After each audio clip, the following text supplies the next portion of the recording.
What's good, everybody? Welcome back to the channel. My name is Nonpfixion. This is Real Fan Sports, and today we have the NFC Divisional Playoff between the essentially 49ers and the Seattle Seahawks up at the 12, the Lumen Field in Seattle, Washington. What's up, everybody? Hello, Joanne. What up, Cooper? So I came because they gave me a notification. I came for everything. Appreciate you for turning notifications on. We appreciate you so much. Thank you so much for being here. Let's see who else. I know somebody talked earlier.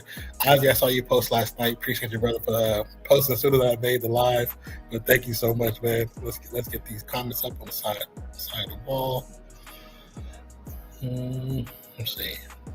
Okay, I like that one. Scroll back down. Say you plan on going live for tomorrow night's game. I was planning on it, but maybe a few minutes late. I believe I am. I think. What channel was tomorrow night's game? Oh, NBC Peacock, right? I do have Peacock right now. I have it for free because of my Walmart stuff. But how you doing, Joanne? Welcome in. Thank you for checking us out on RFS Mobile. We're actually getting ready to go live. They're still doing a little pregame because if you don't know, Denver Broncos and the Buffalo Bills are in overtime. The Broncos went out four straight plays, didn't do anything, and now it's on Buffalo. Buffalo's got the tie. The score is 30-30. 2nd and 7 for Buffalo. Buffalo's at the 28-yard line. Looking to try to score. Still got plenty of time in OT right now. Yes, they're in OT. After a quick scramble, gets the ball off to Cook. Cook goes nowhere. They're going to lose a half a yard. Ernest Rachel, what's up? Welcome to the channel. My name is Nonpfixion. This is Real Fan Sports. What do you say, Zach? So if you guys look in the comments, you see the Real Fan Sports. That is my partner in crime, my brother under in all dangerous situations, who got my back at all times, Zach. He says, okay, cool, let me know if you're able to make it. I'm not supposed to be training tomorrow, so I don't think I'll have time. I got a thumbnail. That's no problem. I can make a thumbnail. That's easy. That's easy work. I got you on that already, brother. I do believe I was gonna go live for that game. I was thinking both night games, and that one is at 6:30 my time. I think is it 6:30? I look it up. Hold on. Hold on one second, you guys. Let me pull up the schedule. Buffalo's matriculating down the field. They just picked up the first down. Once again, the score is 30-30 with 9 minutes to go in overtime. And this game for Buffalo very early looks very, very, very worrisome. The most turnovers Josh Allen had in almost like 200 attempts. But they. What does Dolph say? They surrounded the camp, brought the horses together, and I don't know how they did it, but they got it to the point where now we got a tie game in OT, and they're looking to score. Josh Allen team looking to score. It'll be a pitch to Cook. Cook, who had almost 100 yards before halftime. What up, Daniel? Says cheers, everyone. So now it's 3:30. Oh no, I was thinking 6:30 because I was thinking. The hours ahead. So, and I was thinking about the when I set the video for today. Yeah, that's why I was thinking that, because I was making sure it matched how we used to post before. And when I posted, we post when I was in Texas, we posted like for 8. So I was like, okay, I need to post it here for 6 so I can drop around 8 there, which is lunchtime, and I'll show you. So my brain was trying to think of 3 different things at the same time. But yes, you're right. It is at 3:30. Now the plan is to be live. Now I told you with my sleep schedule right now, I'll make the thumbnail and have it. I'll create the live and everything. I may join you late, depending on if I can get my butt to sleep. I haven't been able to go to sleep though, so. But that game is the Los Angeles Rams. Did he fumble that? So the catch. Well, you never had it, so it's going to be an incomplete pass. Chicago. Yeah, Los Angeles and Chicago. Okay, yeah, it's on the field. Yeah, we should be good with that. I'll set it up later tonight after streaming everything. Get it started. And we'll have it set. So whoever joins hops in first, we just get it going, and then make a move from there. What up, JP? What up, Jerry? Hold on. Yeah, tied at 30 OT is crazy. Did Denver just steal the ball? Hold up. Oh, I gotta mute myself so I can hear what's going on. Hold on.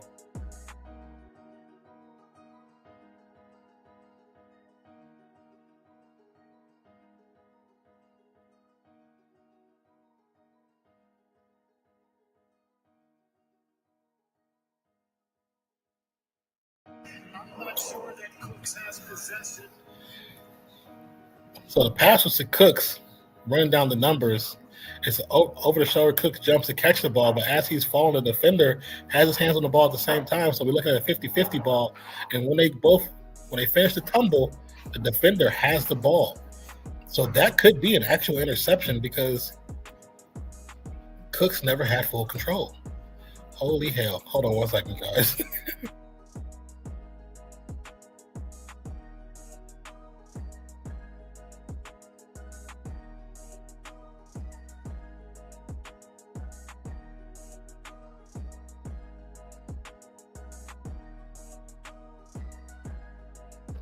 They gave the ball to Denver, so now Denver has the ball on the 20-yard line going the opposite direction. This is crazy.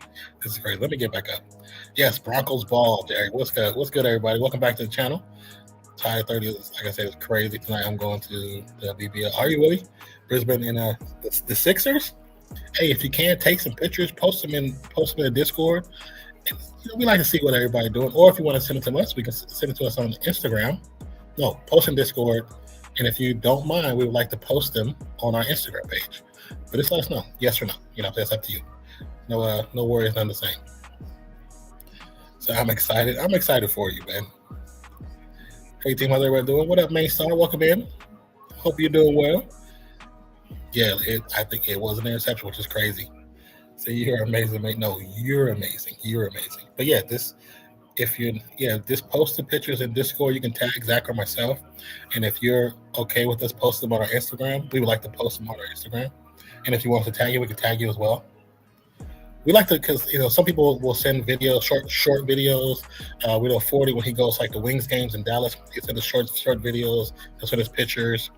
Or like I have a friend who's a Colts fan. She travels from New Mexico to Indianapolis to go watch games, and when she does, she sends me pictures and short videos, and I'll post on the channel. And some people just want to be posted in Discord, which is totally fine. Nothing wrong with that either. But if you don't mind, we'd like to post it on Instagram and tag you if you want to be tagged. If you don't want to be tagged at all, we won't do that either. But man, this game just took a crazy turn. Denver had their back against the wall. Now Denver is in control. Now, can they get down the field is a question, because the last series they did 3 straight plays and couldn't do anything.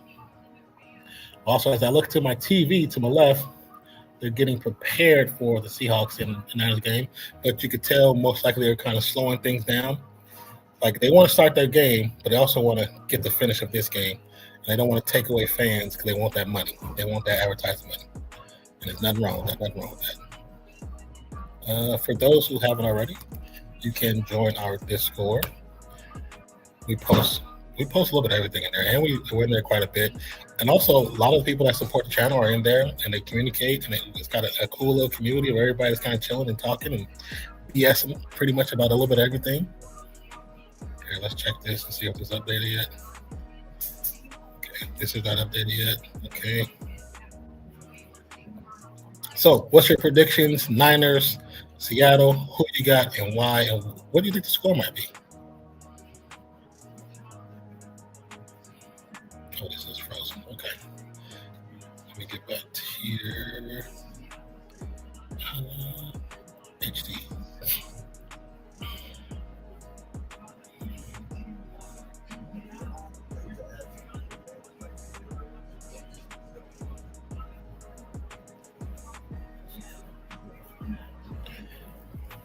They got the big boom box for the Niners are coming out right now.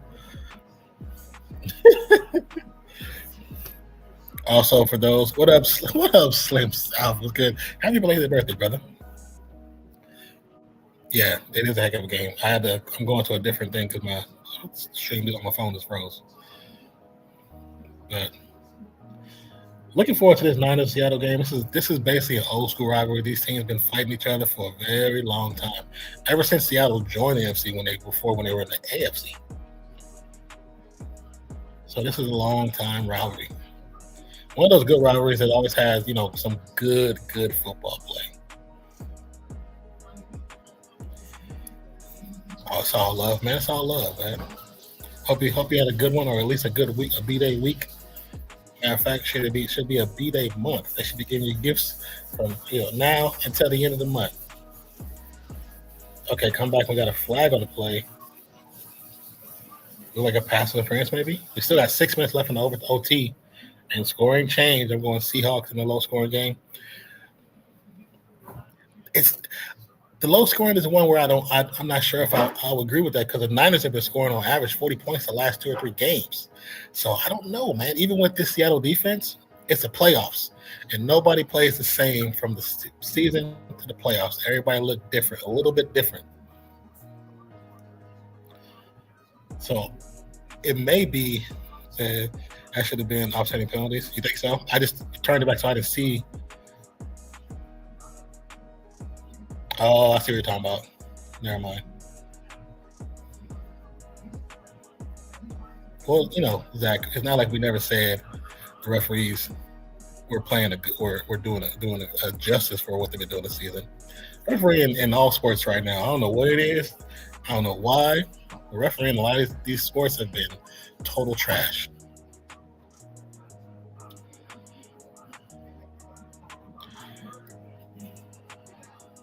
Josh Allen looking stressed on the sideline. I think I physically see him getting older at the moment. Now we got Seattle getting ready to come onto the field. Yeah, they're dragging us out. So they pushed it back to 10 more minutes because they want to get this OT done. Bo Nix trying to do something special. Keeps the ball and is going to lose about 2.5, maybe 3 yards.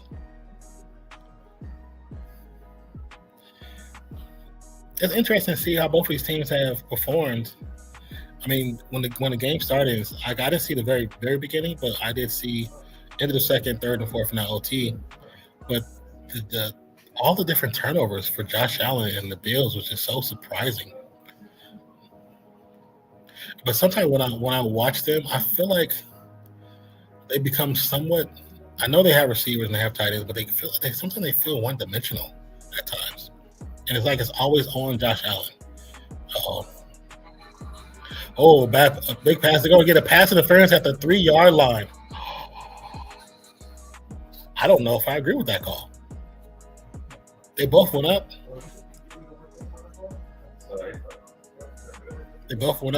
Didn't get a catch. I thought it was clear. It's cracking with you. Damn, it must be close. I was like, your hand's freezing. Let's look at this replay. Mims, yeah, he was there a little bit early. Give me a thumbs up when you're ready, and I'll bring you up, brother.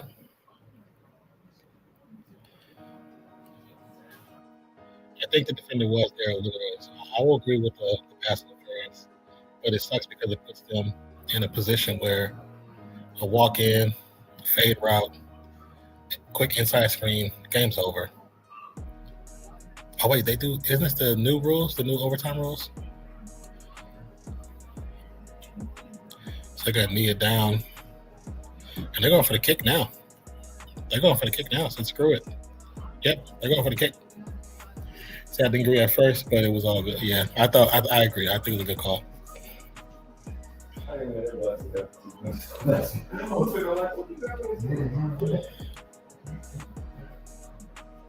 So Lutz getting ready to kick.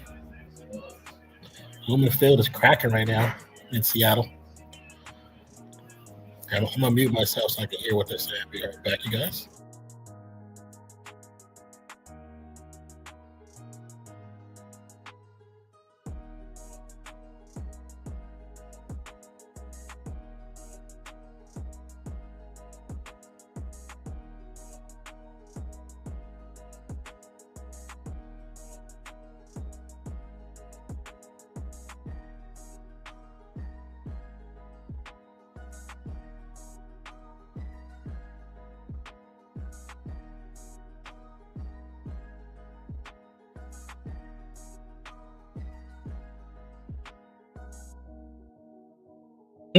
The fair that committed the pass interference just slammed his helmet on the ground too. It's crazy. So another time I'm trying to freeze the kicker. Lutz this 24 yards. Not saying it's an easy thing, because when you got this kind of pressure just to get to the next level, it's never easy. It's never easy.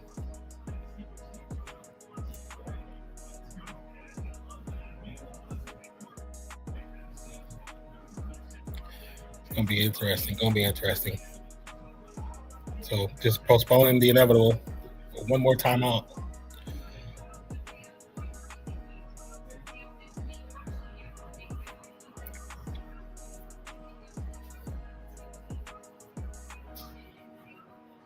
Let's see. Make sure that's straight. Why is it still playing?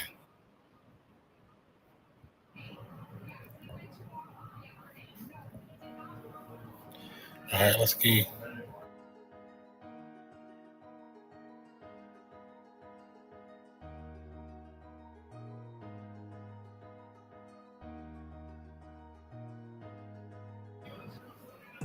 And just like that, what have we been saying? What have we been saying about this damn Buffalo Bills team and how much they put on Josh Allen and don't have a concerted, a proper game plan when it comes to football? Whatever the last couple of weeks, it's all been on Josh Allen. And this was the season. This was the season that they were supposed to do it. No Mahomes, no distractions. This was the time you're supposed to do it. This was the time you come in with a game plan that encompassed your whole team, not just one single damn player. And they get sent home by the Broncos.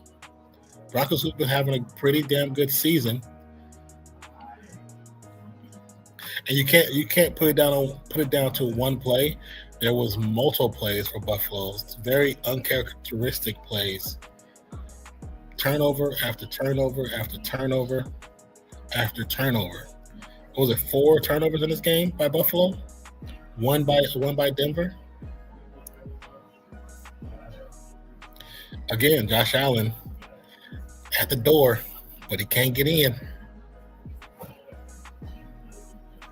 McDermott, Sean Payton. What up, Pammy Whammy? Hey, now Coach McDermott needs to get ready to get that pink slip. You think, I was just about to say, do we think it's another long-time coach pink slip because they can't get it done in the playoffs or get them over the hump to the playoffs? Pammy, you read my mind before you even came in chat, but welcome in. Thank you for stopping by. I appreciate you so much, my love. But Denver wins. Crazy. Crazy work. We still got a few minutes for this Niners and Seattle game, which I don't even know really what to expect. Will we see Sam Darnold, who now is officially the only quarterback or only player to go back-to-back seasons in playoffs, but with 2 different teams? He's the first person to do it. Also, their coach, McDonald, this is his first time in the playoffs. How will it go for him? How will he react? How will they game plan? This is going to be an interesting game, man. Let's see. Come on now. All the talking. We still got a TV timeout. I say TV time. We still got ads before the game starts. Excuse me. But congratulations, Denver. Get it. They got it done.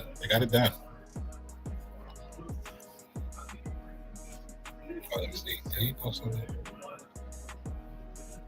No. Okay. I don't know if you can hear me.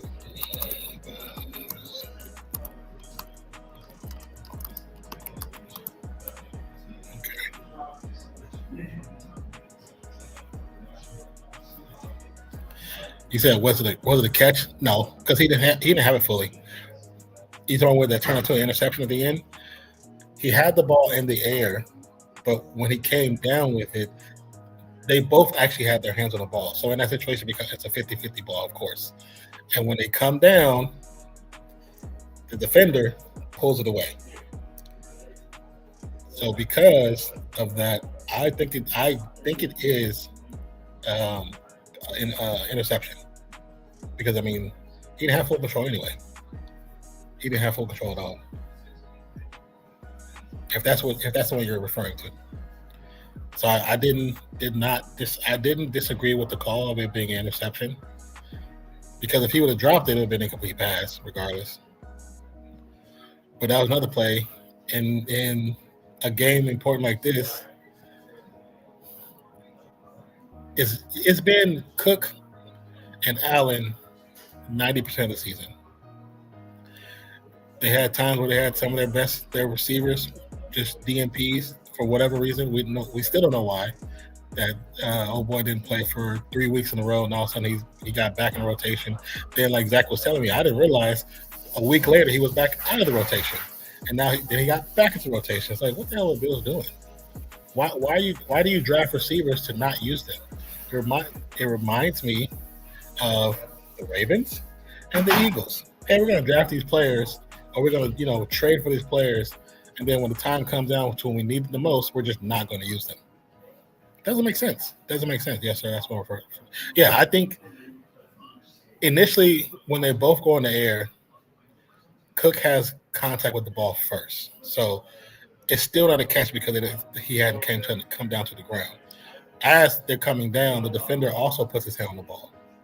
So in that situation, because there's no football move done, there's no steps taken, I say it's a 50-50 ball. As they roll, if they rolled and the defender fell off the ball, it would have been a clean catch because the ball never touched the ground. But because the ball came out into the defender's hands, they're going to give the ball to the defender. You know what I'm saying? They're going to give the ball to the defender. That's how I look at it. I could be wrong because, I'm just a football watcher just like you. But that's what makes sense in my head, But Josh Allen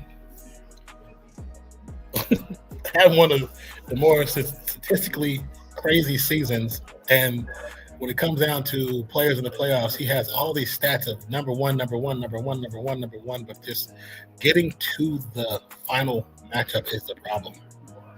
Same thing we say about the Ravens. They just can't get there.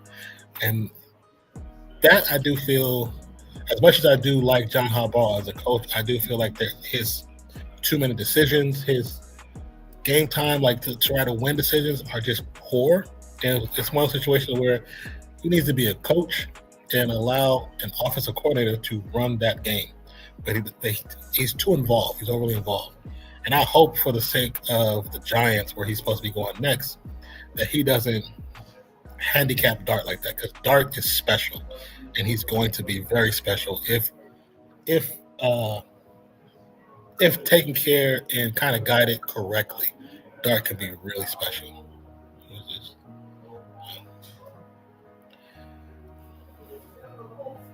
So we're getting ready at 12.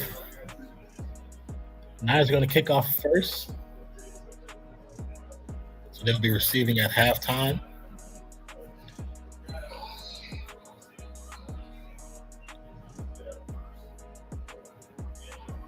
Refresh this so we can get the info.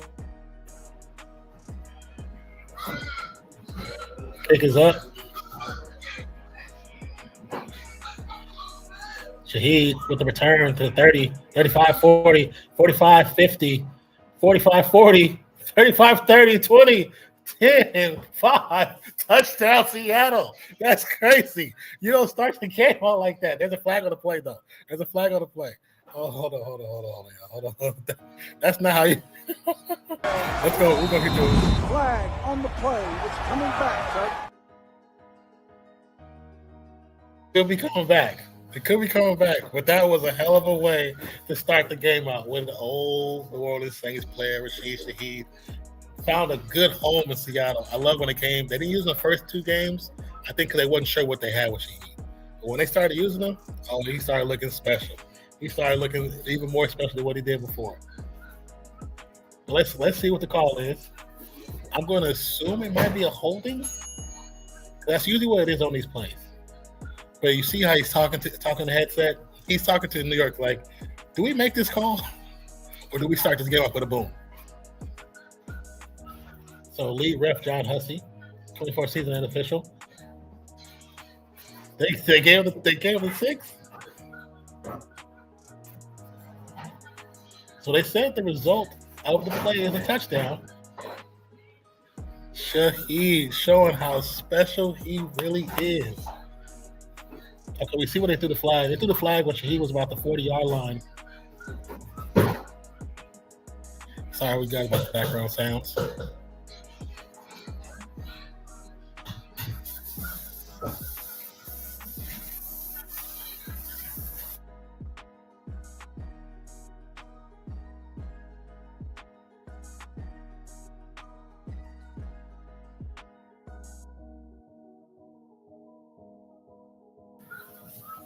So the touchdown is good. It was a tripping call. Kick is up, and it's good. And just like that, 7 points on the board. Crazy start. This is what the playoffs. This is what I expected in the playoffs. I want to see craziness. Give me chaos. I love it. What else would you get from a fan of the Raiders? I'm gonna give you chaos. I don't know. I'm sorry. I have a problem. I know this. Great play. Great job by the special teams of the Seattle Seahawks. And that's the best start to a game this whole season. I agree wholeheartedly. Niners, that's not what you wanted. Because now you got to go and face that Seattle defense who now are hype. They hype, and that could be a quick turnaround or turnover. Only player in the NFL with kickoff and punt return for a touchdown. In the playoffs, I'm assuming. I didn't see the last part of it. If anybody saw the last part of that stat, let me know, please.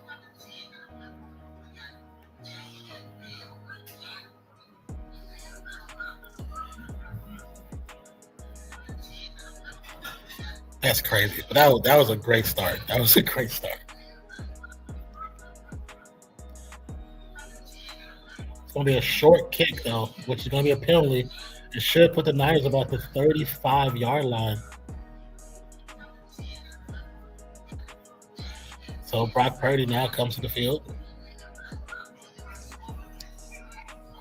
So maybe I'll retract my earlier comment about a low-score game. Bro, I would have started like that. If he does that another time, it'll be crazy. He'd be on some Devin Hester stuff there. Says, nah, I got to go, but you enjoy the game, my friend. You too. I hope, wherever you're at, I hope you're watching and enjoy the game as well. Thank you for stopping by. Appreciate you. Thank you for supporting the family. Love you, lady. All right, first 10 from the 40, actually. That's where the penalty took him to the 40. Good. Play action fake. Purdy with a little bit of time. Ball goes up in the air. I think that's a fumble. That might be a fumble. Fumble recovery for another touchdown.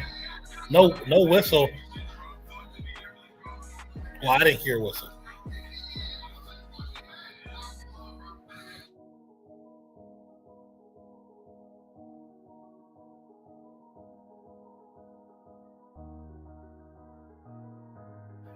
That is a fumble.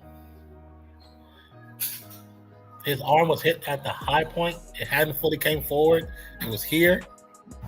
I think that's a fumble. And they're going to give it back to them. Challenge that.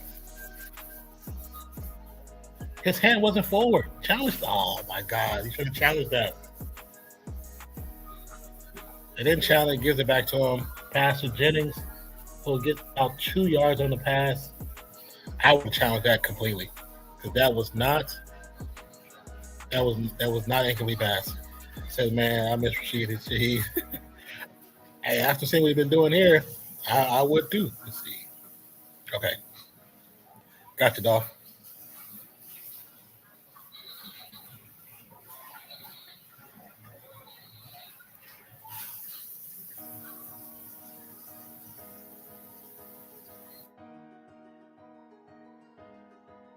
Purdy on the run. Gets it off. Should be caught for a first down. That Tungus, the backup tight end, or Tungus, however you say his name. I don't want to say it incorrectly. I believe it's Tungus.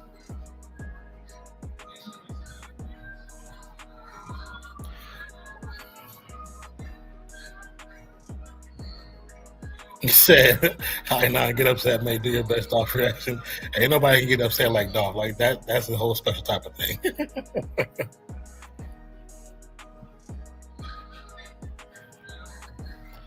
Hand off to McCaffrey. Gets through the first line of defense, picks up about 7 yards. Great run. Second down. But how you doing, Sinbad?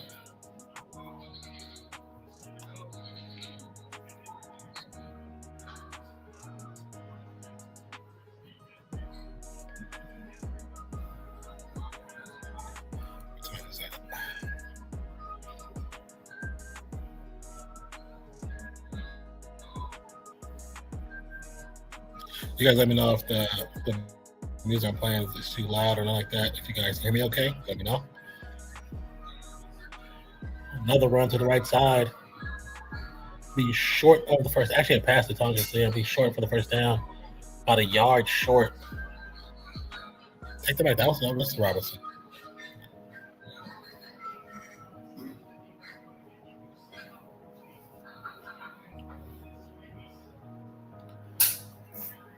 Third and 1 for the Niners.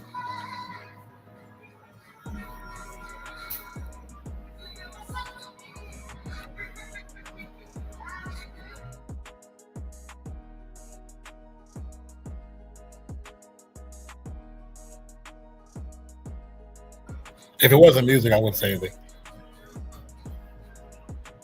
Great stop by Seattle. Number 91, Murphy, with a good stop right there. But again, thank you everybody for checking us out today. See, there's a good amount of people checking us out from X. Appreciate you. Come on in the sports page as well. Over on Twitch. Hey to everybody on Twitch. You guys, Darnold is in. He still does have an oblique injury. But luckily, he hasn't had to play yet. So, but you know, with an oblique injury, there's not much you can do really, but just rest. And then over time, you stretch and try to get your muscles, in a better situation. But as they say in football, what is it called? Rest, ice, compression, and elevate, or ice, compression, elevate. So that's what I know. That's one thing working at the Federal State we always see on the room where they check on the players. You always see on the wall, okay, today is so and so day, rice, and you're like, what the hell is rice? And like when they explain to you, like, oh, okay, that makes sense. But yes, Darnold is playing, still with an oblique injury.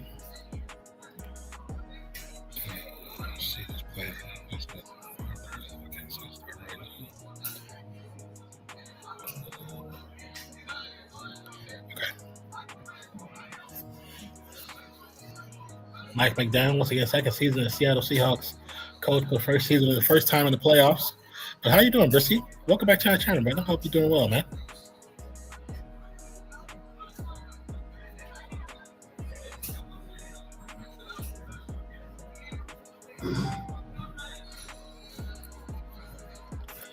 Fourth and 1. Under center is Purdy. Use check, backfield. Quick handoff to use. Gonna flip it to McCaffrey, who fumbles it out of bounds. Interesting play call, but Juszczyk waited too long to pass that ball over. It was doomed from the beginning.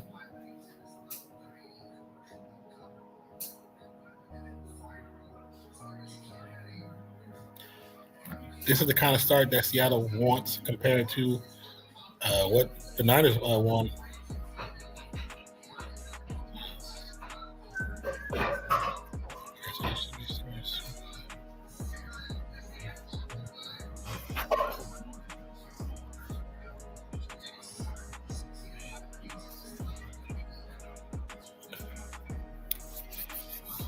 Oh man! Did you see the return, Risky? By Shaheed? That was a hell of a way to start this game off. Hell of a way.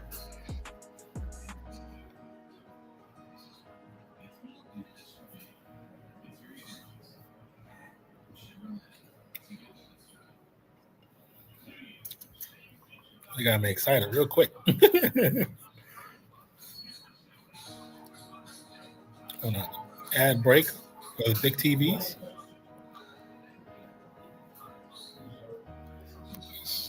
Refresh that so we can get the actual. There we go. So we get stats up. Now we don't want the.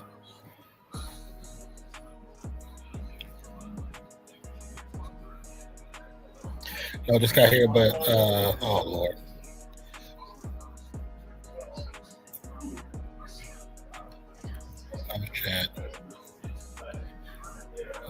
Oh, they're on the mobile phone. Oh, I see you guys. Man, usually comments. Said no, just got here, but saw the noti on my phone. Instantly thought of Zach. Well, we appreciate you stopping by. I'm glad you guys are actually getting notifications. So that actually means a lot. We noticed people weren't getting notifications, but we do say this: if you have been part of the channel for a long time, and if you are subscribed, one thing you can do, if you go back to your main page, you can do it now, you can do it after the stream, is click the notification, turn them off, and then turn them back on. And you put them, if you and then put them to full, like all, and you should always get notifications for our stuff. Because what happens is, if you miss a couple of streams, or like say you've been busy, haven't been able to watch, YouTube takes it as if you're no longer interested. So in that situation, just go back to the main RFS page, turn notifications off, and turn them back on, and put them to all, and then you should get notifications. Because you're the second and third person today that actually said they actually got notifications today. So that's a good thing. I'm glad they're working.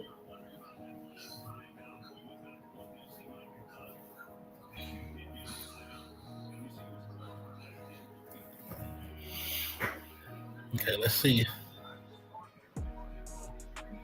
That play, if not so close to the sideline, could have turned out really bad for San Francisco. Could have been a third opportunity for them to score.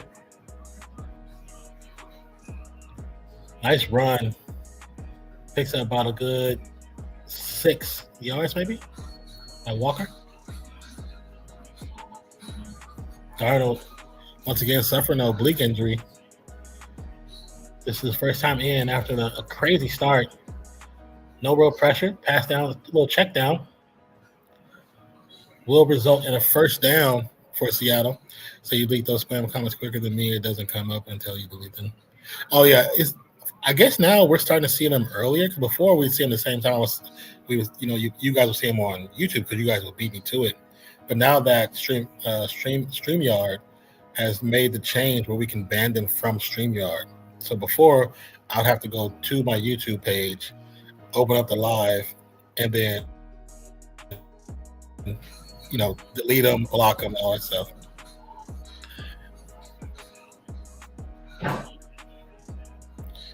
So I meant the notification for the Shahid returned to you, but I just made sure my notification just set to all because it was unpersonalized. Yeah, see what happens is, even if you set them at all, if you miss some lives, it automatically goes to personalized, or it goes. I think, what is it?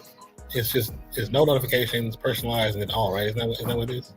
If you have them all, but you miss some streams or miss videos, because some people just watch videos, but if you miss a few videos, great run.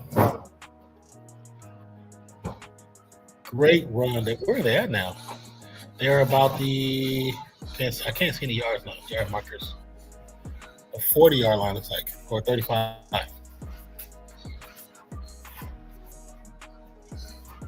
Great block by the tight end, too. Great blocks. Seattle with great blocking scheme right now. Yeah, but thank you for putting it to all. All right. Darnold, one of 2 for 8 yards so far. This is looking like another run play.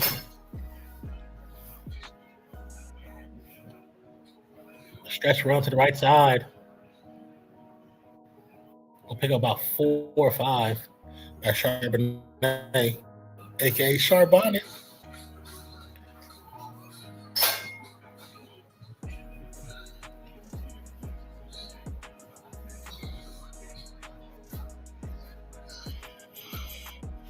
Cup just joined the lineup, so he'll be on his place. Jackson Smith and Jigba is playing the slot right now.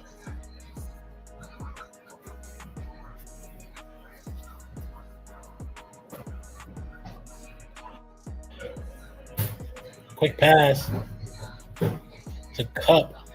He'll be short the first down by about a yard.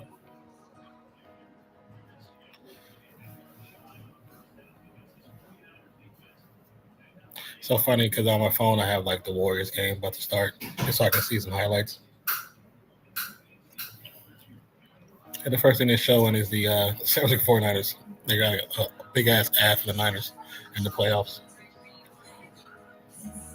Looking at Salah, who's scheduled to interview with the Raiders this week. 3rd and 1 for Seattle with the keeper, Darnold. Push forward, should be a 1st down. Whistle finally blown. It looks like they got it. Niners are saying they got the ball. Well, you don't have the ball. 1st down for Seattle.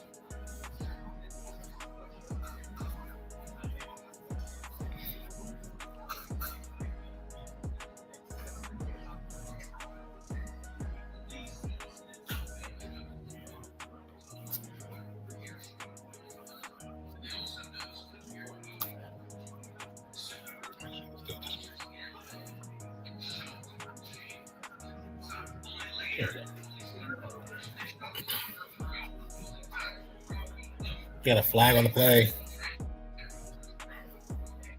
Flag on the play.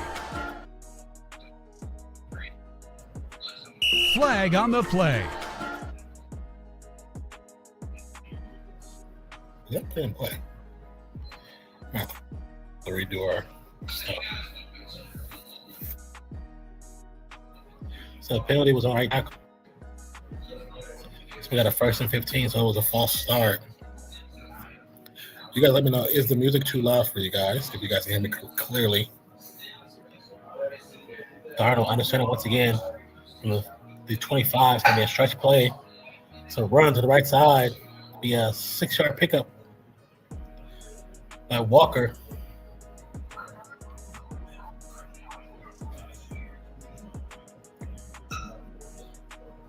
Also, tomorrow we should be live for the Chicago game, which is at 3:30 Pacific. How about to say that's is Pacific. Yeah, tomorrow. Oh, I make myself laugh sometimes. 2nd and 10. Play action fake. Darnold rolls around. Quick pass up to Cup. Will be short of 1st down by about 1 yard. Tomorrow, Rams versus Chicago at 3:30 Pacific, 5:30 Central, 6:30 Eastern.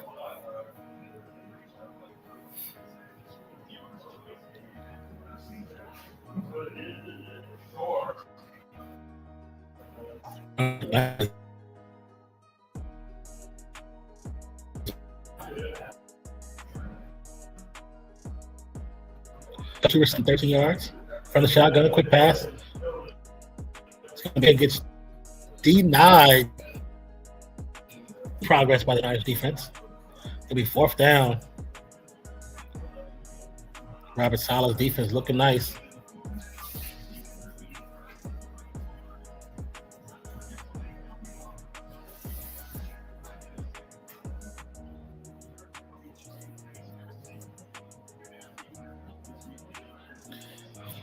Jason Myers the kick for the season. He's 41 of 48. Looks like a 31-yard or 35-yard field goal. Kick is up, and it's good. 9-0. Seattle 10. Seattle with an excellent start on the game.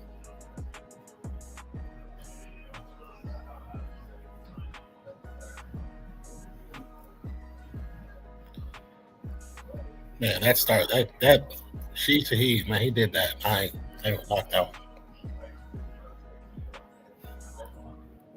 I want to make you some more coffee. This is good.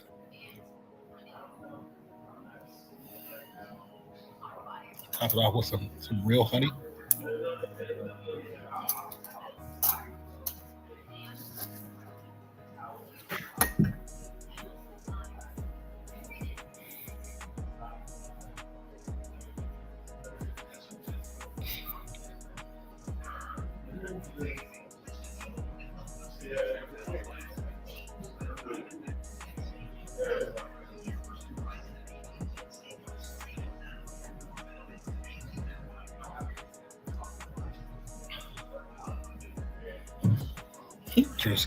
Drewski has been everywhere, man. He said, "How do you calculate the field goal?" What do you mean? How do you calculate? Can you explain your question a little bit further so I can understand what you're asking? Are you talking about in fantasy?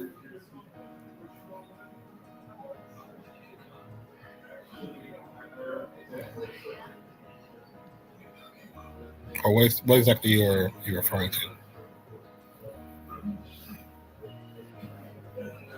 The length? Well, the end zone itself is 10 yards. So you just always add yards to where they're at, basically. Because even when you look at where the line of scrimmage is, it's further back from that. So it's even though the line of scrimmage might be at the 21, the kick really takes place from the 31. And then even then, you got 10 yards for the end zone as well.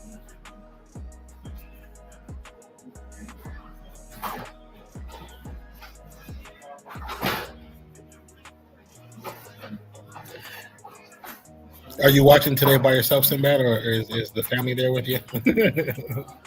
The missus or the daughter? I mean, I probably won't curse nowhere near as much as Zach, but so you won't have to worry about much.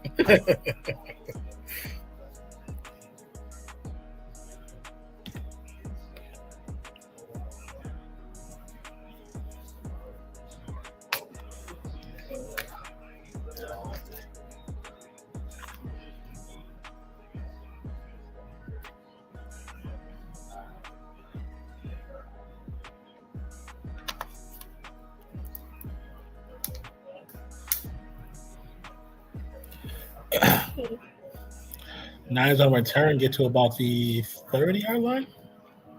Still fighting over the ball, even though the play is over. Niners just. I hope they keep this aggressiveness throughout the whole match. Like, don't just be aggressive in the first two periods and then all of a sudden fall apart because you lose it or not. Keep that same energy.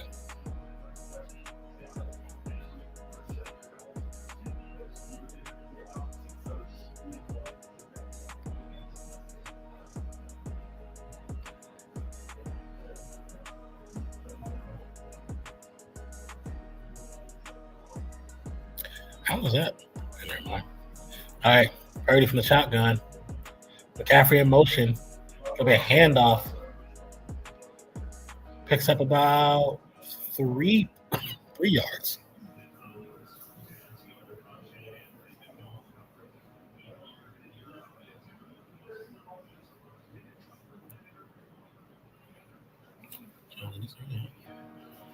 Second and 7 for the Niners. 4:37 to go in the first quarter. Purdy in the shotgun.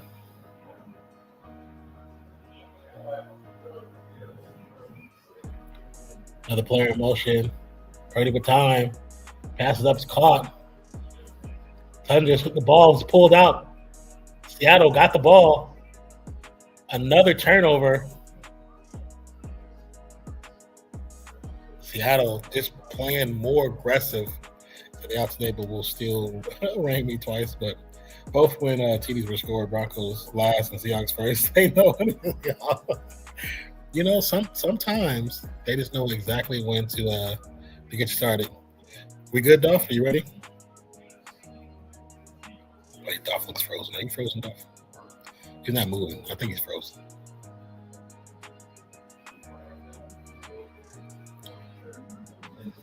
Now we got a timeout. Not timeout, but TV break. I stop saying TV timeout because it's not always TV timeout. Oh, yeah, that's an offense. I didn't move. A little bit. Dolph, if you can hear me, your screen is frozen. I don't know if you can hear me or not. Just wait until the dog needs to walk. That's funny. That quote by Sauce Monster. Where is Sauce Monster? I haven't seen that dude in a minute.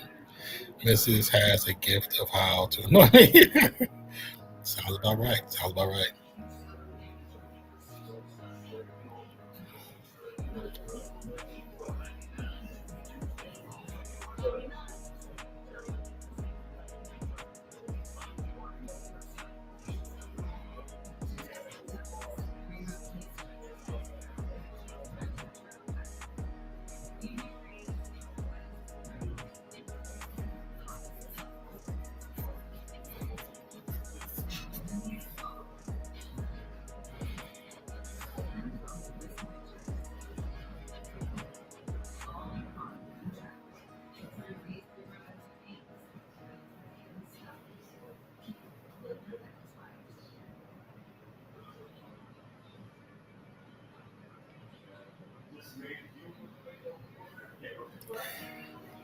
How's the weather out there, Sinbad? How's it looking?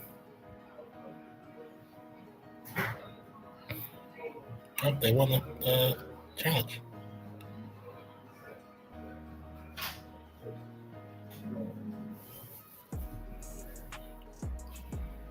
Mainstar, what we get into today besides a couple of cans?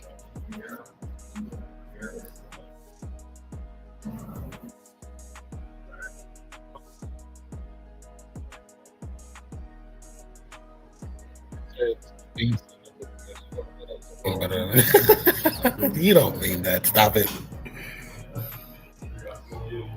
So I spoke with my ex last night. SB, I feel you. Oh Lord, what did they ask for this time?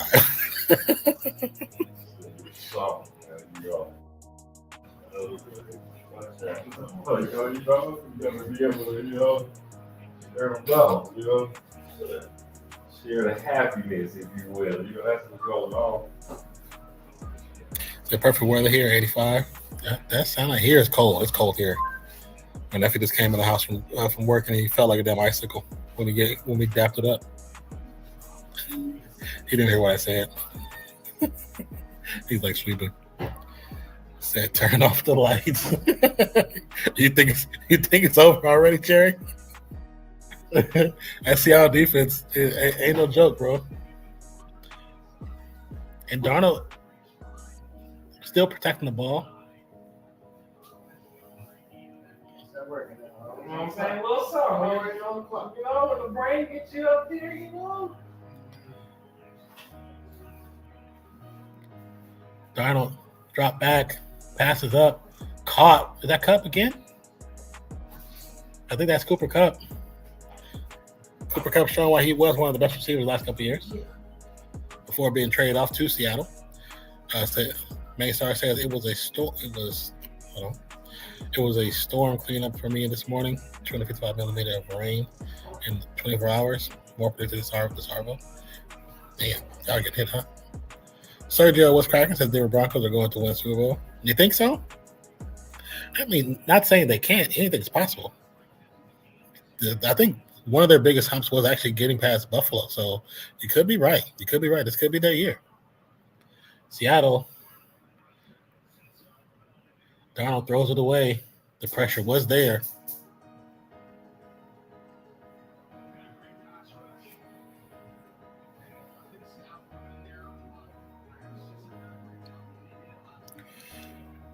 Okay. Wait.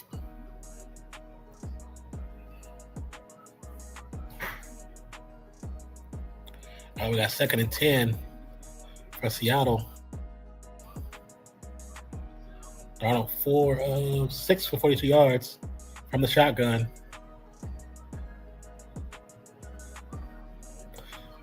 Four-man pressure. Darnold on the run. Throws it up for a lob. Should be a pass interference after 7. We got flags. We got flags. Flag on the play. So you sound like Val MS. Oh, it's always raining. Said, listen, even God is a Broncos fan. What color is the sun and sunset? Stop it. Stop it. Don't try to convince yourself that one. You just got lucky. Y'all picked orange and blue.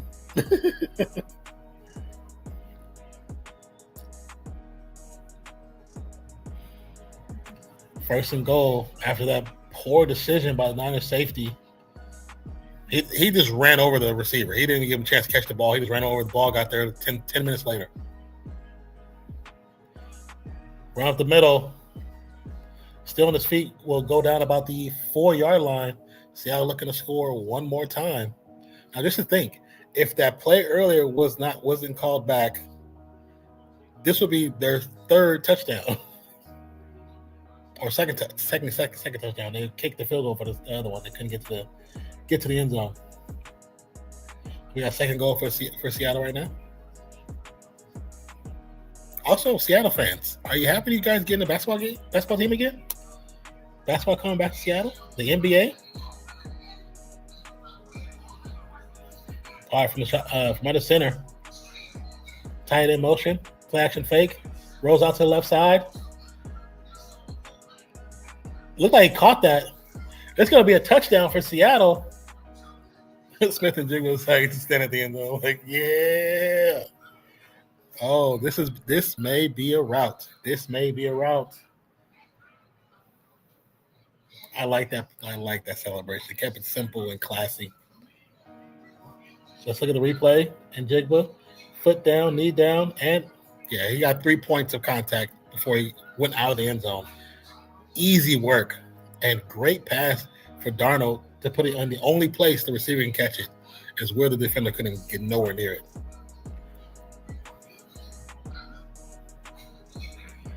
Field goal attempt, or a PAT attempt, sorry. Kick is up, and it's good.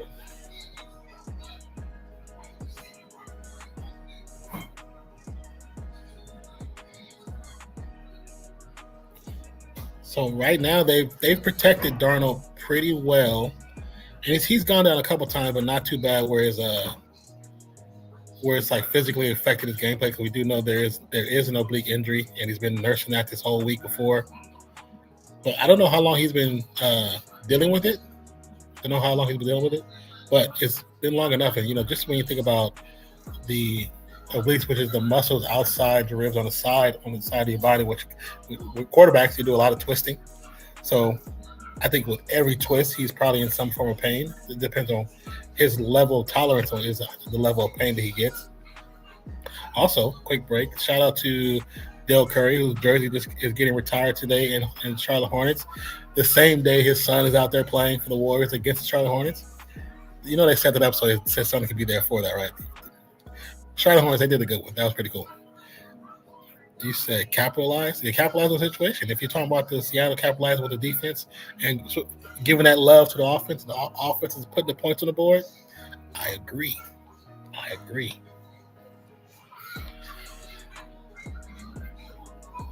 What up, Noel guy? Say what up, left like. Thank you for leaving a like. Likes go a long way. People understand. Likes, whenever you come in and you give a like to a channel, a stream, a video, it lets the algorithm know that this video or this live stream is actually pretty good, and to refer it to more people. That's why we ask, and some content creators beg for likes, because it helps the channel more than we really understand, especially when it comes to that algorithm. Algorithm is crazy. But normal guy, how are you doing? What's the word?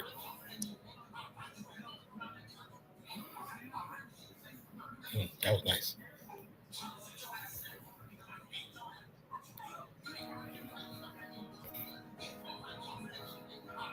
But Simba, did you see how they did? Jimmy K, what up, brother? How you doing, man? Have a long time no see. Glad to see you here, brother. Appreciate you.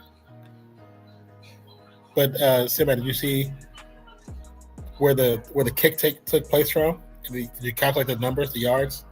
You add the yards up, including the end zone. You can see why they get those numbers on the kicks or the PATs. Says good in that Broncos game. Yeah, that Broncos game turned out much crazier than what we all expected.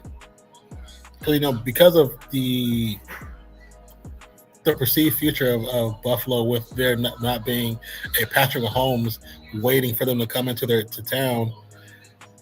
It's kind of one of those things where you kind of expected Buffalo to play a different type of game, but Buffalo came in 3 turnovers or 4 turnovers to Broncos 1, which is very uncharacteristic of a team like Buffalo and like Josh Allen, who hadn't had a turnover caused by himself in almost 200 snapbacks, so dropbacks. So that was very uncharacteristic, and it showed why taking care of the ball, why it means so much. And I think like I said earlier about when it comes to Buffalo, there's one thing I see in them that I see in the Ravens and I see in the Eagles. At many points of their game, they become very one-dimensional and almost predictable. Where it's like Jalen Hurts, he scores the points forward, or in the Ravens you got Lamar Jackson, Josh Allen, where they all start to do the same thing and they render the rest of the offense motionless. They don't do anything with it. It's like that's much easier to guard than trying to guard multiple good receivers, multiple good running backs. It just makes you one-dimensional. I mean, hell, we had the Ravens go through several games where Henry got the ball less than 13 times, which is crazy for such a powerful running back as he is. All right, Niners get a handoff to McCaffrey. McCaffrey goes up, picks up about 2 yards for his tackle down. Let's see. Better if these not for another man. If they don't wake up before the midpoint of the second quarter and they're still down like this, Seattle's not going to take the foot off the brakes, off the gas.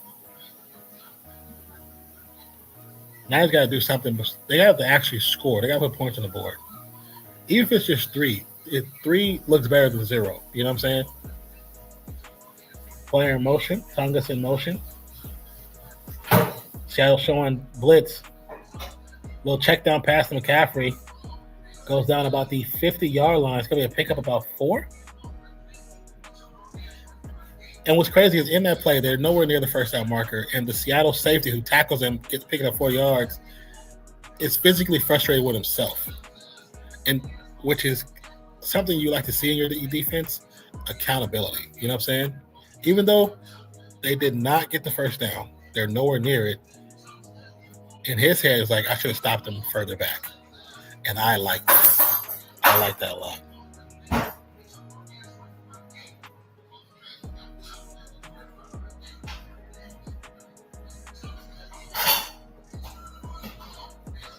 We got another ad timeout right now. But hopefully, Niners can make it a game. Can they make it a game? Like I said earlier, when they were talking, the comment of it being a low-scoring affair. Now it's like maybe it'll be a one-sided affair because that's how it's looking right now. The defense of Seattle, much more aggressive, much more on their toes and not their heels. Niners, not necessarily looking lost, just looking uninspired. You know what I'm saying? That's never how you want to go into a playoff game, is uninspired.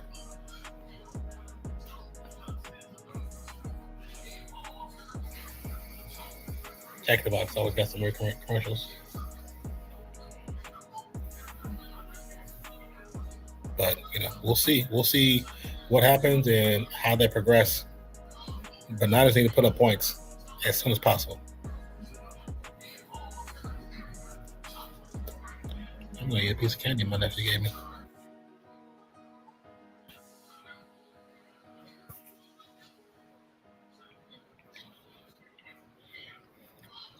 Are you frozen again?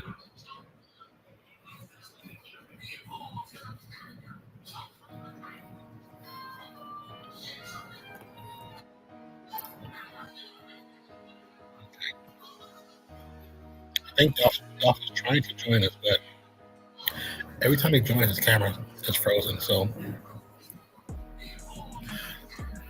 hopefully he'll join us soon. Hey, Ma.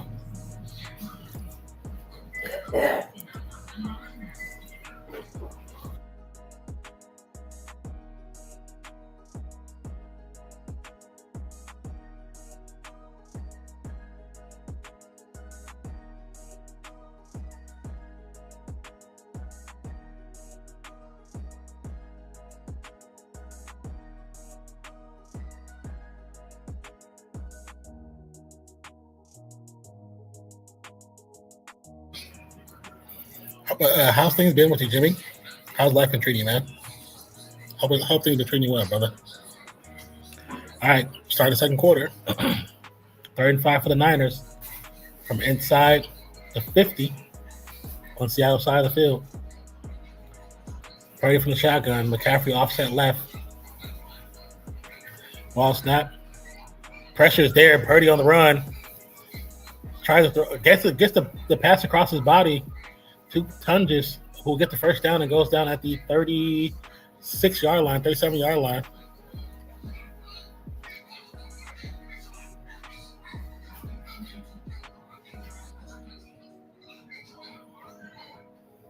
Purdy's reacting a lot faster today about, when the pocket collapses instead of waiting until it's too long. At least it's given an opportunity to get the ball out there into space.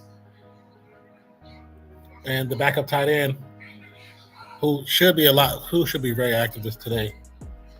Hand off to McCaffrey. McCaffrey runs up, picks up maybe about 2 before he's tackled.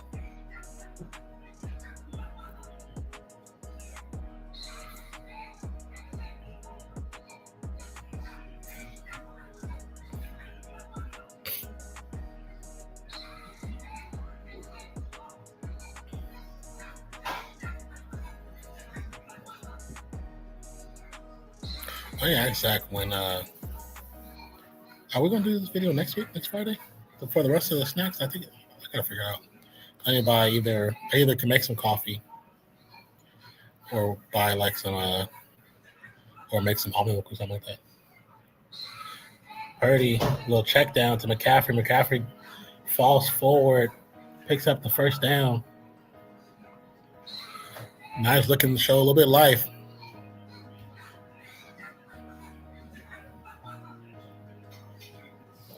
We got 13-18 and counting on the clock. So again, Niners need to score this quarter.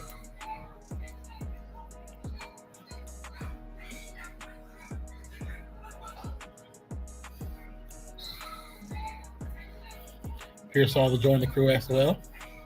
Bourne's in there. McCaffrey's in there. Tunges. We're going to use, actually, it's going to be a timeout for the Niners. Niners got 2 remaining.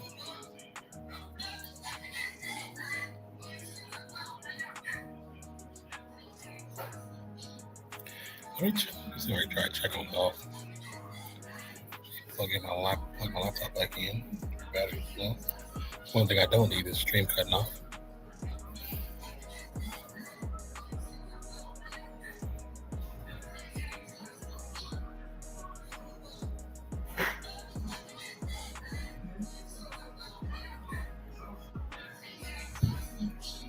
I think I am going to make some more coffee. We get to I'll probably wait till we get to halftime.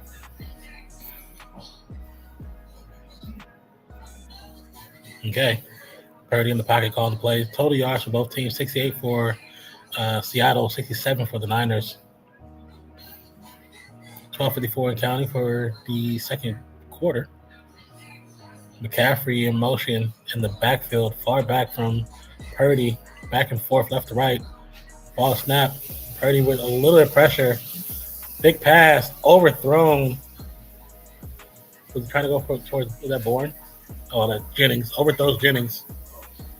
It's going to go to second down.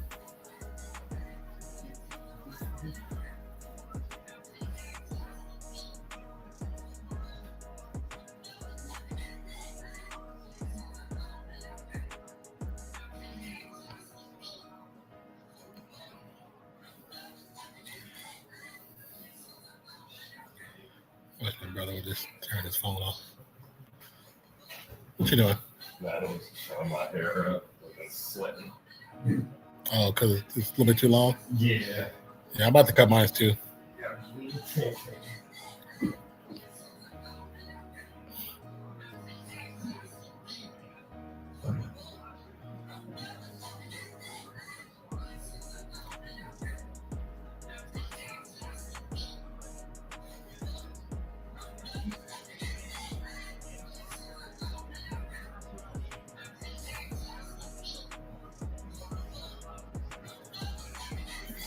All right, let's see. Niners still looking to try to get something. They're on the 30-yard line.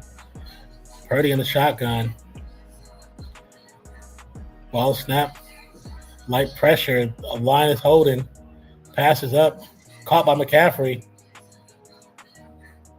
McCaffrey's going to be short of first down. It's going to be fourth down. 4th and 3, it looks like. Great stop by the defense. Great stop by the defense.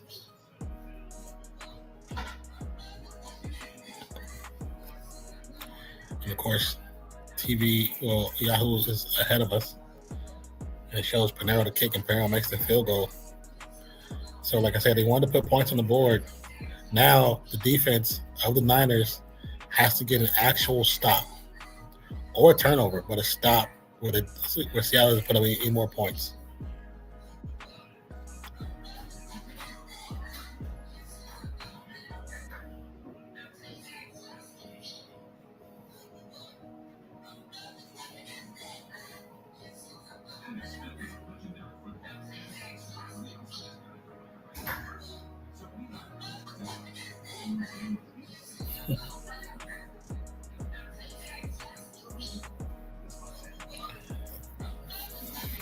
We'll add some more ads going.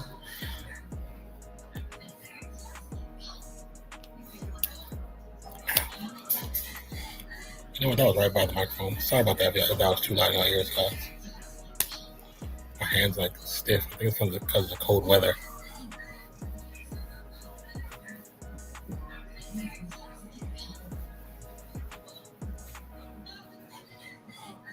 Oh, wow.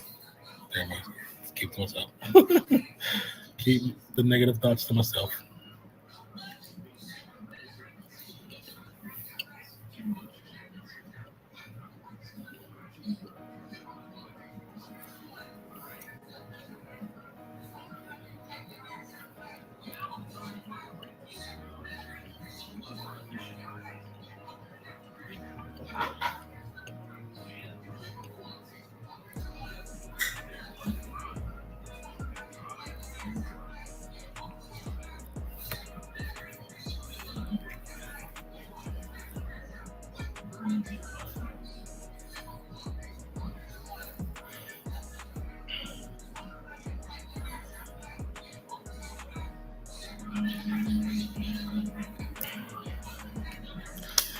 Make sure y'all drink y'all water today.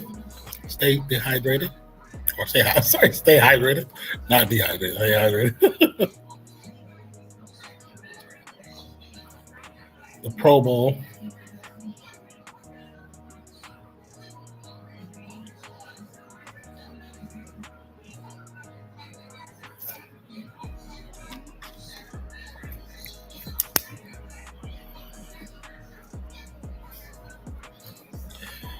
UFL starts in March. Are all the games on Fox for the UFL? Well, I have to talk to Carlos. I know Carlos does got UFL games.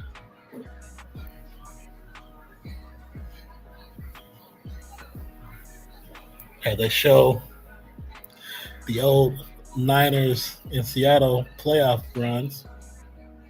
That one year they went to Crabtree like back to back, and it's like, why would you keep doing that?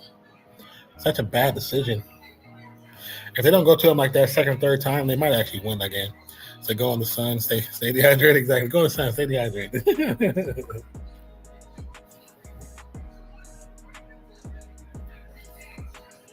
So current score 17-3. Niners finally got something on the board. Kickoff is up. Caught at the 5. Shaheed picks up speed, but will go down about the 38-yard line. That first return was crazy, though. That was a beautiful way to start the game.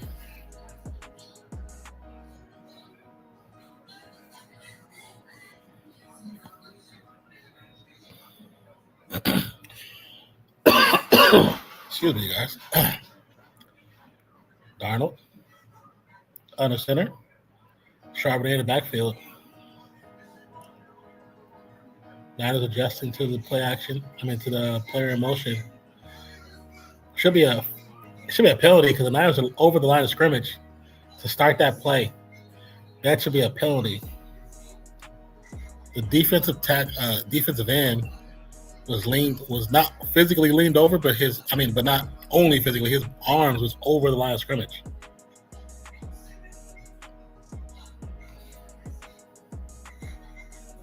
They showing the kickoff return.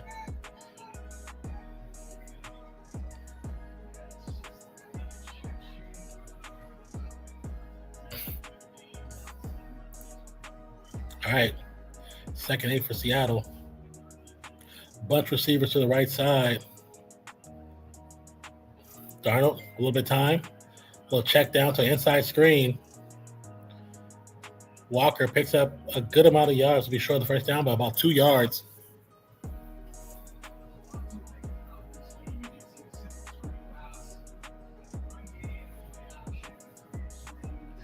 Third and 2. Darnold 6 of 8 for 52 yards with 1 TD so far.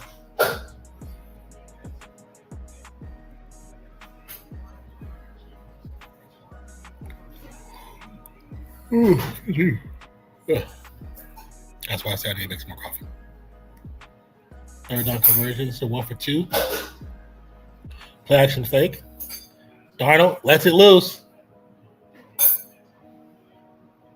It's going to be incomplete. He was trying to match Shahid's speed, but he overthrew him by a little bit too much, maybe about 10 yards. Hey, a couple things about the car. Sweet. She said you had something for me. Yeah, I'm trying to figure out. Go ahead, finish here. We're talking about cars. So we 4th and 2.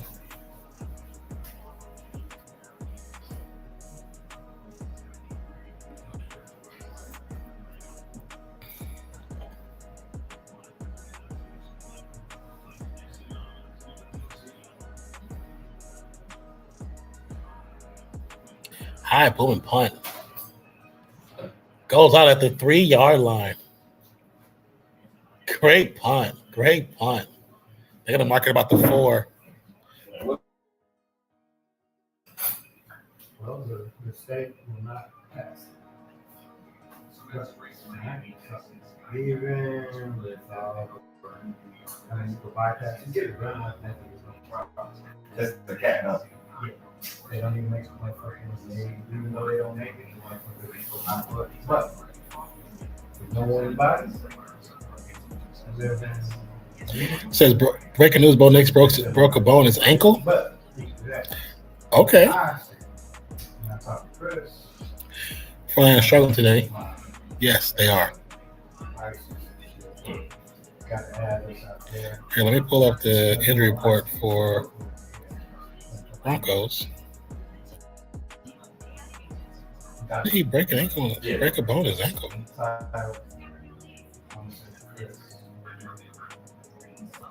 He said he don't need much car. Let's see if we can find out. Let's see. Where's the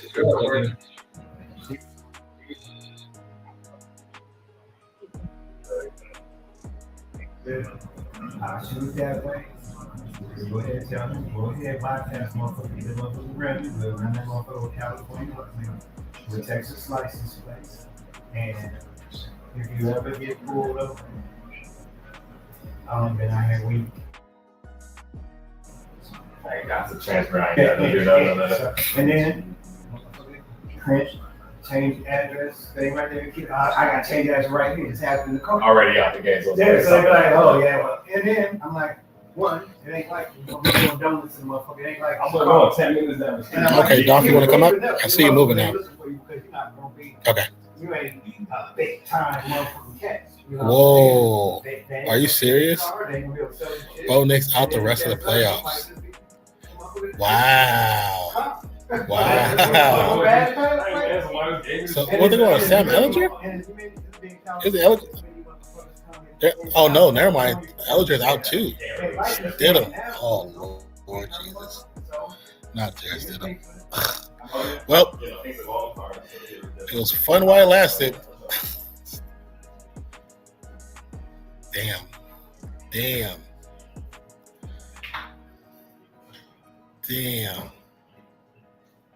That sucks to play a game like that and an injury. When did he get injured? It must have been at the very end of the game. Wow.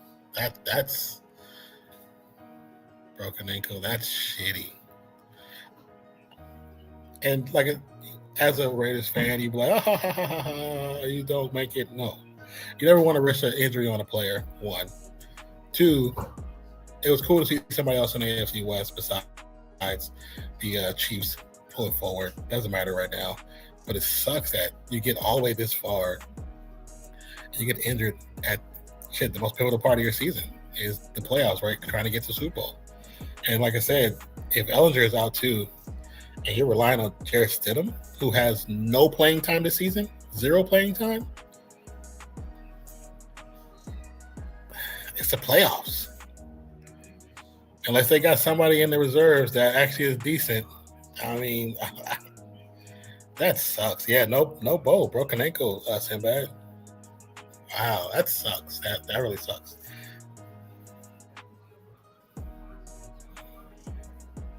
Because they were definitely, with that defense, definitely looking like the most advantageous team to take it all. You know, it was still with other teams up there in the market to get a title or have the opportunity to have a title in the playoffs. That sucks. Damn. Purdy with an 18-step drop back. Little toss to McCaffrey. McCaffrey gets the first. Actually, no, the Tunges. It's funny because in the distance, when you look at Tunges, where he was like crouched over, he looked just like McCaffrey in size. I couldn't see the number. I just saw the, of course, see the jersey, like the size jersey.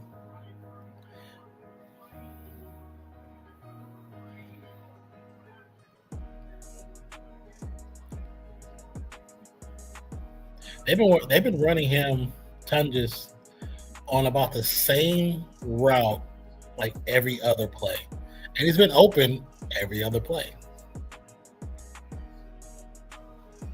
First down. Play action fake. Great pass, great catch. First down, about the 48-yard line, it looks like.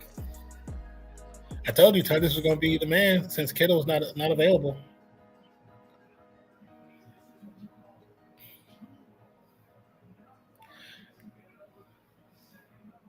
Just over the fingertips of the linebacker, just over his fingertips, right to Tunges' hand. Perfect pass, great play by the Niners.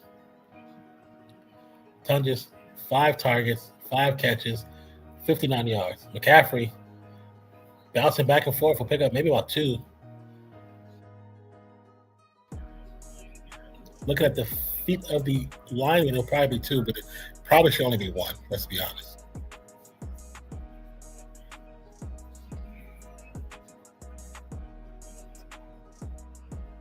Did he freeze again? He froze again. Never mind. 6:59 to go. Purdy 10 of 13 for 93 yards.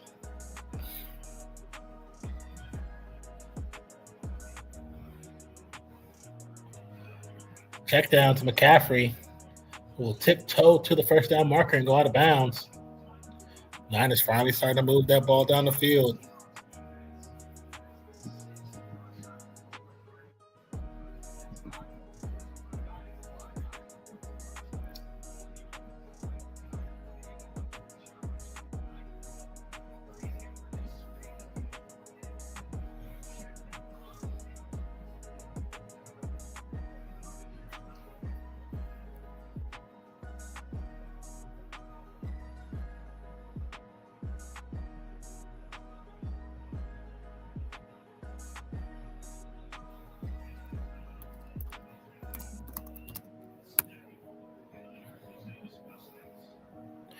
Niners taking a second timeout. Still got 6 minutes to go in the second quarter.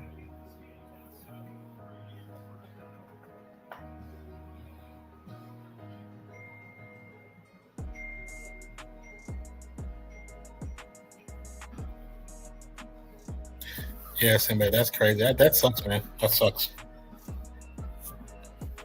Like I said, you never want to wish an injury on anybody. That's just poor sportsmanship to wish injuries on players. I think people that do that, you don't know what it's like. You have no, like, what's the word I want to say? I'm not sure what I'm looking for, but I think if you ever wish an injury on a player because you want your team to progress, or you hate that other team, you shouldn't be watching sports, man. Like that, you should never wish injuries on anyone. People forget. To us, it's a game. To them, it's their livelihood. So those who get injured sometimes are not in good situations where they can still be playing the next year because they get cut or dropped or put in a position where the person that comes up behind them is a little bit better for a little bit of short time, so that they lose their position. They lose favor in the long run. They lose money. So, you never want to wish injury on any player. I don't care who it is. Could be your worst enemy team. You know what I'm saying? You still don't want to wish that. You want to beat them at their best to show that you're better.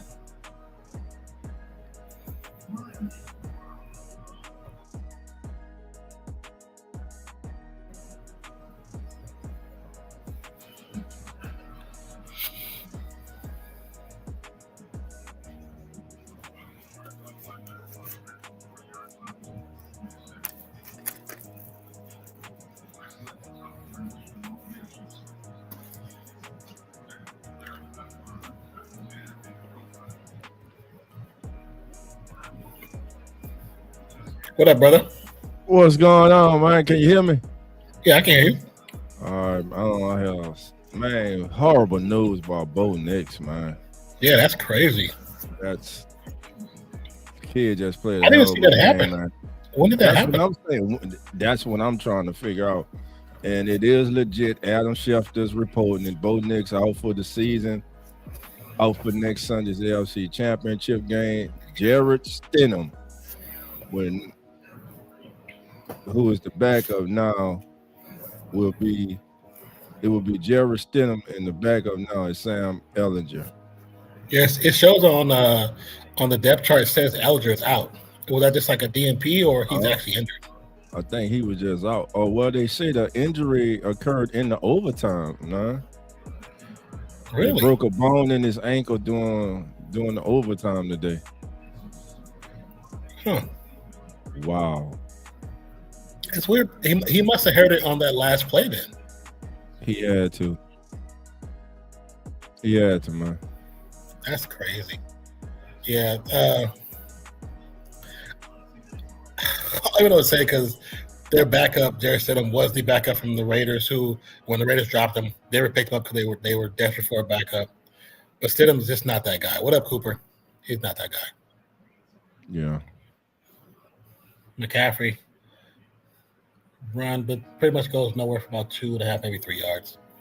But that sucks, man. You say it's Patrick Mahomes all over again? Yeah, it sucks, bro. That's just crazy. Like I said, regardless of what I feel about the opponents of the AFC West, you don't wish injuries on players. Yeah. That's sad, man. Feel for that team. Yeah, and to play as well as he's been trying to play, and the team as a whole been trying to do their thing to get to this point, and then where you're that much close to Super Bowl, and to get injured like that. Right. Let me just say this: either come back in him and Caleb Williams, those two kids. Yeah, they're the comeback kings, bro. Hey, Caleb Williams. Say, Bo Nix, he lived for the big moments, man, just like Caleb Williams. Mm-hmm. Now, I'm gonna ask the question, and I know we're almost close to halftime. Is it ever gonna happen for Josh Allen in Buffalo? Is it ever? Because now we were saying no Mahomes, no Jackson, no Joe Burrow, but now you got Bo Nix, you got Drake May playing tomorrow. Mm-hmm. Burrow will be back. Jackson will be back. Mahomes will be back. Again, if not this season, when? Now, everybody gets on Lamar Jackson about MVPs and not getting to the big game. I want to see the same energy now for Josh Allen. I agree. Because today he missed some big passes. He had Cooks wide open. He missed them. He missed some big passes today. Yeah. So I agree. I'm on the same page as you, because actually right towards when it's happening, Pammy came in and she said the same thing. Like, we see, the coach of the Bills be the next coach of a team that's technically stable, be let go because they get to this point too many times and they don't progress past it. They just can't. And Brisky said he'll win somewhere else. Like, he might. Could it be a situation like Stafford, where you play your heart out for one team for so long, it doesn't happen. You move to another team and things just click, and it just makes sense. Could that be a situation for Josh Allen? They need number one receiver, bro. Yes. But also, he ain't got that alpha dog in that defense. I do agree with you, but I also disagree with you because because Buffalo, Ravens, and Eagles all have the same problem. You draft these wide receivers, and then for whatever reason, you stop going to them throughout the drought. It's droughts in the season and the playoffs where you just don't use them. Like, why have you built your team around these types of receivers, but you don't use them when it comes down to those moments? You just don't use them. I don't know, man. It's just frustrating. Now, listen, Josh, they shouldn't even been in overtime. You don't deserve to win a game. You turn the ball over 4 times. Let me start by saying that. I agree 100%. 100%. They were fortunate even to be in the game. Now, to me, the biggest moment in that game, you up 24-23, that drive where they got that field goal on to go up 27-23, they needed a touchdown on that drive. A touchdown, yes. They needed a touchdown on that drive. You get a touchdown right there, you totally change Sean Payton and the Broncos' outlook of how they got the attack and what they need. They still need a touchdown, but hey, they went down, got the touchdown. Kudos to Buffalo. They tied the game up to put it in the overtime. Your defense comes up with a stop. Yep. You get 2 third downs, but they are unable to keep the ball on their third down attempt of the overtime drive, and of course we know what happened at the end. So welcome in, John. Welcome to the channel. Appreciate you. You said Josh will retire Bill. I mean, you assume he will, but at the same time, if it keeps happening like this, either you get rid of your coach situation, just like the Ravens have done, just like the Steelers have done, just like these teams who have these long-tenured coaches. Doesn't say it's nothing against the coaches or the team. Sometimes it's just not meant to be anymore. Cool breeze. You get to a point where it's like, it's just it's not a dirty divorce. It's just a resolution to say it's time to go separate ways. Right. What up, Cool Breeze? Cool Breeze. He ain't gonna end up like Jim Kelly, bro. He ain't nowhere close to Jim Kelly. Yeah, not yet. He ain't nowhere close to Jim Kelly, bro. Jim Kelly went to 4 straight Super Bowls. They might have lost, but they went to 4 straight Super Bowls. And the Patriots ain't do that. 49ers ain't do that. Steelers ain't do that. Cowboys ain't do that. The Bills did it. They might have lost, but they went 4 consecutive years, bro. Jim Kelly's situation is one of those things where about the range, John. You can tell me no range. Josh ain't been in the AFC Championship. How many Super Bowls Josh Allen been to? Since y'all want to talk, how many Super Bowls Josh Allen been to? y'all ain't about to sit up here and come in here and try to cuddle and make up for Josh Allen coming up short every time once again in the playoffs. He came up short again. He hasn't won an overtime game in his career, regular season or overtime. So miss me with that. Don't compare him to Jim Kelly because he's not in Jim Kelly's category. What category is in? Lamar Jackson, because they both keep coming up small in the playoffs. The same thing like Coach said about Lamar Jackson. Next season, I won't hear a damn thing about Josh Allen in the regular season for the MVP. That don't mean shit. What means something is what he do in the playoffs. And right now, he has not been able to get the job done. Yeah, so today it gonna be for all you upset Bill fans. It gonna be, oh, he can't do it by himself. It's a team game. But when they win and he does the heroic things he does, oh, he's Superman. Well, damn it, why he ain't put his cape on today? Huh? Why ain't have his cape on when he missed Cooks? Why ain't have his cape on when he missed Knox at the 10-yard line? Huh? I don't care if you get hit from behind. Hold the damn ball. Stop making these excuses for Josh Allen. Stop making an excuse. Nice run by Walker. We'll be short of the first down by about 1.5 yards. No, I agree with you 100%. I think when you have, like you said, three turnovers specifically, but they had 4 total, but 3 were on Allen by himself, and 2 he hadn't had that many turnovers in almost 200 attempts. And it's like, why are you being loose with the ball all of a sudden? Why are you playing like you've never played this way before? Like it's a team loss, but also it's on the shoulders of Josh Allen. That's right. You can't win with 5 turnovers, man. You can't. You definitely cannot. Cook got to hold the ball. All that. They had to play mistake-free football to win this game. They escaped last week. They weren't able to escape this week. And last week, I'm telling you, Jaguars were supposed to win that game. They were supposed to win that game because not just because I picked them, but I felt they were the better team. Last intercept, I agree that. Oh yeah, and Brandon Cooks, bro, come on, bro. Come on, bro. You got to catch that ball. You got to make that play, bro. Because players made plays, bro. He had it in the air, but his feet hadn't touched the ground. By the time his feet touched the ground, the defender's hand was on the ball. And when it came down, he let it go. And you allowed the defense to take it. You should have been like this, and y'all should have been fighting until they blew that whistle. Because if they blow that whistle, who that was? McMillan? Yeah, if he comes down holding the ball and the defense holding the ball, it's a 50-50, then it gives the offense automatically. You have it at the 5-yard line. That's on Cook. And then they saying on CBS, oh, Buffalo gonna be back. Denver ain't going nowhere, bro. They ain't going nowhere. New England ain't going nowhere. Yeah. That man in Kansas City coming back. Yeah. I don't know who the Ravens gonna hire, but you got Lamar Jackson, whoever it is. I'm sure they're gonna use Lamar Jackson and Derrick Henry better than the predecessors.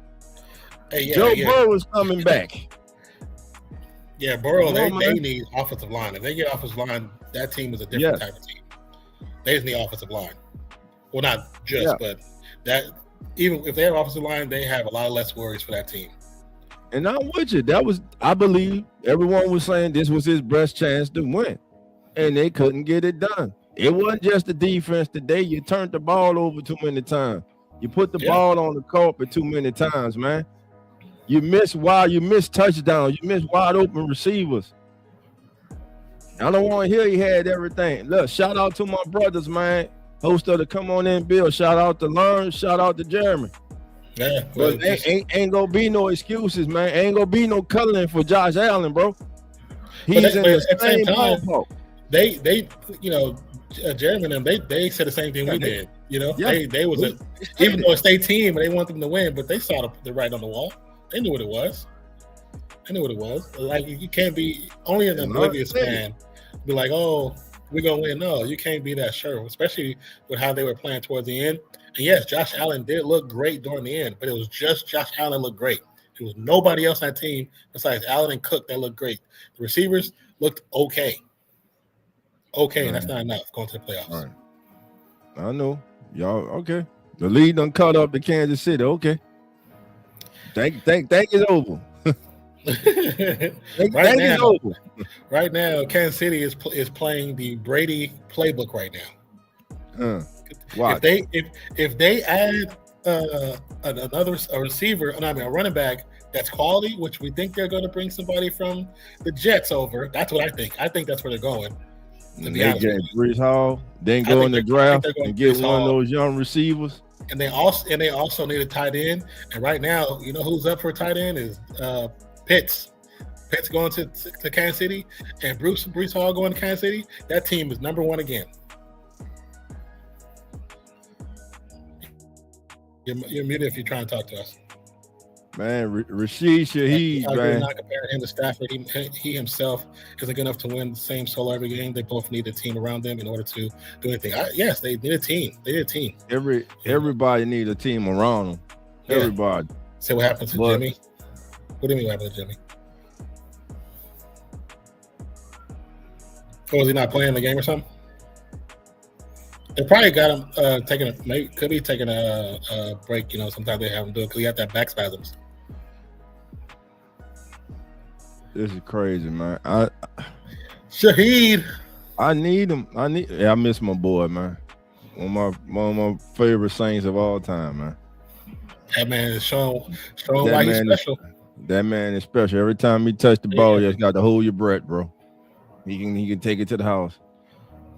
What happened to Jimmy Butler? I don't know. Oh. I did not see him. I had the game on my phone for a little bit. I didn't see him playing.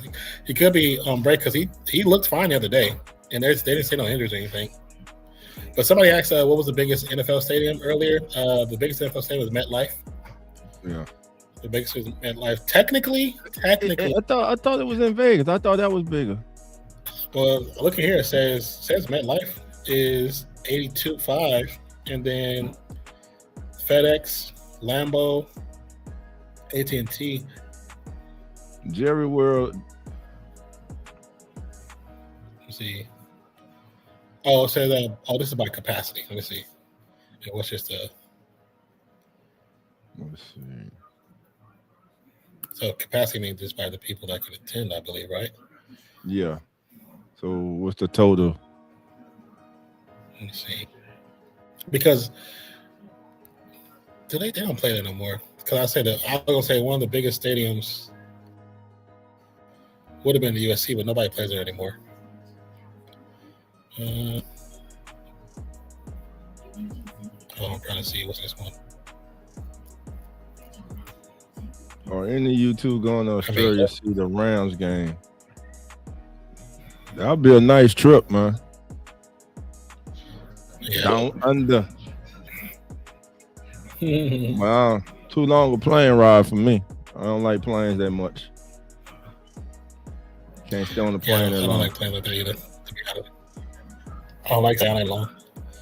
Like I can do it on drive, but in the air, you just can't do shit because there's nowhere to go. You can't just pull over and stretch your legs. You know what I'm saying? Yeah, you got to stand up in the middle of the damn aisle, walk back and forth.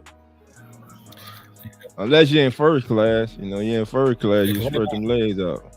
Yeah, you can stretch out. Yeah. This is a big stop. Niners need a big stop right here. If they can hold them to a field goal, go in the locker room down 20-6 or get a field goal before half, they should be fortunate. They feel fortunate to be in this game right now. Wait, my damn tablet is frozen, so hold on. I can hear you and see, but I can't see anything right now. Yeah, I can still see you. We can still see you moving and everything. Okay. Yeah, you good. I can still see you. All right. Okay, I'm trying to close this page, but it's not closing. So once it closes, I'll be back fully. I tell you, I'm not getting off this Josh Allen thing, bro. Because people rolled the hell out of I'm not. I promise you I'm not. And I like Josh Allen, but facts are facts. I like him too. I think he is a hell of a player, bro. But to compare him to Jim Kelly, he ain't no Jim. No, you damn right. He not a Jim Kelly. He ain't nowhere close to Jim Kelly. That man went to 4 straight Super Bowls. Hall of Famer. Hands down. One of the best ever to do it. Oh, Sam Darnold sometime. As he misses Shaheed, it'll be 3rd down and 10. 1:51 to go before halftime. Seahawks up 17-6. Sam Darnold on a nice 6 of 11 for just 52 yards. But he does have the 1 touchdown. Big 3rd down and 10 coming up now for the 49ers. This is Real Fan Sports, brought to you by the Come On In Sports Network. Live NFC Divisional Round, 49ers taking on the Seahawks. Seahawks only had 42 yards passing through the air tonight. 49ers 103. Big 3rd down and 10.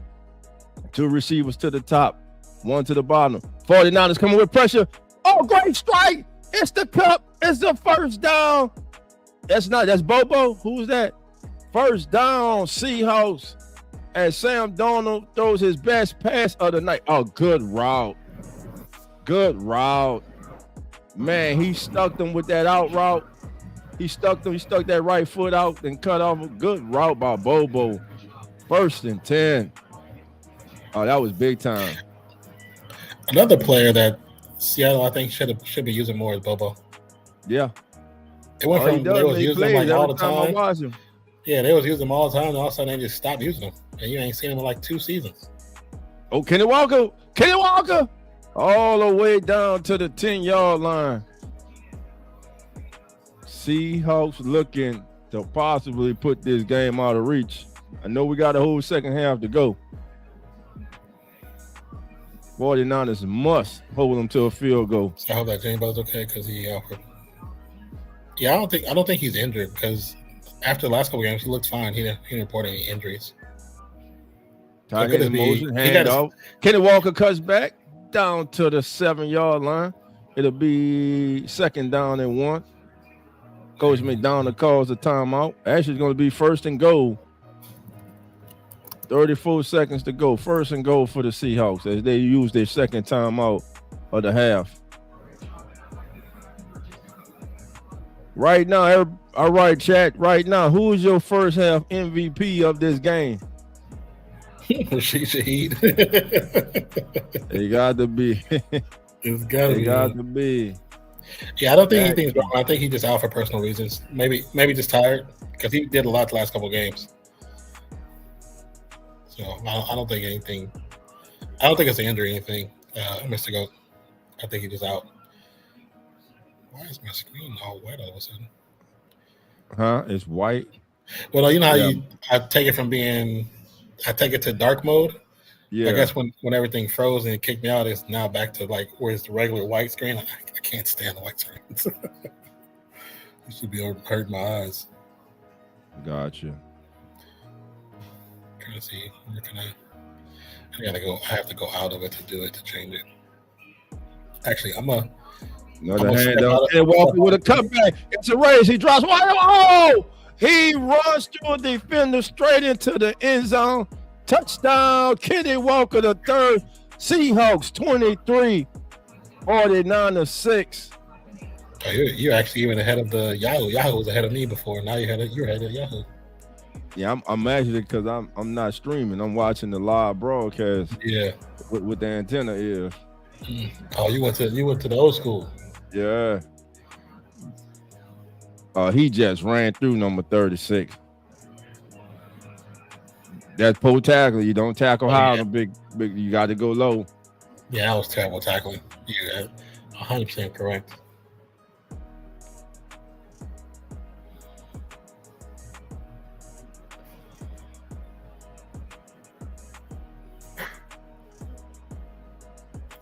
What up, shout out Katie? How you doing? So what up now? What up, brother?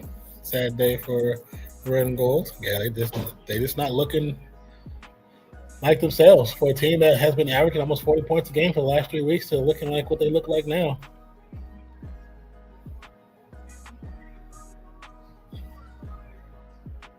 Yeah, that's crazy. So 49ers defense, they broke. Yeah. You can't win games like this with field goals, man. No, you can't. You cannot. So I've been a 49ers fan since Steve Young and Jerry Rice. Yes. That was a deadly combination of players, brother. All right. That's the question for the chat. What up, Mr. Millionaire? Hello, everyone. Told you Seattle was sneaky good. Well, I mean, they weren't sneaky good. They were actually just good. Yeah, they're just good people. Just a good team. Yeah. And they've had like one of the top defenses for 90% of the season. So, because they were definitely one of my go-to defenses. Let's see. Move us up there. There we go. Stop blocking me. Kick is away. It's going to be felled at the 11, 20, 25. Stop right at the 30-yard line. One timeout, 28 seconds to go. I'm trying to get some punch before I go in the locker room. I mean, that would be the smart thing to do. I'm taking 3. Look, you get 3, you're down 24-9 at halftime. Touchdown, 2 scores, you're back in this thing. Yeah. See, I got too much Jerry Rice though. PSA cards and posters, figures. That's what's up. Nice little collection. Too much Jerry Rice though. All right. Y'all can use number 8 of the day. Use some blocking up front because the offensive line not getting it done. Man, they just killing them with 4. With 4, yes, with 4. And that's how it's been the entire season with Seattle. Just rushing with 4. Oh my God, 104 to 58. Who getting beat 104-58? Before you sent me a screenshot of Detroit smacking Indianapolis. Wow. It's fourth quarter, 8 minutes left. It's 104 to 58. How does that happen? Coach needs to be fired. Players need to be fired. Contracts need to be terminated. That's a wow. Oh, step up. Purdy stepping up to 30, 35. Purdy to 40. Purdy still running 45. You should have got out of bounds. You're going to have to use that last time out. Purdy, he should have, good run, but he should have got out of bounds. Yeah, with that time. Oh, looks like they, now Fernandez had to use that final timeout. Also, the play before that, I don't know if you saw when you were talking, they were looking at McCaffrey's knees. He's on the sideline, walking back and forth, and they're not letting him back to the game. Uh-oh. Look like we'll see a lot more Brian Robinson in the second half. Yeah. Yeah, nice run by Purdy. Should have got out of bounds, like you said. If both Knicks didn't get hurt, I'm saying right now, looking like Seattle and them in the Super Bowl. Yeah. All right, it's Rams versus Texans. See, it looks like if both Knicks doesn't get hurt, Seattle might be winning this thing. I don't expect the Broncos, even if they win. I don't say Jared Stidham. I'm gonna see how Sean go hide him. Says Steven Stefanski is finalizing a contract to be the Atlanta Falcons coach. Okay. Big news. Also, we got some big news today. Look at McCaffrey. Look at McCaffrey on the sideline. Yeah, they working on his shoulder. Yeah. So Robinson in the slot. Be a timeout call by Seattle. You said what other big news you saw? What up, baby? Welcome back to the channel. John Harbaugh signing with the Giants. Oh yeah. Being official. Yeah. You know, not a bad move for the Giants. I mean, bring some excellent move for the stability Giants to that coaching position, which they haven't had since Coughlin. Oh my, yes. I mean, they had that since Coughlin, so and that's what they were looking for. Yeah, and I don't disagree with them. I think it's a good move. Like I said, what our complaint was it was never hate towards John Harbaugh. It was just John Harbaugh during certain points of the game should not be calling the plays. I don't think he should be calling plays anyway. Period. I think he should have an actual OC that calls the plays. But his 2 minutes in the end of games or in pushing it, trying to get to overtimes was horrible. It was the worst of any coach in the last 3 to 4 seasons. It's actually horrible. Yeah, it was just horrible. Purdy with a lot of time, but in pressure at the final end. Looked like he got intercepted as he go out of bounds. They're gonna say it's out of bounds. Hey, check that replay because he caught that. Yeah, to the end zone. It falls harmlessly to the turf. Looks like we're gonna go to halftime. 24-6 is crazy. 24-6 is crazy, bro. You said Rams Texas Super Bowl. Rams still got to get past Seattle, bro. Shit, they gotta get past the Bears tomorrow. Yeah, and I'm not sure if they're gonna be able to get past the Bears. They better not be close. Caleb is being special. He's playing very special. That's all I'm saying. They better not be close. Yeah.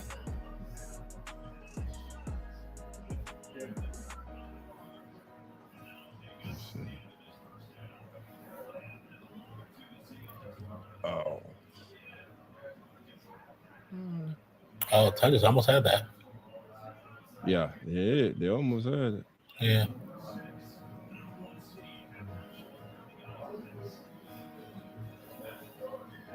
I knew Tigers was going to be pivotal in this game once Kittle went out. Yeah, they need Kittles, man. Yeah. They need Kittles. They always get injured at the end of the season when they really need them the most.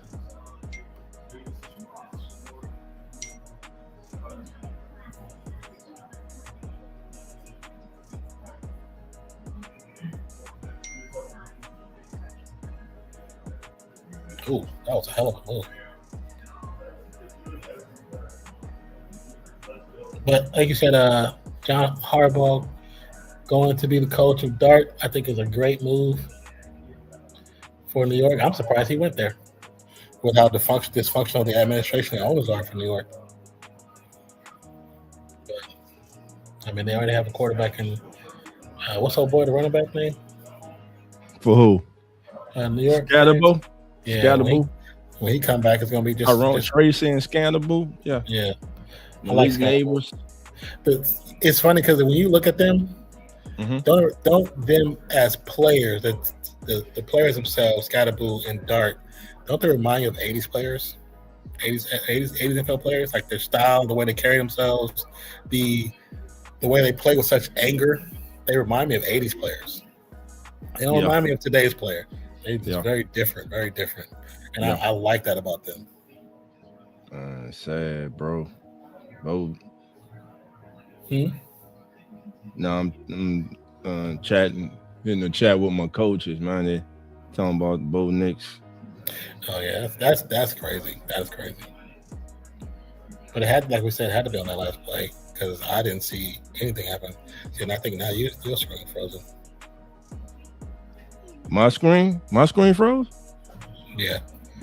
You're looking straight on forward, just very stern like. No. What about now? I'm moving. I see me. Yeah, you're moving now. You wasn't moving a few seconds ago. Oh yeah, I was purposely. I wasn't moving. I was just still.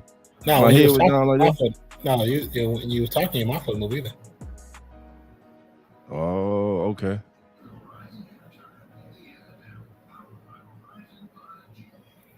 Oh, did they? Oh, did the Twitter get cut off? I think Twitter got cut off. Yeah, I think I got cut off. What, X? Yeah. I don't see it in the live views anymore. Because it dropped to like. Let's see.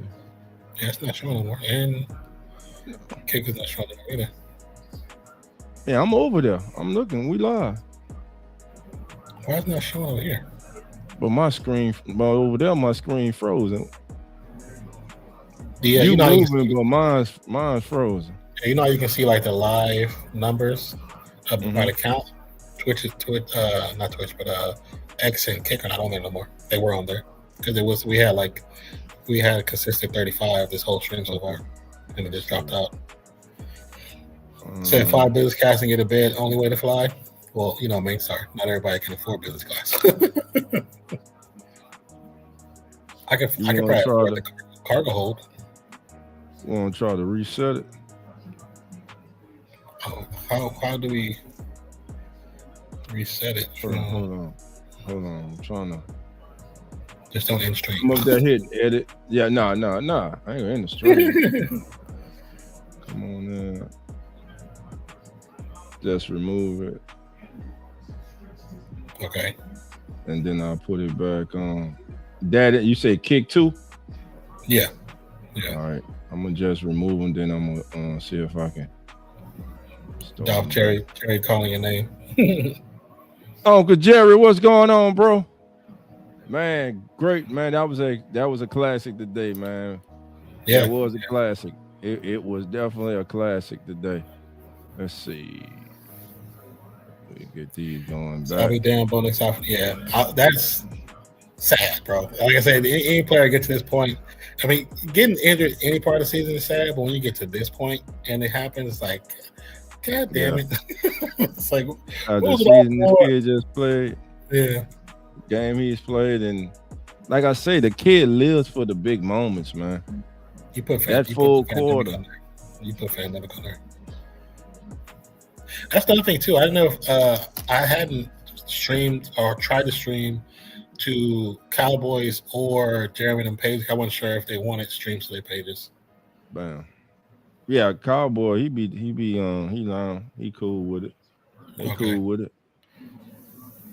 Yeah, see the numbers back up. There we go. Yeah, that's what I was saying. Yeah. There we go. And your boy Dolph in the house, baby. Yes, sir. The man. Look at that play. Cook missed that play with Cook. That play. Let the man take the ball out of his hand, man. That was big. That was a big. Have you seen this whole game so far? You've seen the whole game? Yeah, you see the play where no, I'm talking about the Niners game where the defender hit Purdy's hand before the ball came forward. Yeah, and they say it was incomplete. What? That was a fumble. It was to me too. I thought it was a fumble, and it was 6 points that they took off the board because his hand didn't come forward. His hand was here. So if your hand is here, not here, that's a fumble. They didn't want to give them 12 points before we got out of the 14th minute.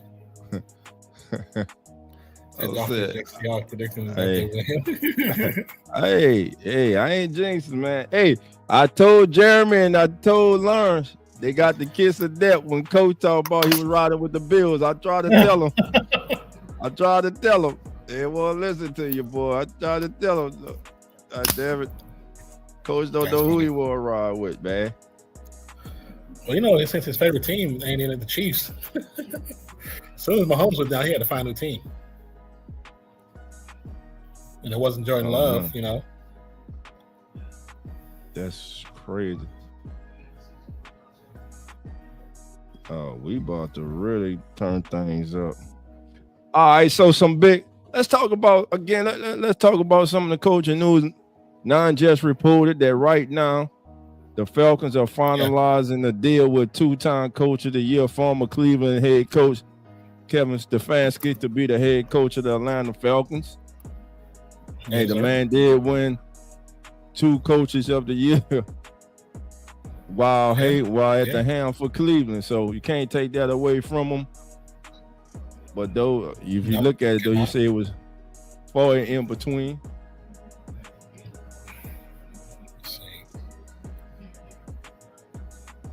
And then the other big news, John Harbaugh is named head coach of the New York Giants. That to me is big right there, man. Yeah, I mean, like we talked about, it gives stability at the coaching position for the Giants, where they haven't had none since, like we said, since Coughlin, and that's been a very, very long time.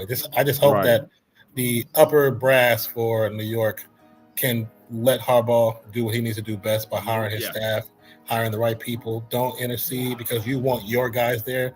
Let him get his people. Because we're going to see some coverage from the Ravens come over to the Giants. We know that for sure. That's going to happen. But they just need to let them do their thing. Right. So, but what I'm what I've heard is that kind of was in one of the things that he wanted. He wanted like control on the roster, coaches, and also he reports only to the owner. Yes. He reports straight to the owner. From I forgot who said it, but when he was interviewing, his number one stipulation was that he got to help hire the general manager. Yes. Because he didn't want a general manager there before he came. So when people were talking about, he might go to the Raiders, like the Raiders was like, no, because we're not firing Spy Tech. So that wasn't going to happen. So anywhere there was a general manager already in place, he was not going. Right. Now, homie, I don't know. Isaiah did you, bro? Isaac, who you talking to, bro? You might be talking to somebody in the chat.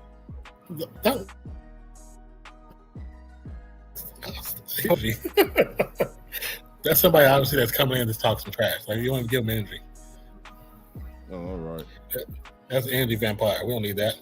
Let him talk his talk. He can talk to the wall. Yeah. All right. I'm about to give him some energy too. Nah, we don't need to waste energy on energy vampires. Yeah, that's true. That's true. Yeah, what's it? The Kevin Stefanski going to the Falcons is an interesting move too. Yeah. I mean, stability of coaching is what they need too, but also they need somebody to galvanize that team because the team has too much talent to be playing the way they play. Too much talent. I mean, they do have players that's coming on to their contract years, i.e. Pitts, who may stay or may get.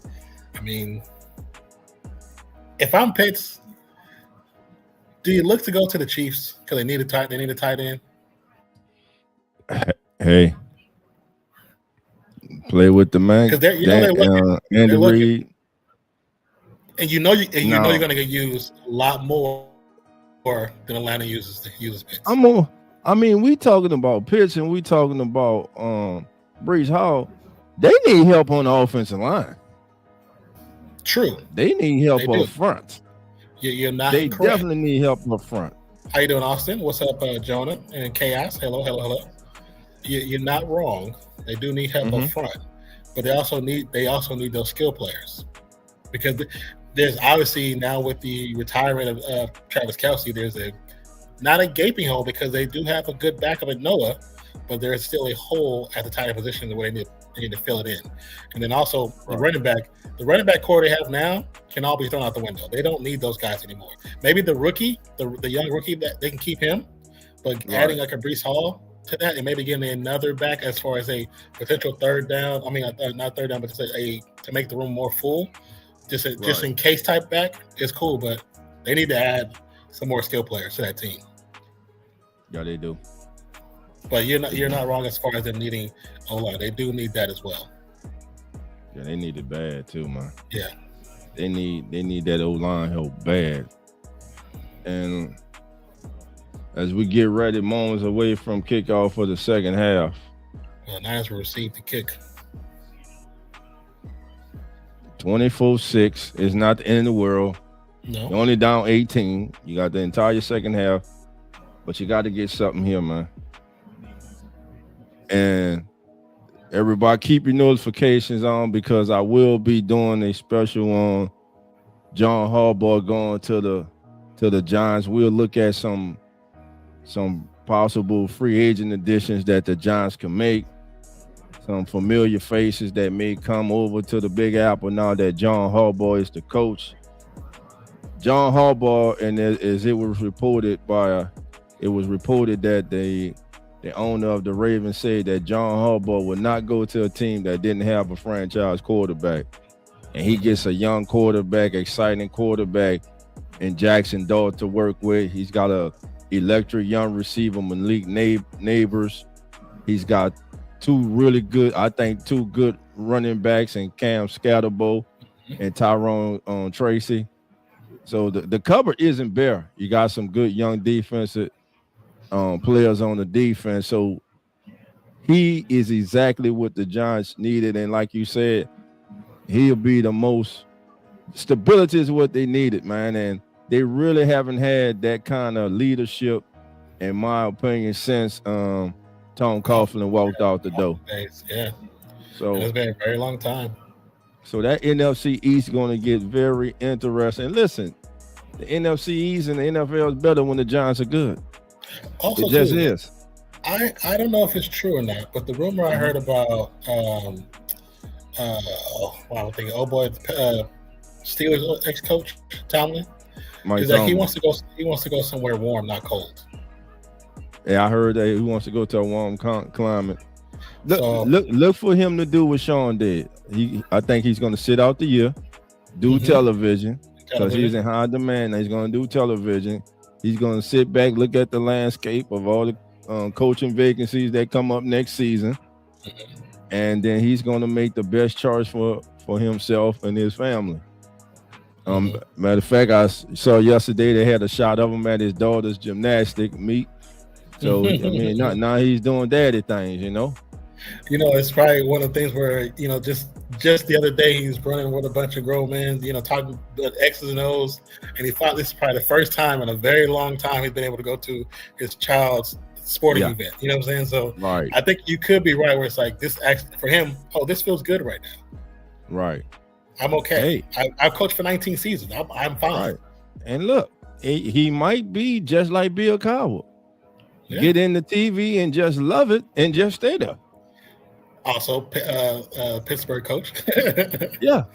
So I wouldn't be surprised. I wouldn't be mad at him for doing it.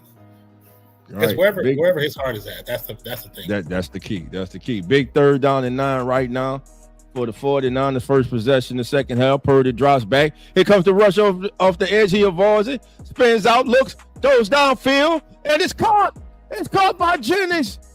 Brock Purdy making magic in the pocket, staying alive, throws a dart down the field of Jennings. First down 49ers, and a must-have for the 49ers. Purdy is lucky to get away from the sack as they had a tight end trying to block a DM really was just a release. Oh, that's a great catch by Jennings. Great catch by Jennings. Try this. 1st and 10 from the 48-yard line of the 49ers. One back in the backfield. Play action pass. Here comes the rush. Purdy running for his life. Running back. He has to throw it away. He's going to throw it out of bounds. And it's really good. I keep it right here. It reached the line of scrimmage. I thought it came up short of the line of scrimmage. It's going to be 2nd down and 10 for the 49ers. And Tungus is limping off the field, and that's the last thing they need. You already are. Oh my God. Did he just tear his Achilles? Oh my God. Non-contact. I think Jake Tungus just tore his Achilles. Because he just stopped running the middle of this route, went to the ground and grabbed the back of his ankle. Yeah, that's one. Going to be a handoff to Brown. No, that's not Robinson. You could take whatever. Oh yeah, I think you're right, though. I'm looking at it right now. After play. Yeah, I think that kid just tore his Achilles, bro. Yeah. No contact. Oh my goodness. Yeah. James with the run for the 49ers. He grabbed his knee first and then grabbed his ankle. That didn't look good. No. I don't even know how he runs the field by himself. Man. Yeah, here. Let me get you the link, Jonas. Hold on 1 second. Big 3rd down and 3. It's going to be a handoff to Robinson up the middle. Goes absolutely nowhere. Do not like the call. I don't like the call. And the Niners are another team where they have an offensive coordinator, but he doesn't call the plays. Right. He doesn't call the plays, which I believe is it's Kubiak. It's another Kubiak. I think it's his brother. Clint is the offensive coordinator for the Seahawks. There's another Kubiak that calls plays too. Not here, but another. I know. Clint is on the other sideline right now. Yeah. Okay. Purdy back. He's gonna get sacked. There you go. Gotcha. Just dominant performance up front by this Seattle defense, man. And like you said, they haven't been doing anything crazy or special. They just run the regular 4. That's it. And it's been stopping them. But 4th and 2. The Athletic is reporting that indeed Kevin Stefanski. Oh, yeah. He was 45 and 56 in 6 seasons with the Browns, and he won Coach of the Year twice. How? It's a good question. That's a question I cannot answer. 45. I would say Chad, help us answer that. That's successful for the Browns.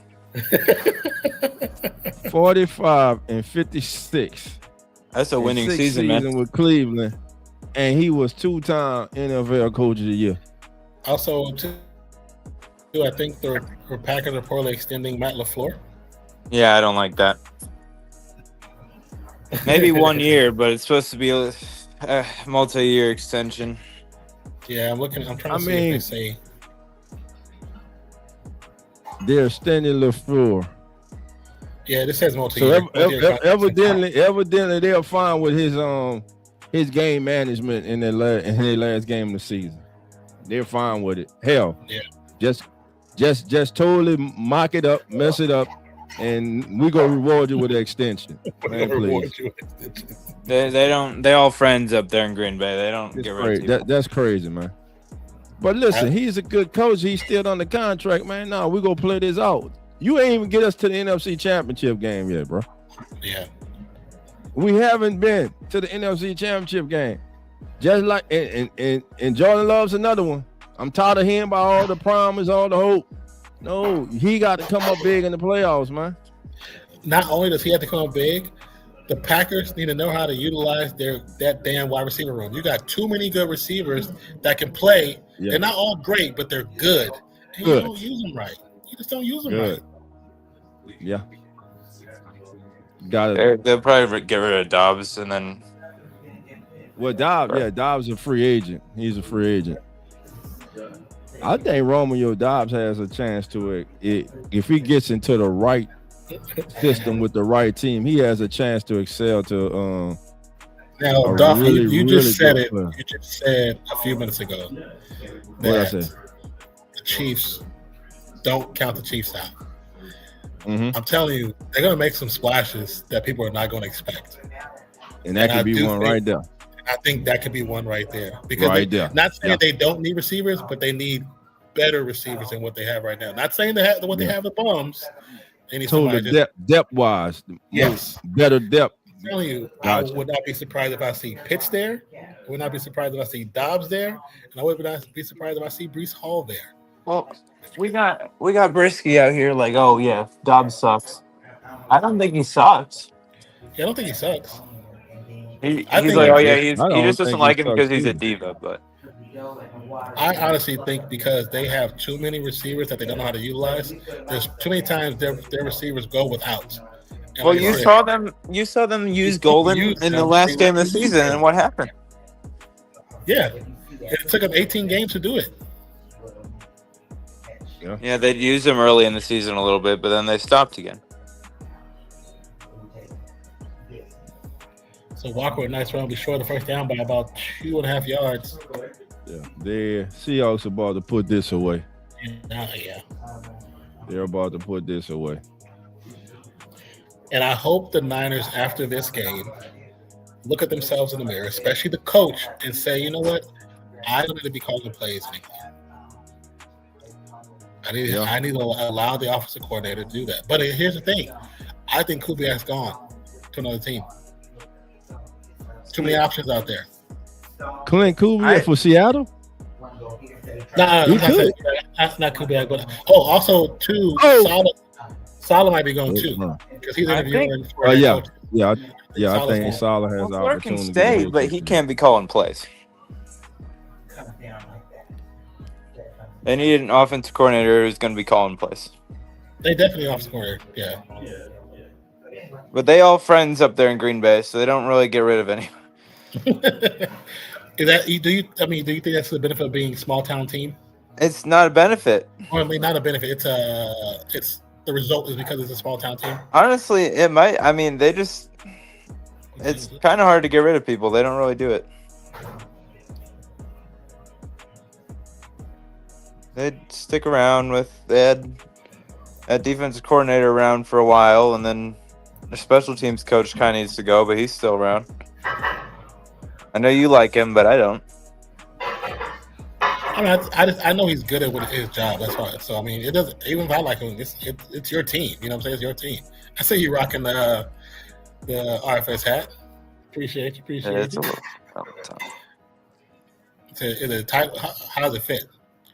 It's fine. It just what I think Zach said is the top is a little bit like it could be more firm. But yeah, that's why I'm gonna do another one with that same logo on a hat like this style. So it'll be where it's like it just sits firm. That's more like I think I was something like that's more like the captain's hat that you see like the military wear. Oh yeah, it's a little like high, like it.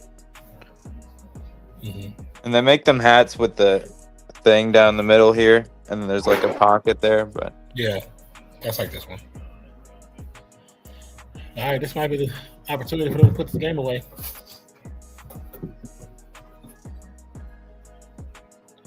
Darnold, pressure, sack. It's gonna be a loss of about 6. I mean, I go to work and I miss all these games, and then I go and watch Sunday and Monday night, and I get some 6 to 7 BS like halftime, like this crap right here, like. Yeah, see that look on his face, Sam Donald, right there on the ground?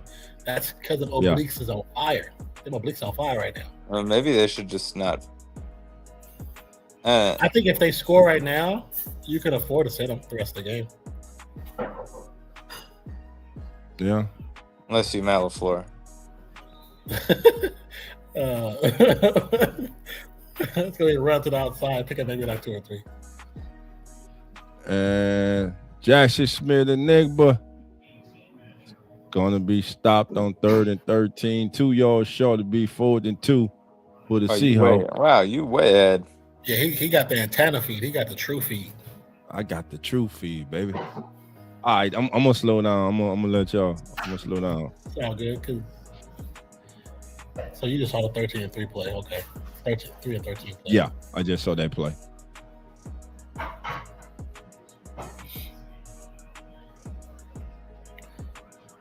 Pressure. Pressure's up. That was a hell of a pressure. Go for it. Yeah, why not? You know, I mean, not saying, yeah, jump. He's definitely out. He said the game is so over. For the most part, the game is over, yes. I mean, honestly thought the Niners would win. They still have a full quarter. Not saying if the Niners have to play different than what they're doing now to even be competitive to win that fourth quarter, but Seattle has to play status quo. They don't do anything special to beat them right now. They just play regular game. No, they're not. They're not. They're not doing anything special. You're correct. Now the winner of Rams and Bears has to go into Seattle. And had the Niners won, the championship is in Chicago. Yeah, if they win. But you know, the fact that either one of those teams have to come into Seattle, that 12th man makes a difference. Yeah. Oh, and you got players headbutting other players. That's when you know. That's when you know the signs of the game. It just frustration. Over is really over when they start. Yeah, frustration saying you start doing dumb stuff like that. Say Bo Nix wanted to go season-ending ankle surgery. Sean Payton announced it after Broncos playoff win versus Bills. Yes, but what could be in jump tube as well. So Houston or New England in Super Bowl. I still think it's going to be New England, but doesn't mean Houston. I don't know because I think they'll probably beat the Texans, but they've played such an easy rec schedule this whole season. Yeah, they beat the Chargers, but yeah, Chargers end up being turn out to be not too much as they get towards the later part of the season. I mean, and yes, they did have a huge time. It doesn't mean nothing if teams aren't beating them in this point in the season. If they're still winning, that stat of saying, "Oh, they had an easy schedule," still doesn't mean anything. If that's what teams believe, then beat them. Yeah. I'm hoping that the Niners lose, and then I'm hoping Houston wins. That probably won't happen, and then the Rams win. I mean, as a Raiders fan, do I want to see Patriots win? No, but at the same time, I said Drake May was going to be good, and I want him to win because I said it was going to be good before a lot of people did. I didn't think you would be that good. I need this to prove what I say. Before you hold up, there's a lot of things I say that I be BSing, and I said a long time ago. I think this kid got the potential to be really good. And everybody looks crazy. That's my state too. I just don't. I don't think he. And I do understand that, but at the same time, you're saying that when he was still young in his position, he's still growing and becoming better and better.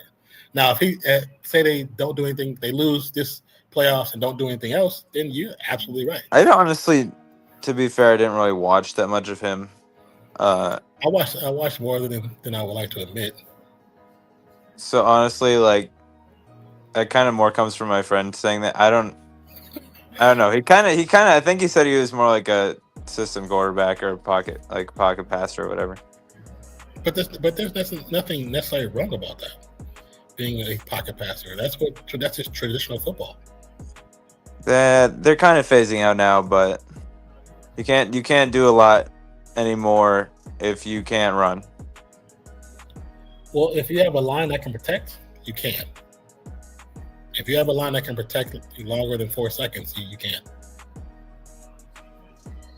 But I mean, yes, you're right that the quarterback position is going to a more.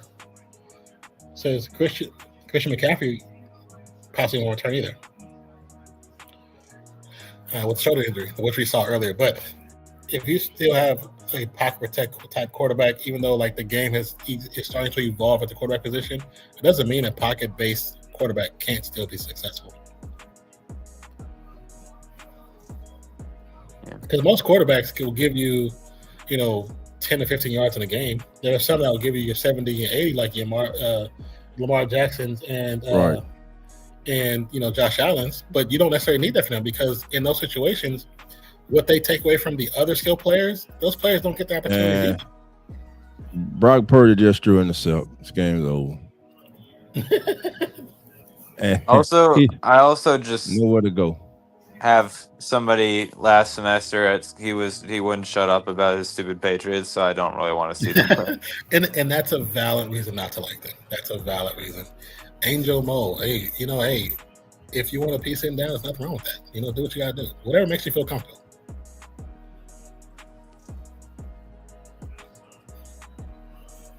Like I know you started watching when you was 6 and Tom Brady won a Super Bowl. Shut up, bro.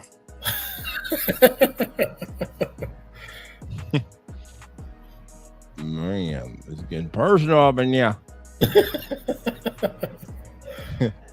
Yeah, that was just a poorly thrown ball. Well, he was holding it all day. He had nowhere to go. Technically, no, it wasn't really poorly thrown. The tight end just allowed the defender. He got the fight for the ball, man. Yeah, that's I blame that on the tight end more. Even though the stat negatively affects Purdy, that's one thing they should change. They should change the NFL is when the interception is thrown, if the receiver had the ball or they're the reason the interception had, that negative stat should go to them, not the quarterback. Or drops. Makes no sense. Yeah, drops too. Yeah. Drop. It shouldn't affect the quarterback's overall numbers. Why are you watch your fingers. Cutting that bag with that big ass knife. But since over here with a samurai, I would like to see. I just wanted to look at. I wasn't gonna cut it all. That little part at the start. What do you say, Jonah? It wouldn't happen, but I kind of think it would be nice to just see the Texans win it. The Texans? I mean, yeah, but I don't know. I don't have a lot of faith in that team. No, I don't think they will, but I would like to see Seahawks and Rams, and then hopefully Texans and Broncos. Oh, man. As long as they got Jarrett Stidham. That AFC game is going to probably be ugly as hell, man. It's going to be ugly. Well, then the Texans need to win. They need to. Yeah. I wouldn't mind seeing CJ Stroud up there. I might see this Stroud. I think from how we talked about how his first season looked good, had that second sophomore year slump. That slump turned into another year. It just never changed. Now finally he's at a position where he looks what we all assumed him to be and getting better. But I mean, we'll see. We'll see. Yeah. Said, does Bill's coach get fired? That is a great question. It is not out of the realm of possibility. And I asked this a couple weeks ago. That was kind of on Josh Allen. Yes, it was. He had 3 turnovers by himself. And they didn't deserve to win, and they almost won. So they were supposed to lose last week. I know people don't think so. But they should have lost last week. I'm gonna say it again. Win, man. Win. Yeah. I mean, 2 years ago, everything lined up for them. Mm-hmm. Had the Chiefs at home. Mm-hmm. One of the worst teams the Chiefs had entering the playoffs. Mm-hmm. They came up short. Last year, they came up short. This year, no Chiefs, not even in the playoffs. Ravens, not even in the playoffs. Joe Burrow, not even in the playoffs. And what happens? They come up short again. Maybe they have gone as far as McDermott can take them. Sometimes that's the situation. And maybe there needs to be a new verse in that locker room. Yeah. That doesn't mean he's a bad coach. Sometimes. No. Oh my God. If he don't, y'all gonna enjoy. Y'all go see this play. Okay, let's see. Darnold 10 for 15 for 94 yards with 1 TD. That's crazy. You're in the third quarter. You only got 94 yards passing. Not doing anything special. He don't have to. Yeah. All right, let's see. From the 42-yard line. Right. In the shotgun. Or a high snap or something. Oh. Pass to a wide open receiver. Oh. What happened? How are you not covering the running back? Turf Monster got him. If he doesn't stumble, it's touchdown. Yeah, it's touchdown. Turf Monster didn't get him. That was a little high. No, I don't think the Turf Monster got him. That was just a high thrown ball. Where's the linebacker? Linebackers, you have generally 3 linebackers. One always guards the running back. One guards always looks at the spine of the quarterback. Where's the defense at? This is a quick game, actually. Man, look, they might be losing, but this Winter kid number 53, he playing a hell of a game for the 49ers. He's been all over the field tonight. Do you number 53 said? Yeah. Yeah.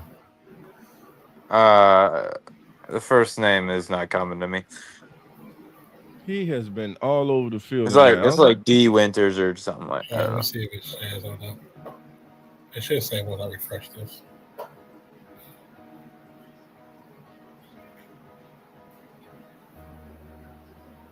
Yeah, D Winters. D Winters, man. Is he a free agent? Because he's making himself some money today. Oh, if he is, he definitely getting a paycheck. Yeah, he making himself some money. Oh my goodness. First down. What are we doing? He was down. Yeah, his knee was fully down. That route by Cooper Kupp was nasty though, man. Kupp's had some really good catches this game. That route was nasty, man. We want to thank all 92 of you in here right now. Do us a favor. Hit that like button. Subscribe if it's your first time. This is Real Fan Sports, brought to you by the Come On In Sports Network. Yes, sir. Your host of the day, you see him. Host of Real Fan Sports, one half of Real Fan Sports, the one and only Nonpfixion is in the building, baby. We are joined by Jonah. Jonah's in the house, and I'm your boy, Dolph Jackson. Shout out to our brother, Zach, who's on the clock, baby, making that dollar bill, y'all. What up with you, Zach, baby?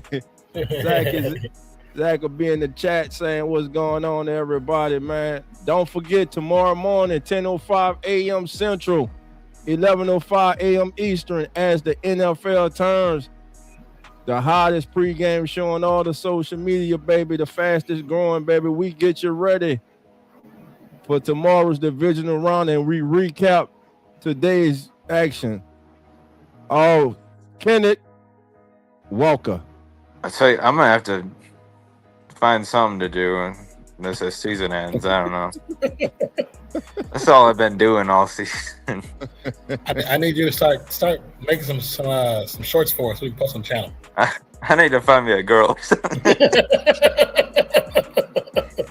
Hey, you're gonna be in college soon. That's gonna happen.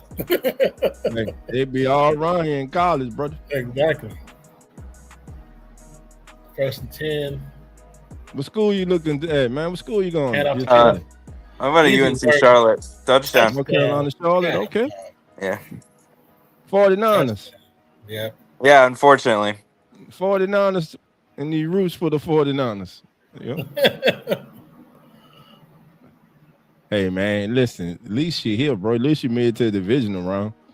Yeah, I know it's not looking like the way you want it. I ain't been in the playoff in 5 years. Yeah. I'll take it. So let me ask y'all this, and everybody in the chat. If y'all haven't saw it, go to the Come On In Sports Network. But we did a special on Mike Tomlin retiring.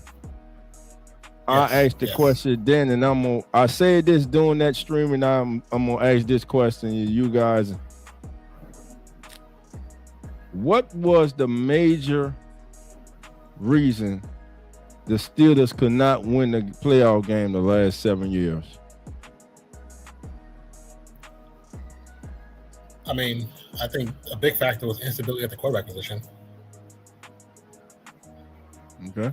Yeah, What you say, John? Since Big Ben, they haven't had anything. I don't know. Tomlin's just good enough to make playoffs. I don't think he's gonna really take them any further than 9-8. 9-8. Okay. First of all, I agree with what y'all said about the quarterback. I think that's it. Period. They have not been able to replace Big Ben yet. Yeah. And like I said on that stream, it is hard to replace a legend. Big Ben's don't just walk through your door every day, man. Patrick Mahomes don't walk through the door every day. You got to be fortunate, man. And there are those in the media, sports world, media, and coaching fraternity who, in my opinion, disrespect Mike Tomlin. Mm-hmm. There are those who call him an average coach, those who call him overrated, those who say him never having a losing season is overblown. I, for one, disagree with that. It's hard as hell to win in the NFL. It's hard to win in the NFL. Yes, they lost a playoff game 7 straight years. But you forget he took the Steelers to 2 Super Bowls. You forget he won 13 AFC North titles. You forget he won a Super Bowl. So my question was this: if roles were reversed, if the end of his tenure was the beginning of his tenure, and the beginning was the end, would he still be coaching now? Would Steelers fans still want Mike Tomlin at the helm right now? If roles were reversed, or if the end of his current season was like his beginning, they'll be loving him. They'll be loving him. So I say that to say this: how quickly people forget. Now listen, I understand it's frustrating getting to the playoffs and losing, but damn, you still was in the fight. How do y'all expect to win in the playoff with Mason Rudolph, Mitchell Trubisky as your quarterback? With all due respect, Mason Rudolph. You can't. He is a backup. You know, he's a backup. And Kenneth Pickett. Oh yeah. The man went to the playoff with Kenneth Pickett and Mason Rudolph as his quarterback. Yeah. He got Russell Wilson when he was washed. And then moving on from Russell Wilson wasn't wrong. You see that right now. I hear Russell Wilson. I saw something on social media. I got to make sure it's right, but it was saying something about him possibly leaving the United States. So I don't know. I saw that too. Something about him possibly leaving the United States. So that probably means he's about to retire. He can retire. We all know he's on the back end of his career. He's not the same Russell Wilson he was. But again, to me though, I just think that Mike Tomlin, the hate that the man is getting, it and Steelers fans, like I said, theirs have been spoiled. They're about to walk into what the other 31 franchises in this National Football League have went through. Y'all have been fortunate to hire 3 coaches and hit in the history of the franchise. I guarantee you, it won't be a Ford. You with me right now? Y'all, a lot of them so damn arrogant. They think that whoever they hire go do the same thing. No, I'm telling y'all, it ain't easy. 3 times in a row, they hit lightning in the bottom, man. Yeah. How you doing, you don't get that. Good night, misdemeanor. She said, "I'm going to bed. Game's over." Well, it looks like the Dolphins are going to try to get Jeff Hafley. Well, they're doing an in-person meeting with him. I know. Interesting. See, McDaniels is interviewing with the Raiders on Monday. How would you feel about that? Offensively, I wouldn't mind it. I mean, but also, are they going from as head coach or coordinator? I think he wants to. Y'all don't have a head coach. I know, but they're doing stuff differently right now, so I have no idea what's really the approach. You know what I'm There's saying? no way I'm interviewing with the Raiders for an offensive coordinator job if they don't have a head coach. If you're not interested in me as a head, no, I'm just saying, if I'm him, if you're not interested in me as a head coach, when you hire a head coach, maybe I'll see if I like the guy. I mean, maybe I'll consider it, but I'm not coming to talk to you for no offensive coordinator and you ain't even got a head coach. I mean, that man might not even be thinking on the same wavelength, man. Oh no, you can't do nothing like that. I mean, that and that right there is like what I would say, like how coaches have to have their guy. It's like, right, if you as a coach can't take a blank slate of players and build from within because you have to have your thing, are you really a good coach? Exactly. Or you good with the same, you know how to play with the same set of hands every time, but you can't start from a blank slate. Like the players aren't your, you know, it's like when Gruden first came, he had to bend the team to his will to make them play his style. But it's like they were already competitive at it in the style that they had. You changed it and you got rid of players that they shouldn't have got rid of, which is what hurt the team in the long run. Because you're stubborn enough to say, I need to get my players. No, just play what you have. Build around what you have. That was a hell of a try by Purdy, but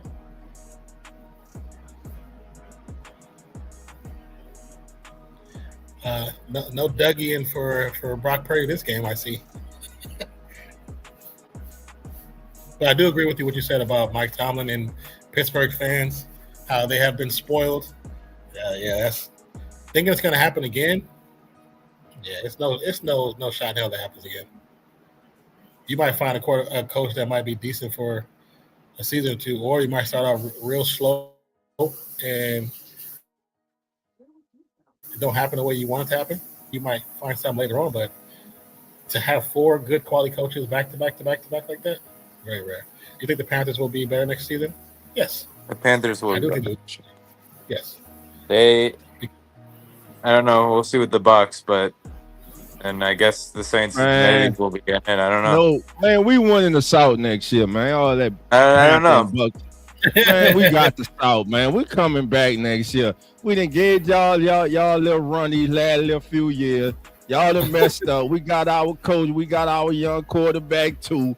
Yeah, we building something, baby. We coming, man. I won't hear nothing about no 8-9 Panthers. 8-9. Matter of fact, that's a rule the NFL needs to change. If you're not 500 or above, your ass shouldn't be able to go to playoff. Yeah, okay. And you shouldn't host a playoff game. But they were about to host a playoff game. Well, yeah, let's see that rule change when you win and you're below 500. We don't go. Who wants to go in when you're below 500? That's weak. That's weak. You say it's weak. The players want to go. Hey, I don't blame them to go, but it's weak. So the Broncos wait for the winner of the Patriots Texans. Yeah, man. Unfortunately for the Broncos, going in with no Bo Nix it's almost like tough, man. It's you pushing that rock up a mountain. That's a heavy rock to push up, man. That's a boulder for your ass. Jared Stidham win the Super Bowl, boys. Jared Stidham. Hey, never know. know. Touched the ball. He hasn't touched the ball. He might go to a Super Bowl. I don't. Might win it. So that's the question. Which team in the AFC has the best quarterback remaining in the playoffs? Drake May, I guess. I mean, let me pull up the whole. Who's all left? Drake May, C.J. Stroud, and Jerry and Stidham. I'm talking about just the AFC, not the NFC. Jerry Stidham. You can't put him in the picture because he hasn't played. He's Jared Stidham. He's the starting quarterback. But if you look at his stats, zeros across the board. Sean might play and coach. Sean might strap Hey, up. where's Jameis Winston at? Sean might play and coach, man.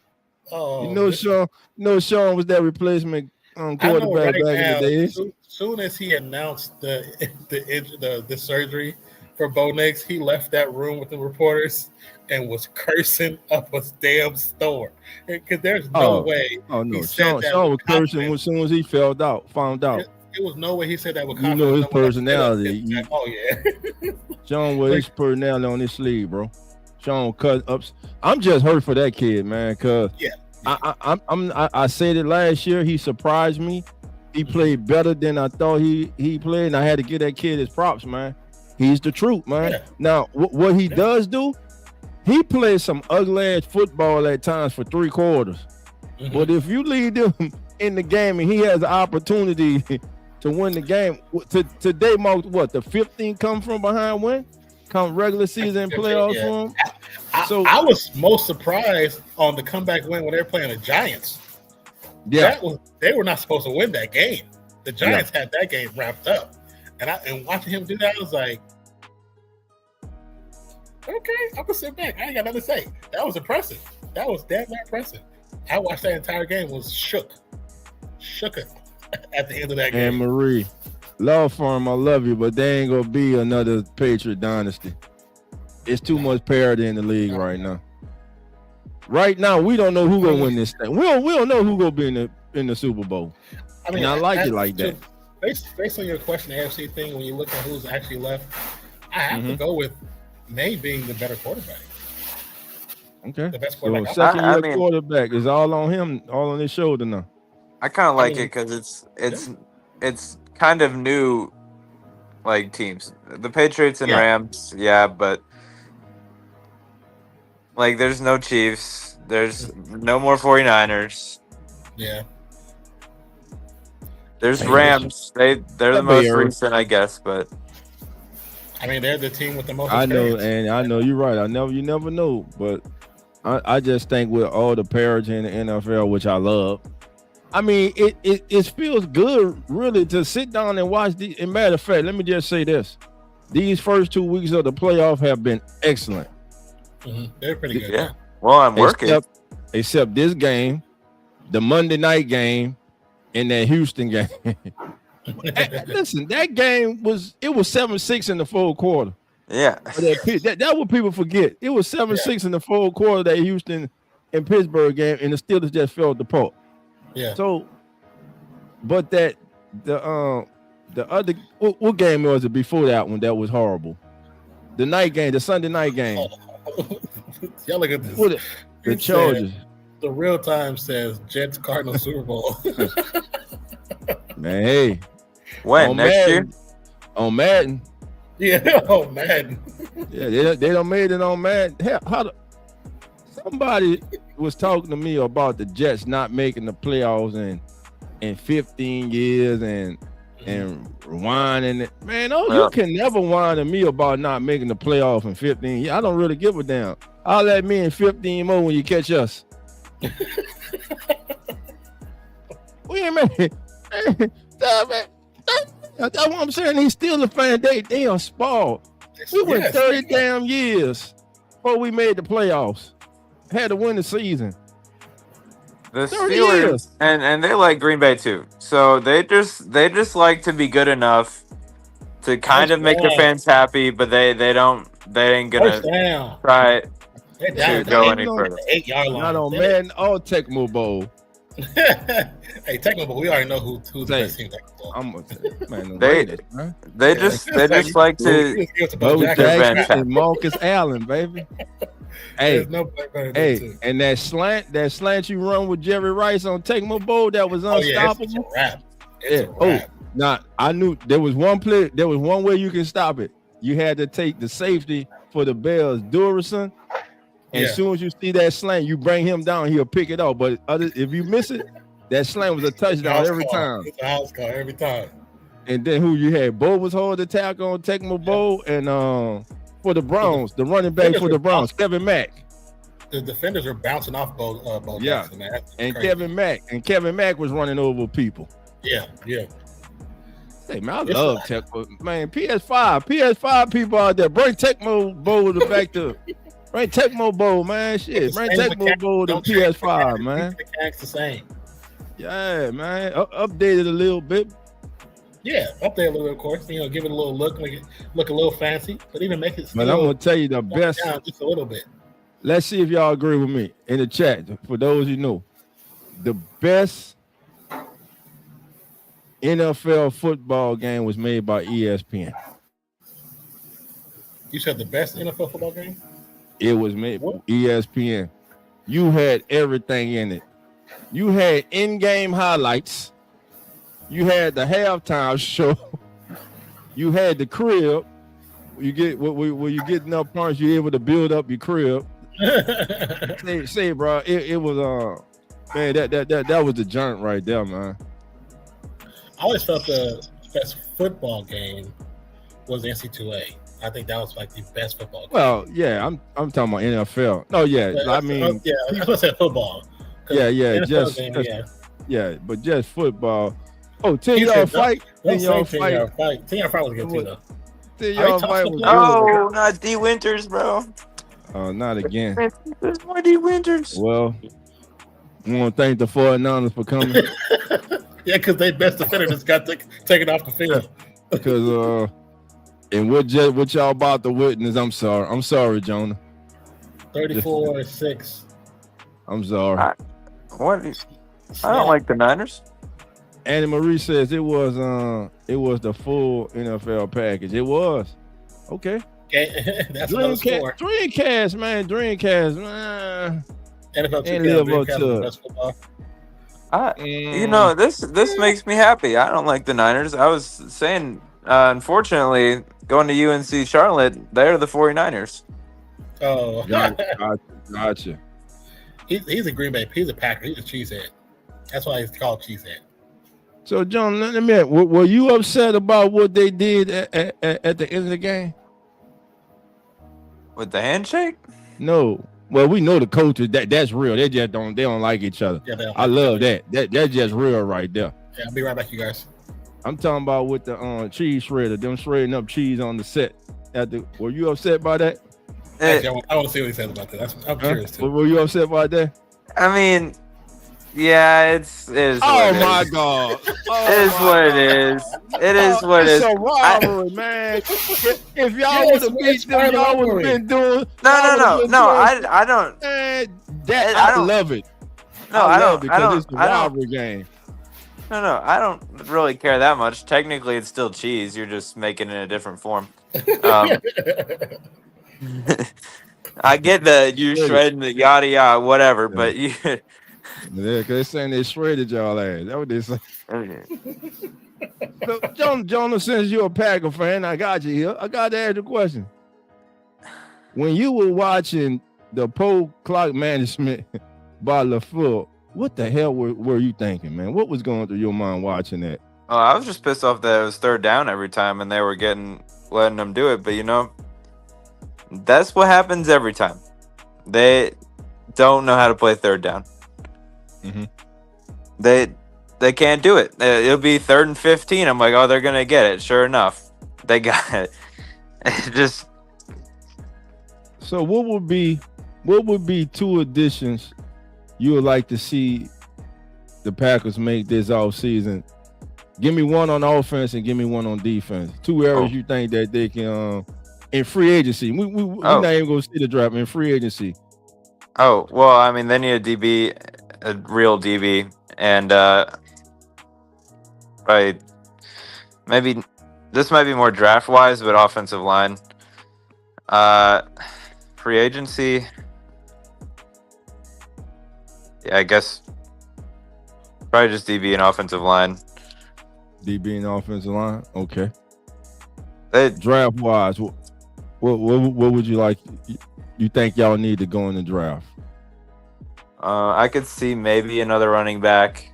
But yeah, I mean, like, we don't got a 1st-round pick. Mm-hmm. So they'll probably go with DB, offensive line. Maybe a later wide receiver. Another wide receiver? I don't know. They're gonna get rid of Dobbs probably. Well, he's a free agent, so yeah. So what's the temperature that you're hearing with that? With him being a free agent, is there any talk of them wanting him back, or are they going to let him go out from what you're hearing to test the market and let the market set the price for him, and then they decide if they want to match it or not. If they feel he's worth that. I don't know what they're thinking. I mean, you got Golden, so I'm fine with getting rid of him. I mean, we saw when they actually used him. He doesn't drop the ball. There's only one time that they targeted him and it went right to the defender, so it wasn't even on him. As in the second Bears game.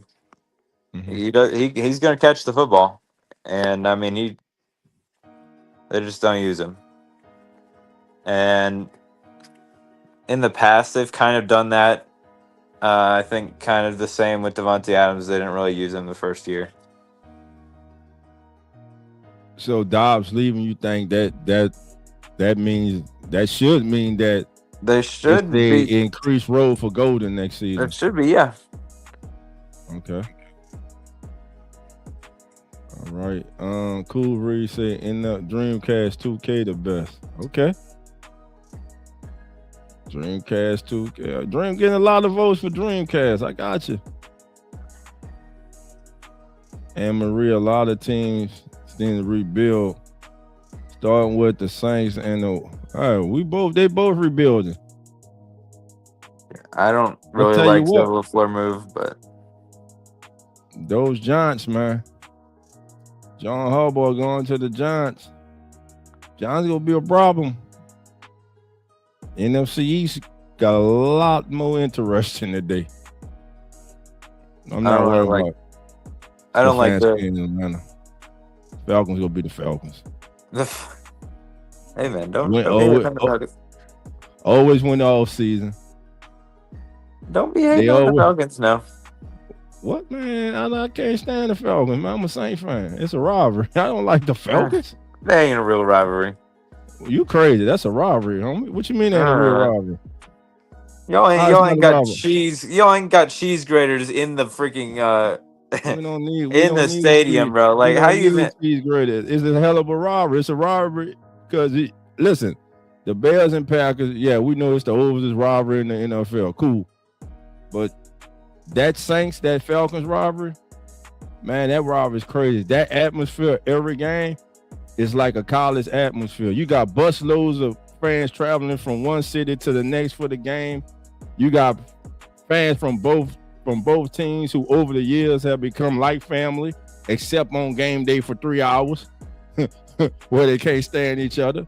But it's all with love. But it's a great rivalry. It was tied 55-55 going into this year. Falcons won both times, so now they up 57-55 all time in the series. And all the games normally come down to the last possession of the game. So it's a hell of a rivalry, man. It's one of those rivalries that the NFL doesn't spotlight enough because of the markets. Even when the Falcons and the Saints were good, when the Falcons had Matt Ryan, when the Saints had Drew Brees, that game still did not get the coverage that it deserved. Oh, Purdy fumbles. Green Bay and Chicago is back. And hopefully, I don't really like the extension, but it is what it is. What you say? Green Bay is back. Green Bay been back for 4 years, man. Yeah, no. Green Bay and Chicago's rivalry is back. Oh, you talking about? Oh, the rivalry is back. Okay. Yeah, and listen, man. Shout out to Ben Johnson from bringing it back, because in his open presser, he just came out and said it, man. I don't like we gonna beat the Packers. I love that, man. He came out with it. He Eddie. They should not have won any of those games, but they did. The one we beat, the second one was off a fumble because of Romeo Doubs, by the way. You talking about the one last week? No. The second game in Chicago. Oh yeah. And then that was a good one. The other one, I don't know. 21-6, full quarter. 95% chance probability of winning, and they blew the game. They blew it. running the ball, not running the ball enough, not making them use their timeouts. And I think this is where analytics come in too much in football. If you the head coach, the hell with what analytics say. You the coach, read the game, man. You got the ball. They got what? They had what? 2 timeouts left, or they had all 3? I think they had all 3 timeouts left. You may have made them use 1 timeout, and you're throwing the ball. I'm not throwing the ball, man. I'm making you use your timeouts. Just think how different that game would have been if the Bears didn't have a timeout. Just saying. It was just pull use of the clock by LaFleur. I just think he told, and even the announcers were saying, what the hell are the Packers doing? No one understood what they were doing.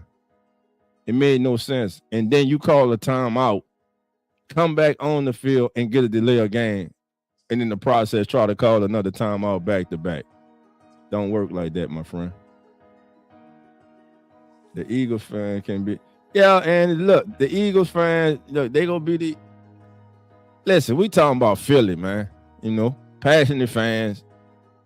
But you got some fans, like in every fan base, you got a lot of bandwagon jumpers who really ain't Eagles fans, who just jumped on the bandwagon because they've been going to Super Bowl late and they won the Super Bowl. They're not really Eagle fans. The real Eagle fans, they know who they are. They stand up. And if somebody listening to this, you feel the type of way, you the one I'm talking about. Bears will have their rear ends handed them by the Rams. Could be. I believe Coach McVay is one of the brightest minds in the NFL. But tomorrow, I think they need to run the ball tomorrow. They got to count. He needs to count on those 2 young running backs tomorrow. They need to touch the ball a lot in that game to take the pressure off of Stafford and that passing game. They will. It's cold. But that's not Stafford's first time playing in Chicago, so that's nothing to him. That's nothing. Man, I'm gonna tell you something else. We got kudos tonight to that Seattle Seahawks offensive line, because they have done a great job for that running game. Locked up in here is crazy. Let's see. And again, breaking news: Kevin Stefanski will be the next head coach. It's being reported of the Atlanta Falcons. So we got 2 coaching positions being filled today. Harbaugh to the Giants, and it looks like Kevin Stefanski is headed to the Atlanta Falcons. So that now leaves us, gentlemen, with 7 openings now. I believe so. Should they change the rule for coaches that if your team is in the playoff, you cannot interview for a game until the playoffs are over, or your team is eliminated? You cannot interview for a job even if your team has a bye week.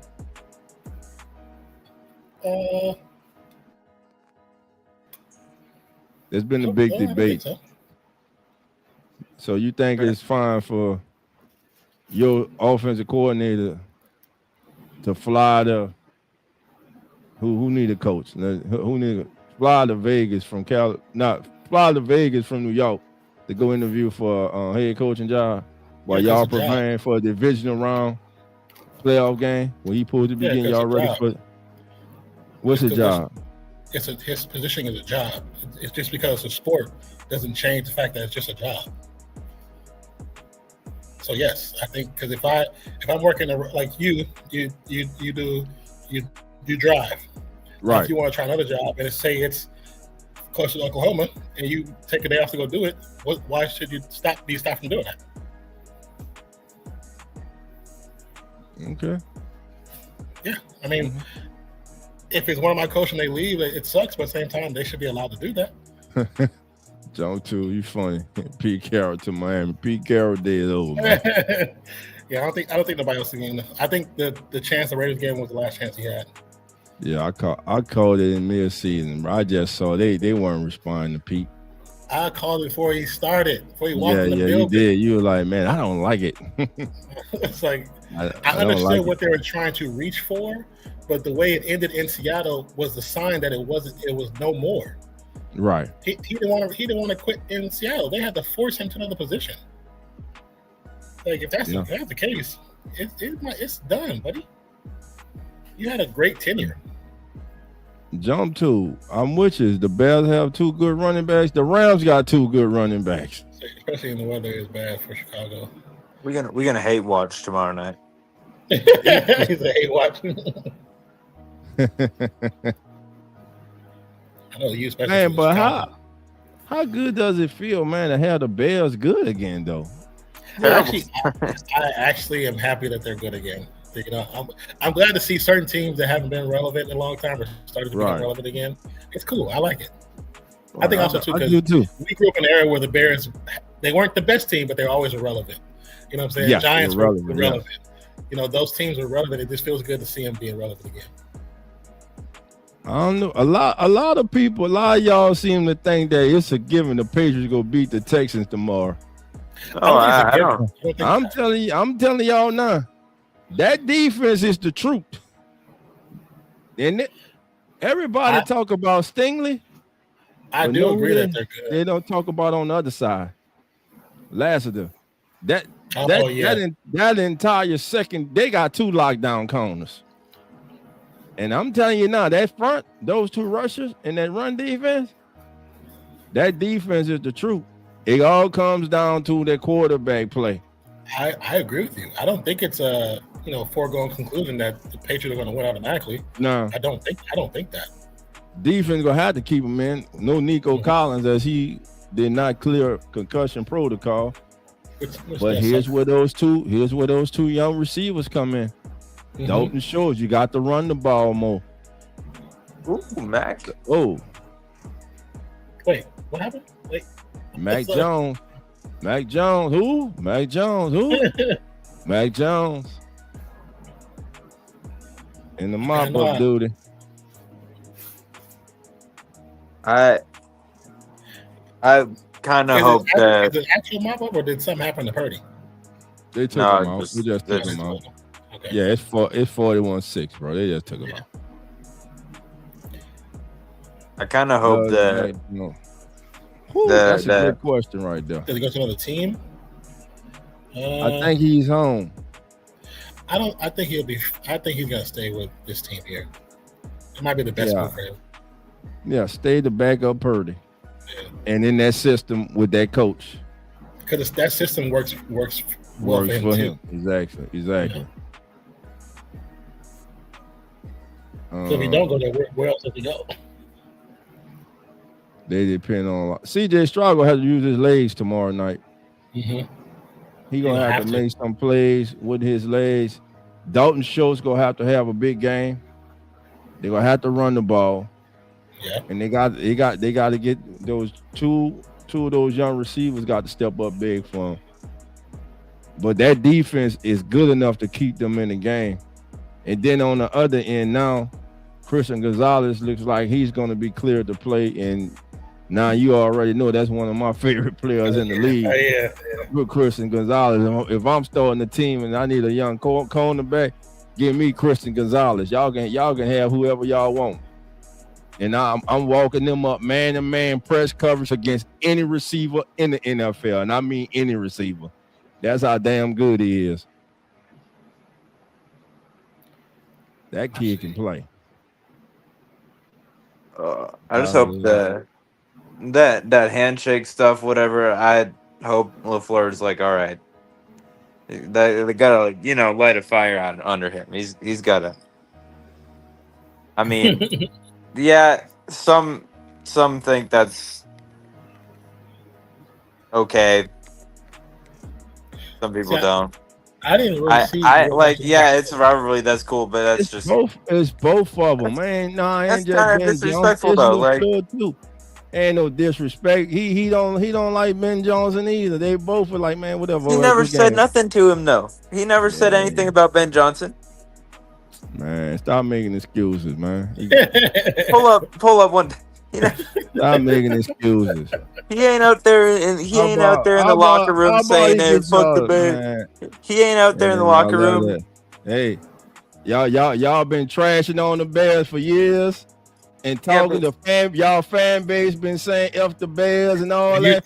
And now it's reverse and y'all can't stand it. We can say, but you ain't got your head coach out there saying, dude, basically being a fan, bro. Like, he a coach that's leading his team that came in and say that team that been beating our ass for all these years, these last couple of years. Our rivalry, we about to make this a rivalry again. We kicking their ass. And damn it, they done kicked y'all ass. They didn't kick their ass at all. They kicked y'all ass.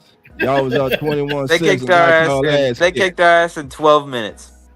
Yep, they kicked y'all exactly. They kicked your ass. I don't care if it was 2 minutes. They kicked your ass. They didn't do nothing the rest of the season. They didn't do anything special.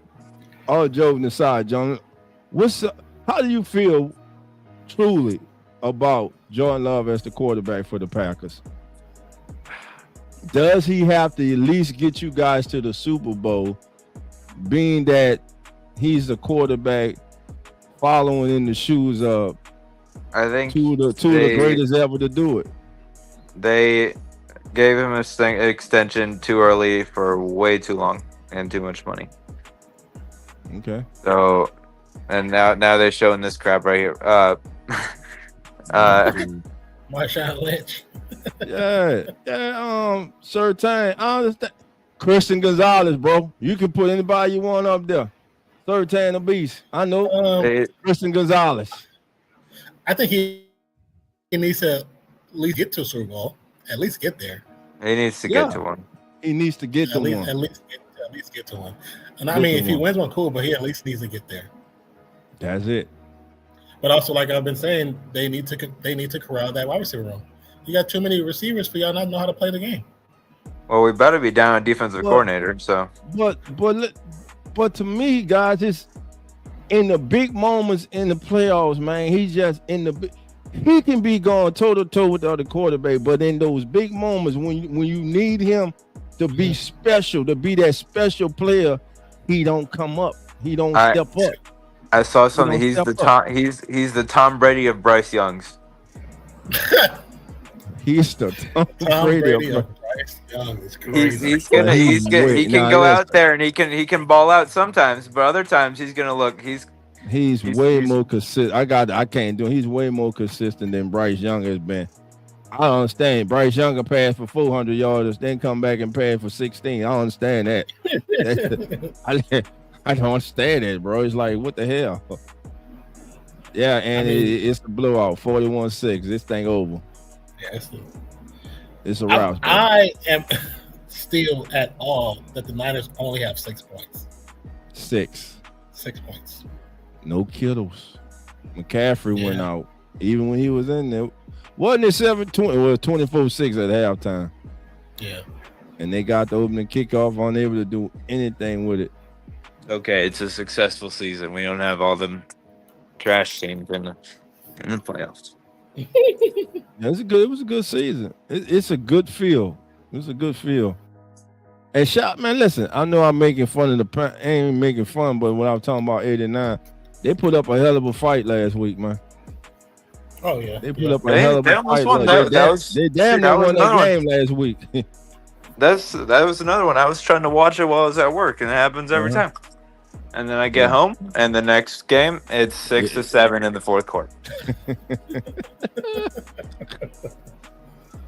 Anne Marie says Drake May looks like a young Tom Brady in the face. Honest, I don't see the comparison, but okay. Well, I mean, as far as it looks, I'm not sure about that. But like I said, numbers wise, his numbers were matching Tom Brady's MVP year. Yep, man. So, him or Stafford? I still say Stafford. I know most people say Stafford, but I think May deserved it just as much. Yeah, I think when the Rams, who they lose to toward the end of the season, like when that little last game Falcons. was like, who lost the Falcons? That game, like, But also, Stafford was not special in that game. He looked mediocre in that game, too. I felt like that kind of pushed him out of the MVP race a little bit. That one game? Yeah, because man threw 45 touchdowns on the season. That one game? You still should have won that one game. They shouldn't have lost that game. Do you think they should have lost that game? To the Falcons, the way they defense was playing. Well, that was Buffalo. My bad. I'm thinking about Buffalo. Sorry, B. Nobody circles the wagon like the Buffalo Bills. Huh? Damn it. Y'all think, and I ain't getting off here without talking about y'all ass again. Cause damn it, I'm tired of this shit. Josh Allen, Superman, man. That man's a Superman. Put the cape on, dog. Shout out to my brother Jeremy. God damn it, I'm tired of it. Couldn't even get to the AFC Championship game this year. I hope now Niners brass make a change. They're gonna have to. People have been talking about this situation, how they keep getting to a certain place and they just can't get over the hump. Just like Ravens can't get over the hump. Steelers can't get over the hump. Like, made the decision. It's gotta be. This is on the coach. You claim to be this magician. There's tons of teams that can't get over the hump. But you ain't. And it's been shown multiple times. I mean, just look when they was actually in the Super Bowl and they went to crapshoot 4 times in a row in the end zone. The same play. And they're talking about, we don't know why to win it because you played the same damn play 3 times to the same player. Everybody knew where you was going. It's like, come on, man. You can't have Brock Purdy looking like he did 2 weeks ago, doing a Dougie on the world, and then all of a sudden looking like this. It's because your game plan is not good. Let the offensive coordinator do their job. Why are you hiring them if you're not going to use them?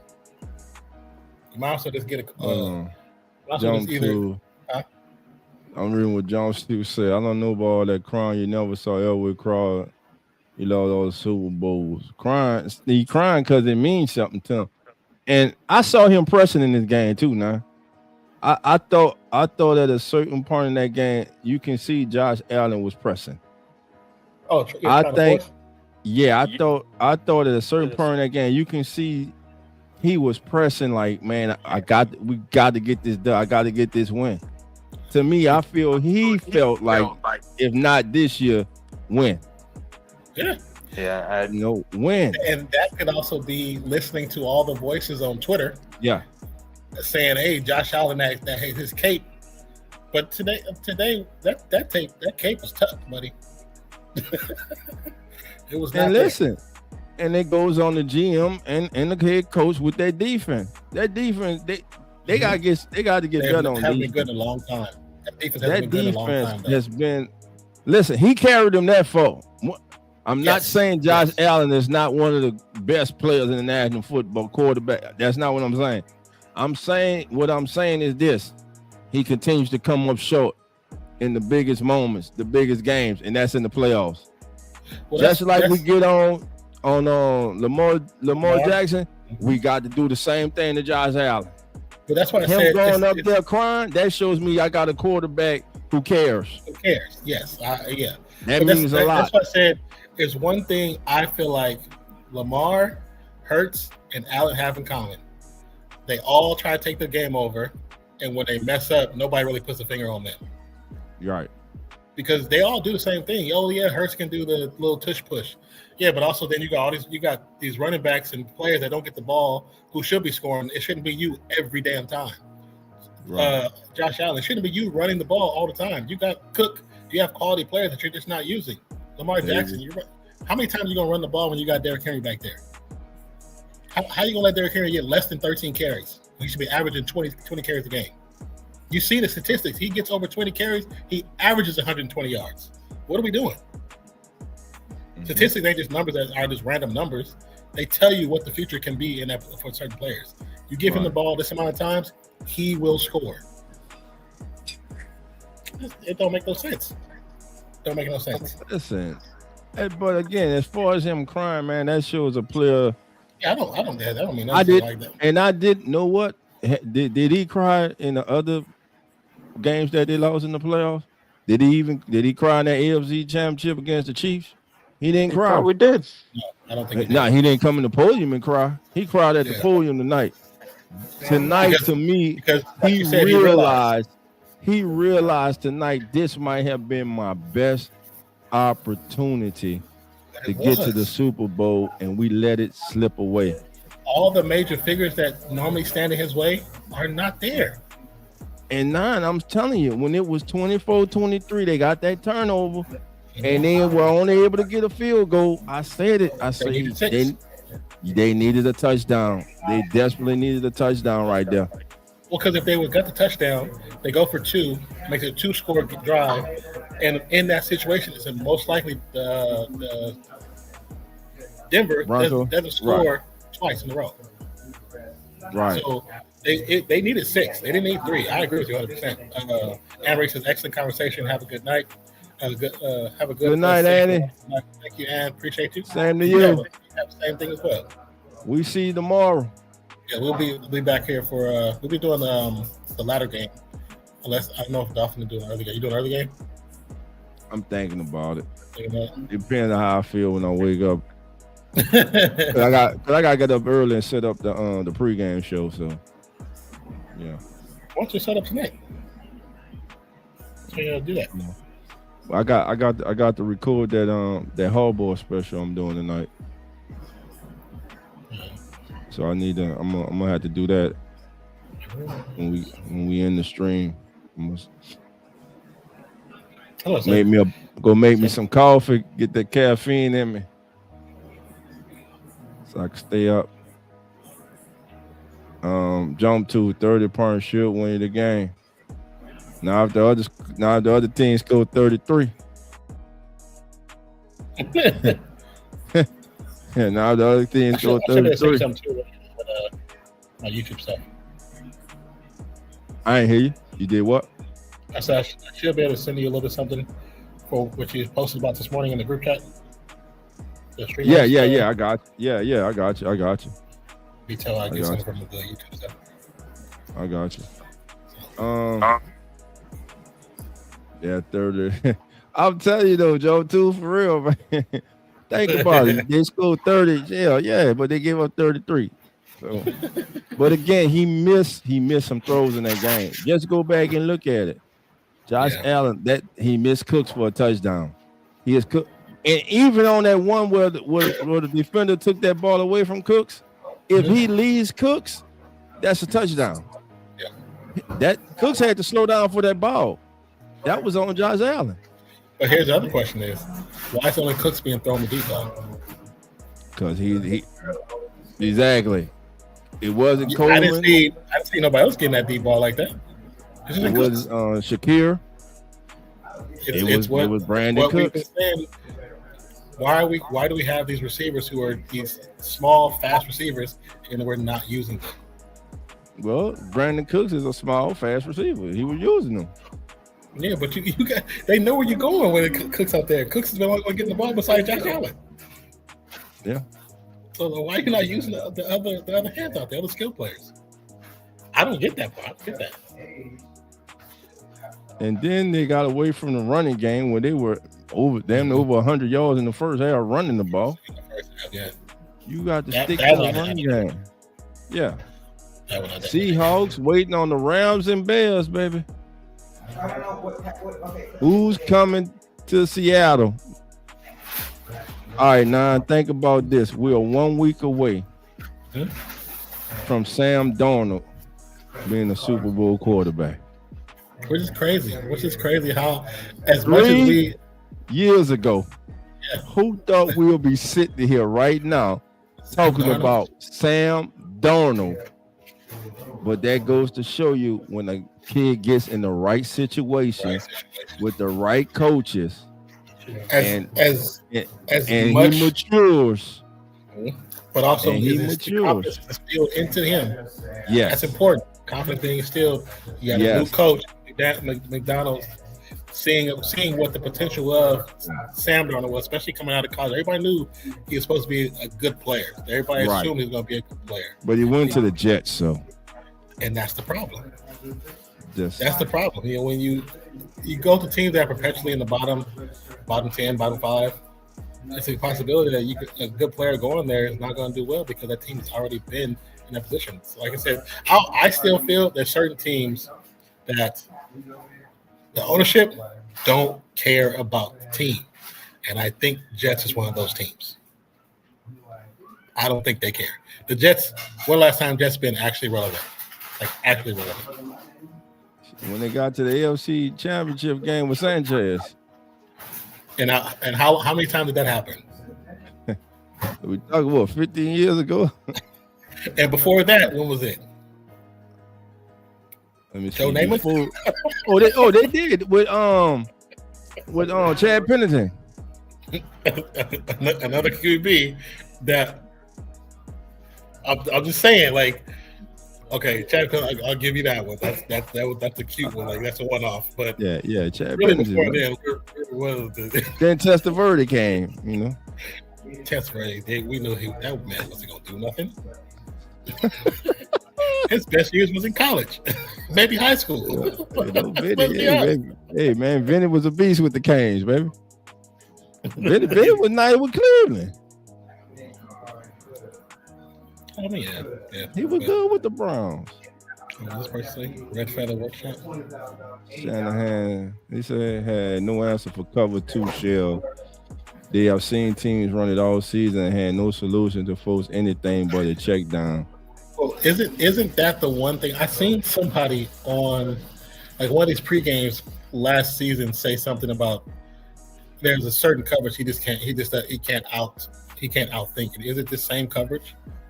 Because there's some that I've seen somebody talk about that. Like he just bad against a specific type of coverage, and that's interesting though. Right? But at the same time tonight, okay, we got to put it on the players. That offensive line was horrible tonight, and the receivers were not getting open. You saw when Brock Purdy did have time, he was back there patting the ball, running around, trying to wait till somebody to come open. They miss playmakers, man. They need playmakers. Niners need playmakers.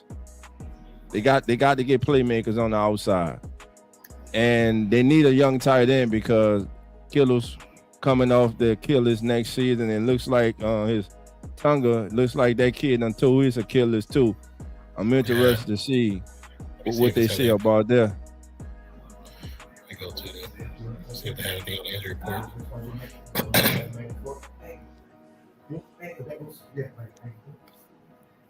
Still looking at so you pull up ESPN, the first thing you see is Bo Nix. That's sad, bro.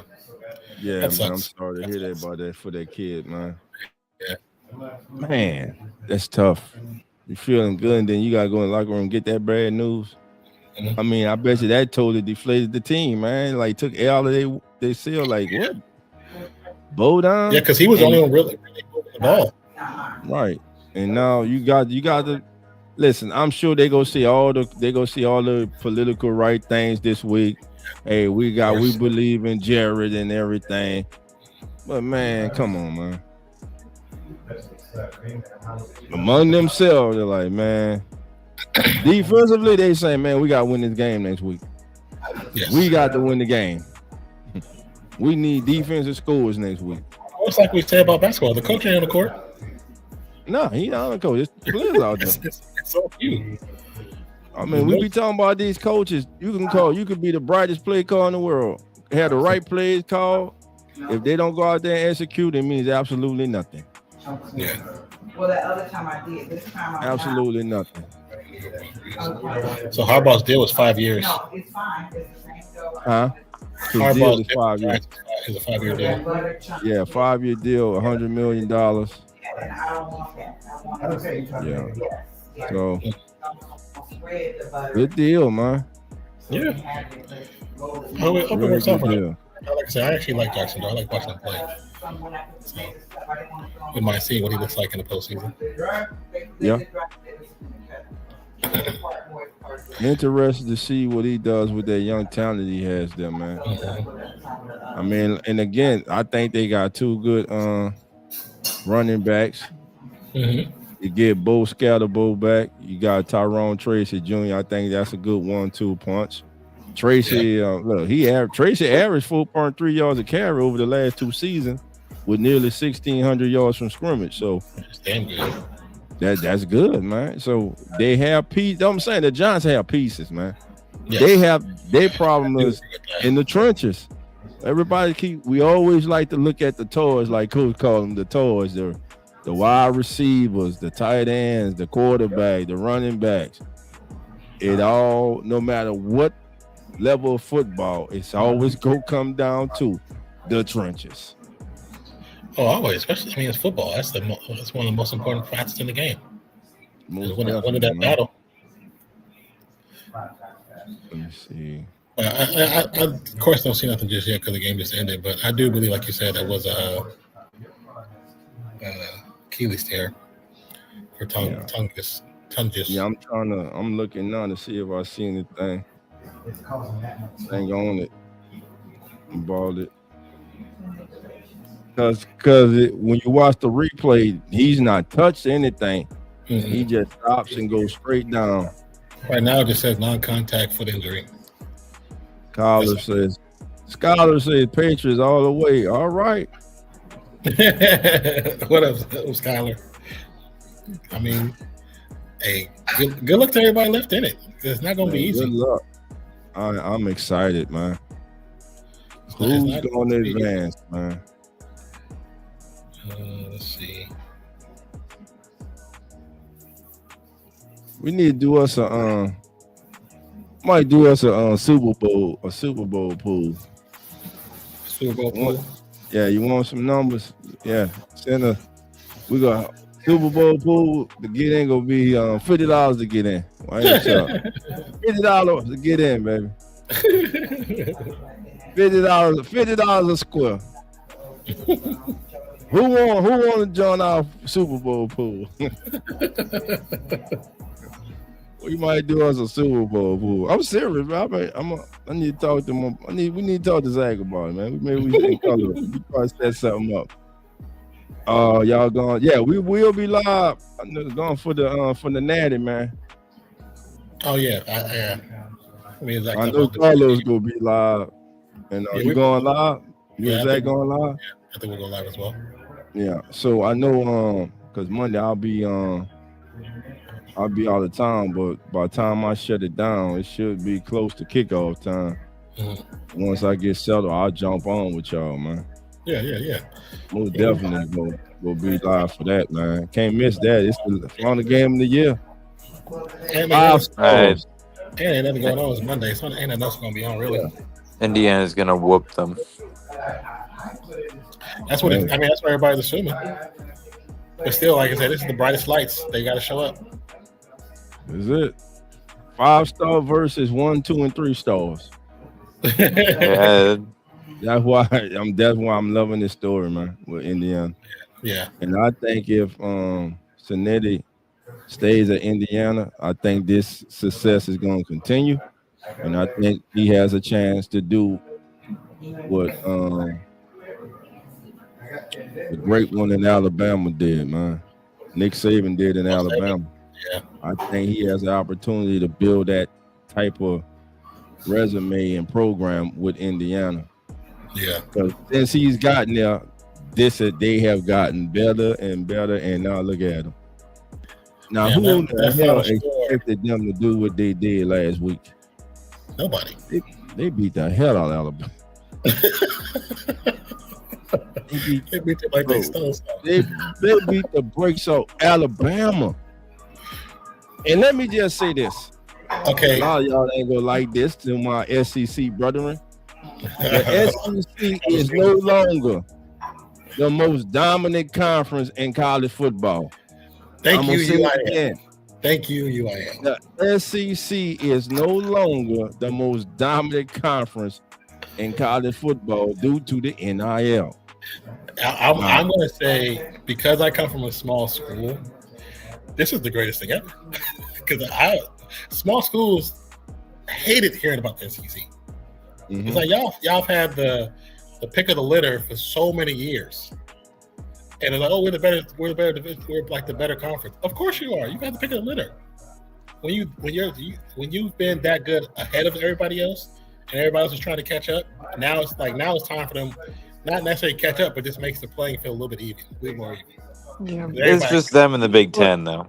But yeah, it's just it. Now, I'm gonna tell you. That's just the start. Now, there's a conference that should not be part of the Power Four. What's that? ACC. I don't care. Miami in the championship. Take Miami out. The ACC sucks. Georgia Tech had a good year. Okay. How in the hell Duke? Yeah, Duke and North Carolina's not that good. Come on, man. You got what, Virginia? Virginia taking what they used to be. Wait for it. Virginia Tech ain't the same. SMU, California. Virginia Tech ain't been doing this since 2005 or 4. It's been a long time for them. See, you got the jokes, man. Hmm? If you got jokes, bro. Well, y'all fun in the chat, bro. They always got something to say. Always, bro. It's like Red Feather Workshop. Hey, look at me. I want attention. Yeah. Just ask a question and get attention instead of being a jerk. Yeah, bro. Well, New Orleans. Be well, New Orleans. Take care of Zach, who is probably sleep deprived and staying up for cricket or something. My boy Zach be on it, baby. They be on it, man. Congratulations to the Seahawks, Tony says. Yeah, congratulations. Shout out to our friend and sister Megan.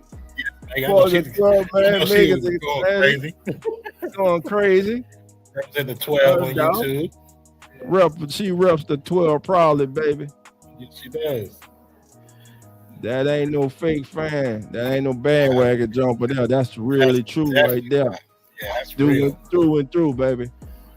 Congratulations to those fans, not the bandwagon jumpers. Yeah, the real ones. Yeah, the real ones. The team kind of went downhill. They stayed strong, 10 toes down. Duke has put a good half decade of. Man, what good half a decade teams Duke done put together? 85? Man, bye, man. Stop it. Man, Duke, man, please. Duke put together good basketball teams. Yeah, they don't put together football-wise. They don't want a couple 8-9 games. What? After what? The last 8 years, they don't want what? 4? Maybe. About 50. Maybe. Yeah. You know, thought Duke done put a half decade team together. Not SEC level yet. They're not even ACC level yet, man. Stop it. But yeah, but all joking aside, the transfer portal, man, it has kind of like even the fields. You know what I'm saying? But still, it has even the fields for the big dogs, but for the smaller schools, man. And what I think, and let me know if you guys think it too, but what I have been noticing is the group of 5 schools, they have really good players. Mm-hmm. To me, the group of 5 schools are the schools that talented young players that need to develop are going to, and then you got the big boys coming calling, after 1 year. But one thing that I see that a lot of schools are doing now in the NIL, the big schools, the Ohio States, the Michigans, the who else? LSU's, Ole Misses, Miami's. If they do get you in the NIL, they're not signing kids who just have 1 year eligibility left. Oh, yeah. They're signing kids that have multiple years of eligibility left. And I think that's important right there to look at. And this will be the 3rd time the Patriots and Texas meet in the divisional round. It's the 3rd time? Yeah. 3rd time. Man, I saw something too, Nico, who's now the head coach of Texans. It was like right before it's funny, I saw things that right before he left the Texans as a player, he actually sued them and won a case against them, and now he's the coach with them. I thought that was interesting. It's like interesting. It's like how did that work out where you came back to be a coach after a lawsuit that you won against a team? Oh, that's interesting. Nah, so I'm looking on Twitter and it looks like it was that overtime period with about 6 minutes to go, about 6:04 to go. And then on that 1st and 10 that when they were in field goal range, and he kept the ball to run outside, and he got tackled. And you could see him walking back with a little limp, and then Also, like trying to jog on his ankle. I believe that's when this happened. So basically, the play before before he actually injured it, tried to still play on it, and probably made it worse. Yeah, because he got up kind of walking straight, and then you can see him start limping. He starts trying to like jog a little bit. But I'm looking at to see if someone felt on it. If he got the defender, Bishop took his legs out, grabbed his ankle. So I don't know if Bishop felt. I'm thinking the point of his toe probably went down the ground, and Bishop felt on the back of his ankle. That's what it's looking like to me. I would share, but I don't want no copyright. So we don't need none of those right now. Yeah, we got 90 days. We got 90 days. Yeah, we got 90 days. We can't get none. Don't need nothing else right now. If anything, you just show it on the shorts page. Shorts page, you get a lot more stuff. Oh yeah, listen, that is praiseworthy. When you're just a 3-win team, you start winning 8 to 10 games a season, and believe me, I know about that because I'm a Tulane fan. I like Tulane. I have my reasons for that. So I understand that. And speaking of everybody at Tulane, I didn't like the hire that they did. I think they should have won nationally. I didn't like the hire that they did, and I think they're going to go. You think it's gonna go downhill? Yeah, I didn't like Will Hall as an offensive coordinator. Cool. I saw him at Southern Miss trying to, like we always say, everybody's not meant to be the man, to be a head coach, bro. And they'll be back to 6-7 wins, maybe 4. I'm serious, and it's a shame because they done knocked it out the park with the last 2 hirings that they made.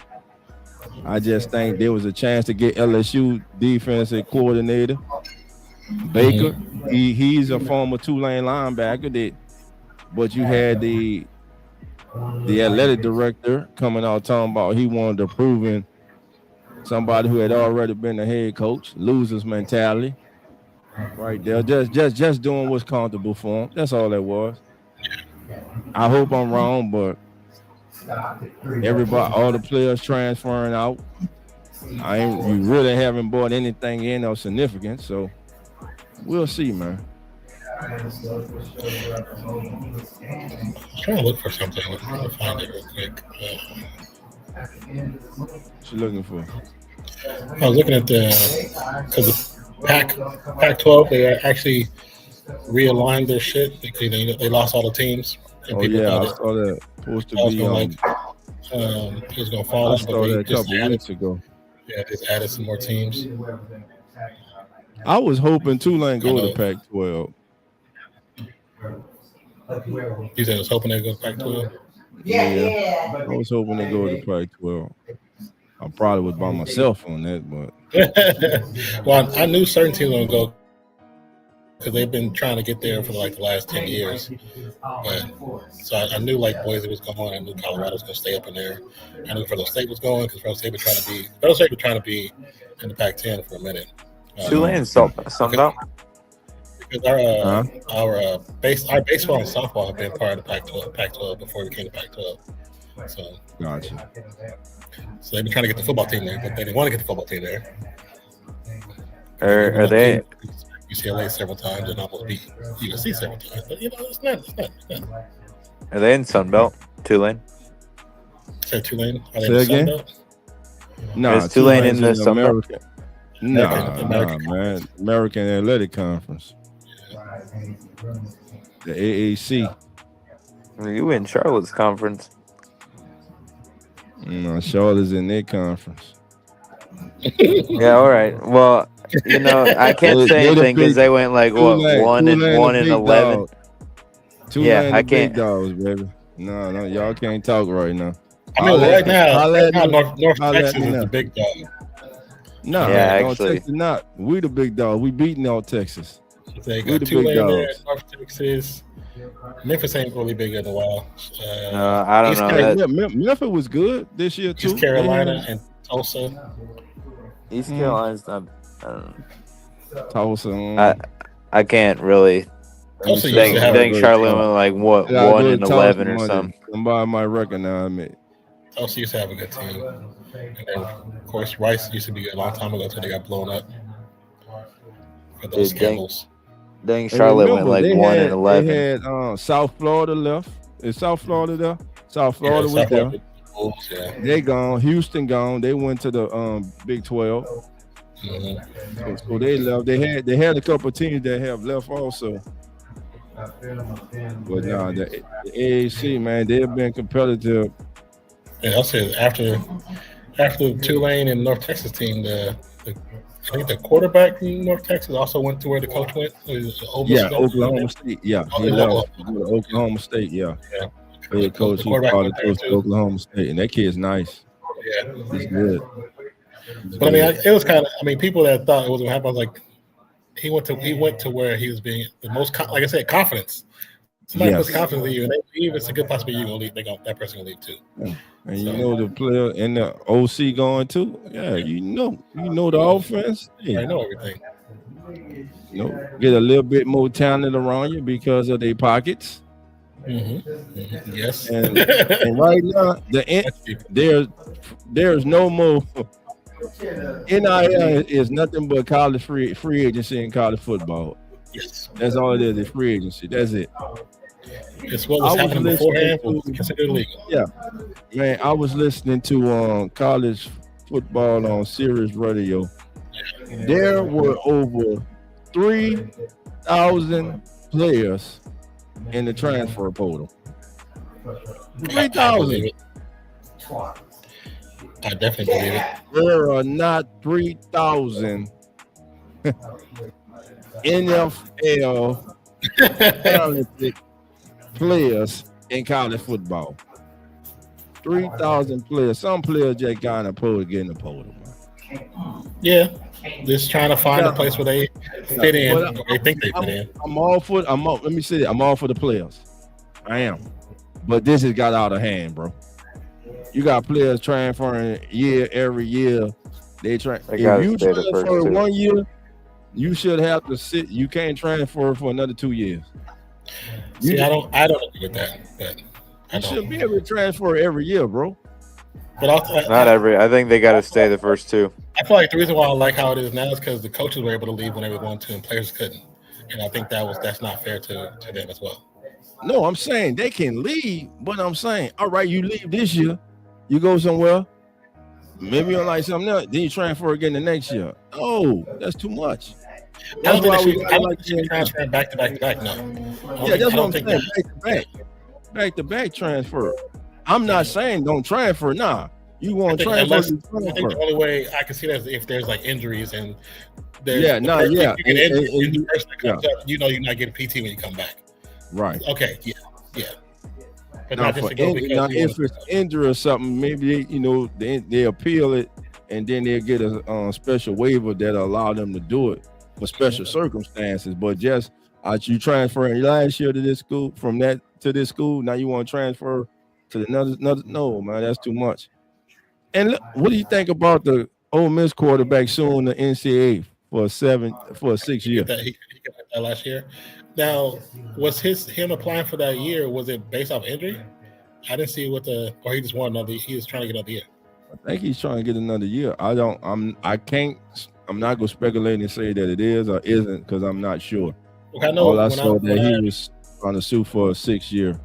I know when I worked at Fresno State, the reason why players got those 6th or even 7th year is because of injuries. Yeah, usually because of injuries. And now if it's not based on injuries, then no, you go. Well, hell, cause him back. Shit, this is 7 year. He ain't been hurt. Again, I know it's because of injuries. Now, what that is, I ain't got nothing to do with that. Cause it back being college football. Shit. Cause it back going on. He play next year, be 8. Shit. Don't need to go. Not do. Hey, look, some of these players ain't worrying about the NFL now. They getting their money now. They getting bread now. Why I'm going with NFL? That's like, well, you know, how women basketball in college has kind of taken the forefront in this sports being visible. They were talking to some of the girls who were playing last year, especially the girls from Notre Dame. They're like, "You gonna go to declare for WNBA?" She was like, "No, why?" She was like, "One, I get paid more than they do right now at Notre Dame. Yeah, that's crazy. And it's only my first year. So why would I go there when I'm going to be put on the bench? They're not going to play me, level. and I'm getting paid right now to it. Can't be mad at that. Unless you got to really love the game. You want to go compete against the best to prove yourself. That's why you go.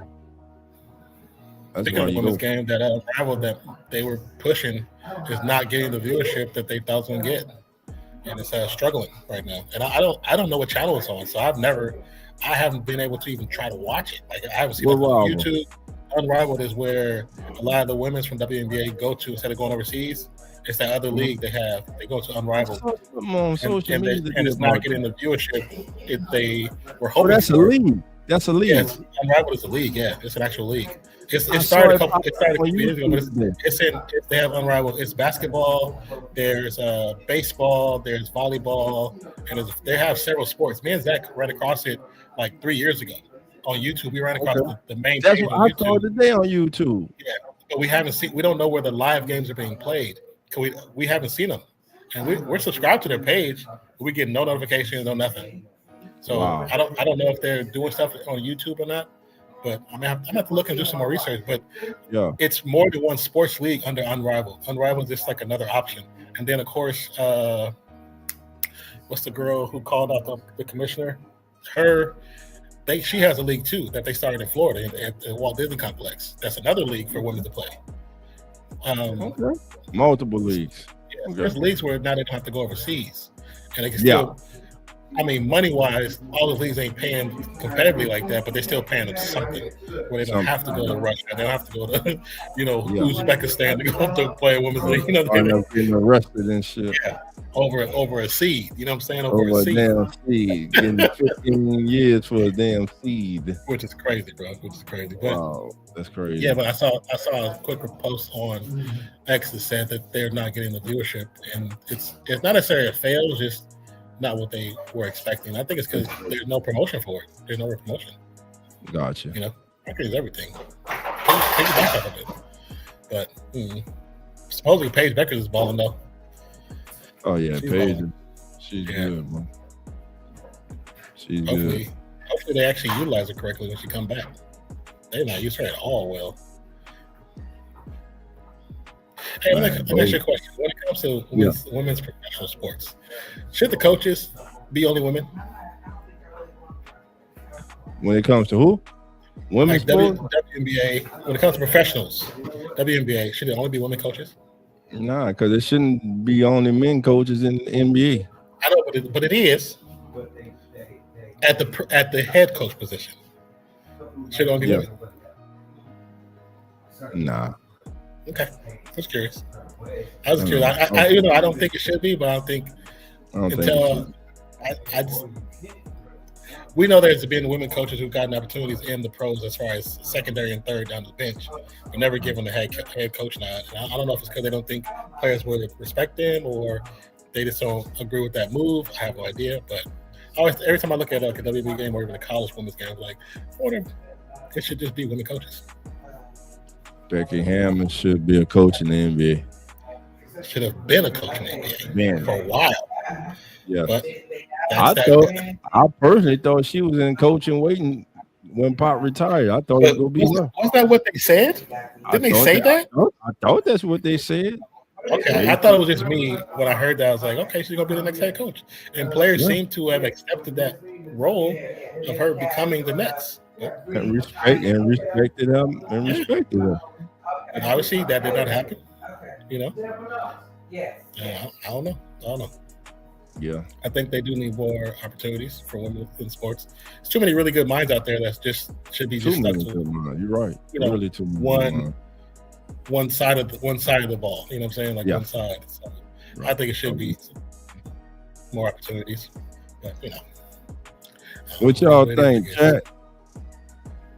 Joshua brought said dads. I don't know what you're saying dads for, but okay. I don't know. If you add more words to it, it gives a thing called a complete thought. Once you get that complete thought, we can respond to you.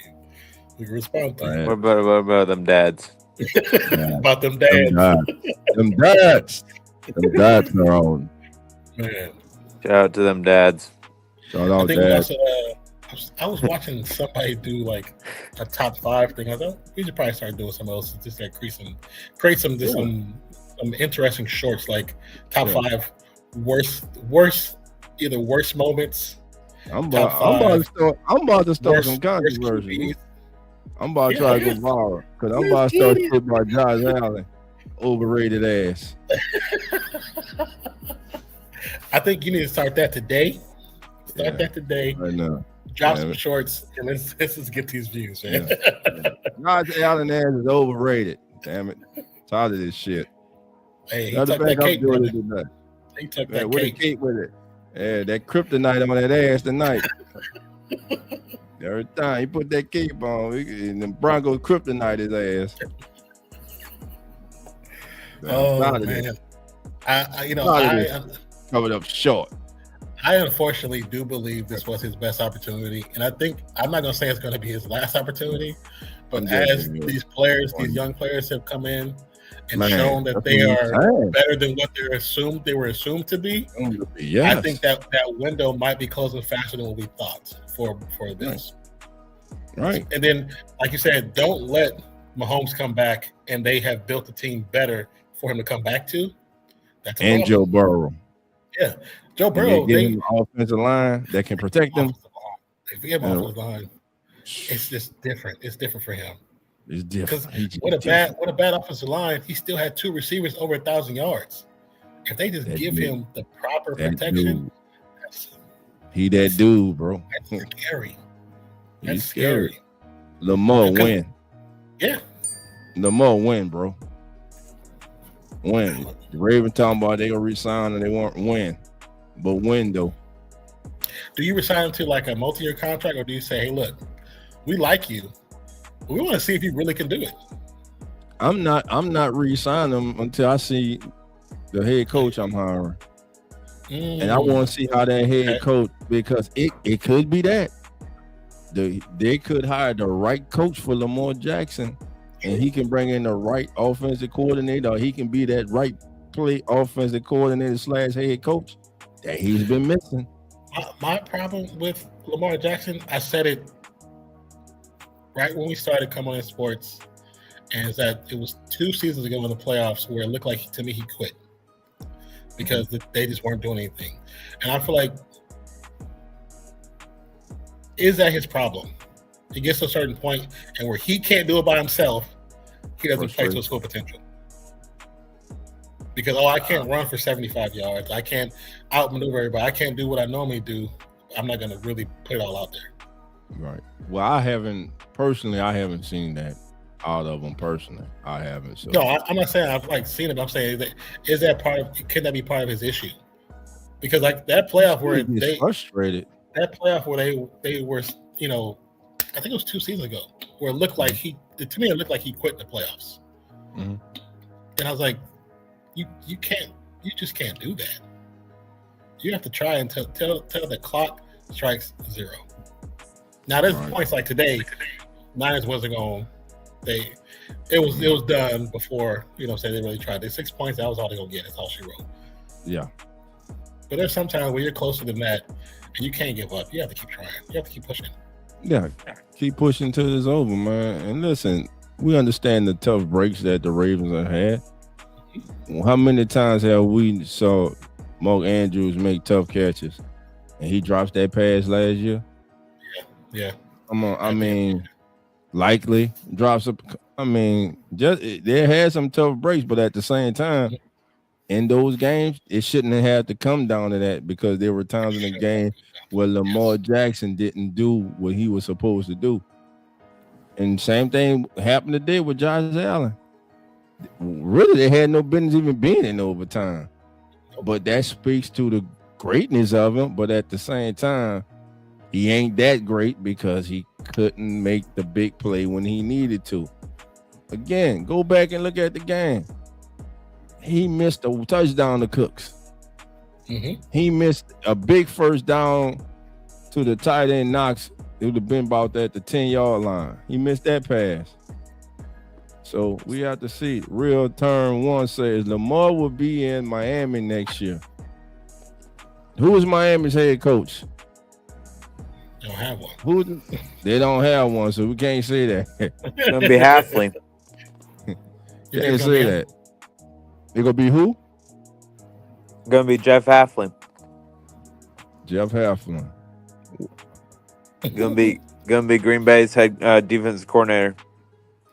Okay. Defensive coach coming in. Now you're a defensive coach. Your most important hire is a what? Offensive coordinator. He's supposed to do an in-person interview. I'm gonna throw something real crazy out there. Jeff gets on the phone to McDaniel and say, "Man, come on back to Miami as my offensive coordinator." He's not going back there. Man, get the hell out of my phone. Stop wasting my anytime minutes. Wasting my damn time, man. I'm going to Vegas, man. I'm going on the strip, baby. I'm going on the strip, be the head coach of the Raiders. Like I said, I know they are interviewing one day. Can't do no worse than Pete Carroll did. Yeah, you can't. You cannot. That statistically, it was the worst. I'm gonna tell you but the problem too was the offensive coordinator that got fired. Okay, so speaking of that, because my God, that dude he just sucks as the NFL coach. Looking at we had there's a couple guys I know that actually do have an inside ear into some players, into some coaches. Supposedly, his playbook he wanted to run was not being allowed to be ran. That Pete Carroll was making him change plays. Like the plays he wanted to call, supposedly he wasn't being allowed to have freedom of play call. No, and I knew that looked like a Chip Kelly offense that was out there every Sunday. The first 3 weekends, yeah. The first 3 weekends it did look like a Chip Kelly offense. It definitely started changing after a certain amount of time. But also the offensive line coach was his son who had never coached O-line in his life. Never. Shouldn't have been there. Family thing, huh? And then when at post games, the reporters kept asking questions to direct him to saying something about his son, he would not say nothing. Say nothing. He wouldn't say nothing. I ain't about to talk about my boy. You're protecting him. I ain't about to talk about my son. That's my son. You gotta let this guy attack go. me. Yeah, attack me. I ain't attack my son. But look, the cover's not bare with the Raiders though. You got an all-world tight end and Brock Bowers. Hell, and his backup Michael Myers is a hell of a tight end. He had a good year. Michael Myers had a good year. Why the hell we not running a lot of 11 personnel, 12 personnel with those two on the field? Hey, I was telling Zach, with how bad our O-line was, you know, Genty ran for 975 yards still. What happened? Genty still ran for 975 yards. With a bad with the bad line. Genty good, man. The kid's good. Oh, leaving some people, they say we should never draft him because he's overrated. I'm like, okay, cool. That's why you're on ESPN. Cool. Yeah, great. Like you're an idiot. Lamar Jackson has expressed a strong desire to play for the Dolphins. Reports indicate that he would love to join the team, especially given his South Florida roots. What reports? Adam Schefter? Any Rappaport? I was like, if it's like on Facebook, don't believe all those. Facebook posts so many fake reports, it's ridiculous. Scott Lewis. Yeah, no, that crap is so dumb. I keep seeing them post stuff. My Facebook automatically sends Raiders stuff to me because I watch Raiders stuff. I get so many posts saying, "Oh, Max Crosby said this," or Trey Tucker said this. I'm like, I know he never said this. There's no way he would put that information out. There's no way he would put that information out. And then it's just this big article, and you don't get any information. Yeah. Click on there. No link to click to, nothing to read the article. Where you getting it from, brother? I report put those damn profiles so quick. I'm like, this is okay. He said Ian Rappaport reported it. Okay. You suck too. I don't know why he would want to go there. I mean, yeah, I guess if that's a true want to thing, go home, that's what he want to do. If he homesick, go home. Miami, what you giving up for him? What you mean? And you're gonna have to eat a whole lot of money. Tua ain't going nowhere. I'm telling y'all now. That cap hit gonna be too much. Let me see. He'll be damn near $100 million, I believe. Close to $100 million they got to eat to get rid of Tua. That was a bad contract. That was a bad contract. They probably won't be able to get out of that till next year, unless they just do like the Broncos did when they just ate that contract with Russell Wilson. Should take their meds. You might be, bro. You need to take your meds then. Take your meds tonight.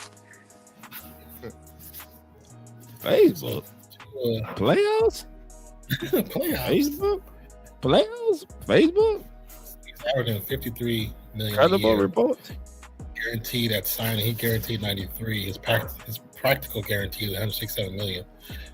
Yeah, how much you got to give up to get him? That's ridiculous. It's kind of like in 2020. So what's the date? Are you doing over the cap? Look at over the cap. They'll give you the day money hit if you're cutting everything. I'm looking at Sport Track. I'm trying to see where it's at. Oh yeah, Sport Track. Oh yeah, cap. Let's see, pull it up. Because it's a real significant hit for the Dolphins. Dead cap is 99 million. So again, $100 million back to get rid of Tua. That's a bad contract. He gonna have to sit. Who gonna trade for him? Who gonna trade for that?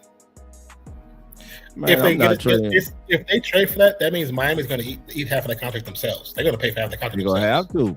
Because no team's gonna take. No team's taking $45 million on their own. Hell no. Nah. For a quarterback that you're not sure is going to be a play the next 3 years. Yeah, that's exactly too much, bro. I said after that second concussion that he should have been done because they made Steve Young got two major concussions and they made him retire. That man Tua got concussions in college. He got concussions I think he got 2 in college. So that's 4. He shouldn't be playing anymore. It's now a health thing. That's a personal health thing. And I don't care. Okay, you got your sportsmanship and you want to play. Yeah, but you can think about your life, your family, your kids, your future. You want to at least remember the next couple of years, brother.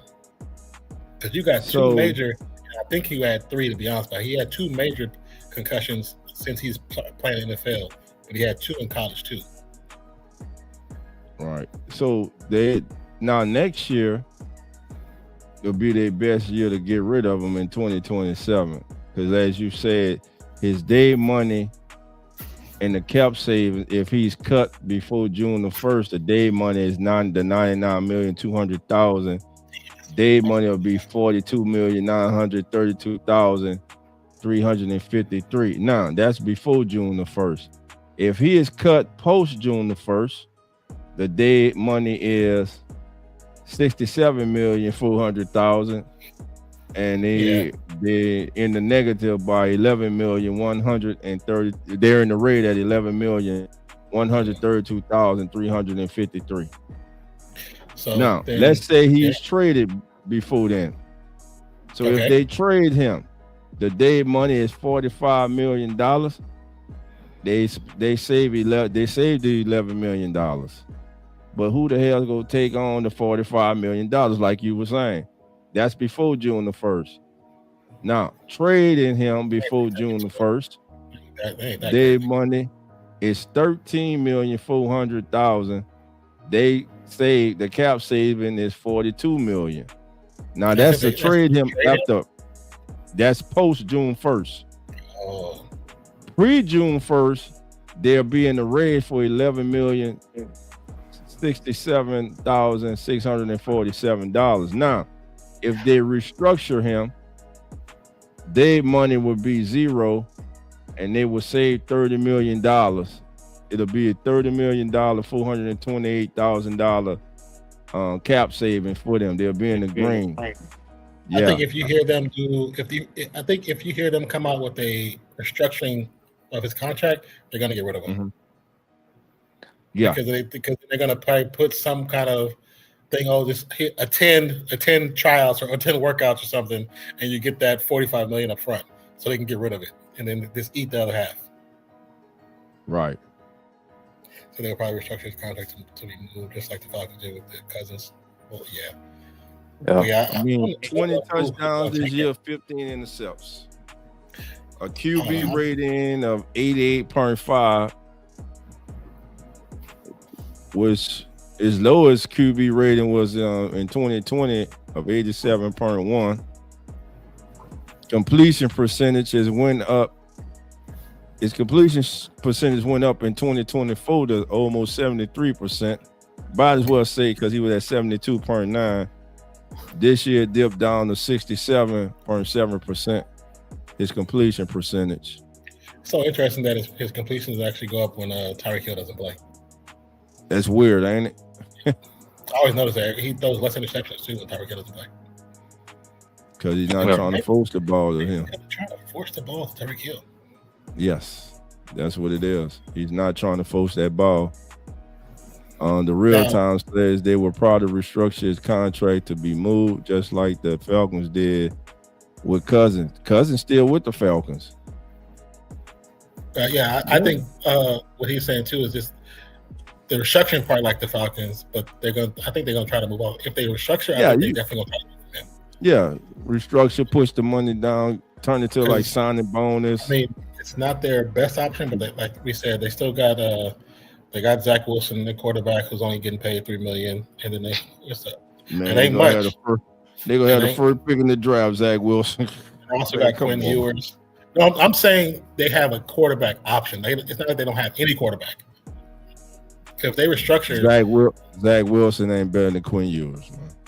I'm not saying he is. I'm just saying they have. I know what you're saying. I know what you're saying. I'm just saying because they go, to come up a quarterback, because Tua is skilled at the position. I'm not going to say that he's not, but that money, no. To give him that money is saying he's better than Josh Allen. If you give somebody that much money, he needs to be the best quarterback that's been playing for the last 10 years. That's ridiculous. Yeah. But I think they can afford to go and they're going to take a loss a year or two, because then they'll be able to get up and try to get Archie Manning, maybe. Yeah.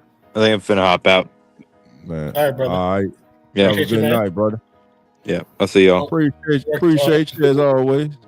Yeah. Y'all on tomorrow night or tomorrow? Yeah, should be on tomorrow night. We'll be on tomorrow night. Yeah. All right, cool. I'll see y'all. See you later. All right, man. All right. Thank you, brother. Talk to you later. Yeah. But yeah, so we did watch the Broncos and Bills game. Real Time, you funny. There's no way in hell the Saints. Man, we ain't going out no. Man, we didn't have Tyler Shuck. We wouldn't go out to no tour, man. Nobody want no damn tour, man. Like, come on, man. Stop it, bro. No, that's something you cannot talk to me about, brother. I know that for a fact. And I ain't just whistling Dixie on that, brother. Let me see. Man, I'm about to get off here myself. So they're saying in college he had one documented concussion, even though that's more important as kids' health. I mean, it's just his health out there. That's the most important thing, man. Yeah.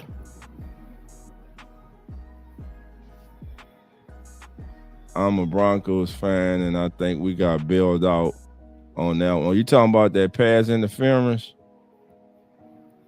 You banking on Shuck? Yeah, I've been watching Shuck since he came to the NFL. Every pass in training camp, every preseason game, every regular season game. Yes, sir. They built 2026. They're building around Shuck. Yeah. I like Tyler. Kind of think we got built out on that one. I mean, that game, man, that was just, I don't know. Look, when they slowed down the do you think that was a pass interference on White? I have to go back and look and see which one you're talking about. I don't remember. I get it out of my head now. the one in overtime that led to the field goal. Davis White. Is that the one he got there before the ball? He got the ball. He got there before the ball. Yeah, when they slowed it down, that was pass interference. Yeah, because he got there before the ball got there. Yeah, he says the pick and the PI felt weird, but hey, I won't complain.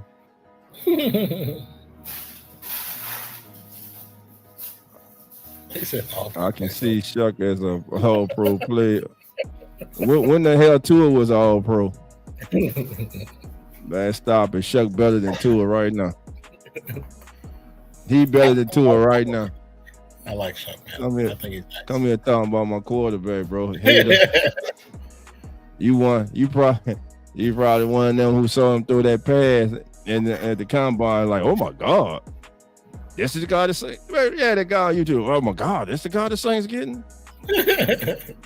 Don't even know what happened on the play. But it's all good. Just run with the narrative.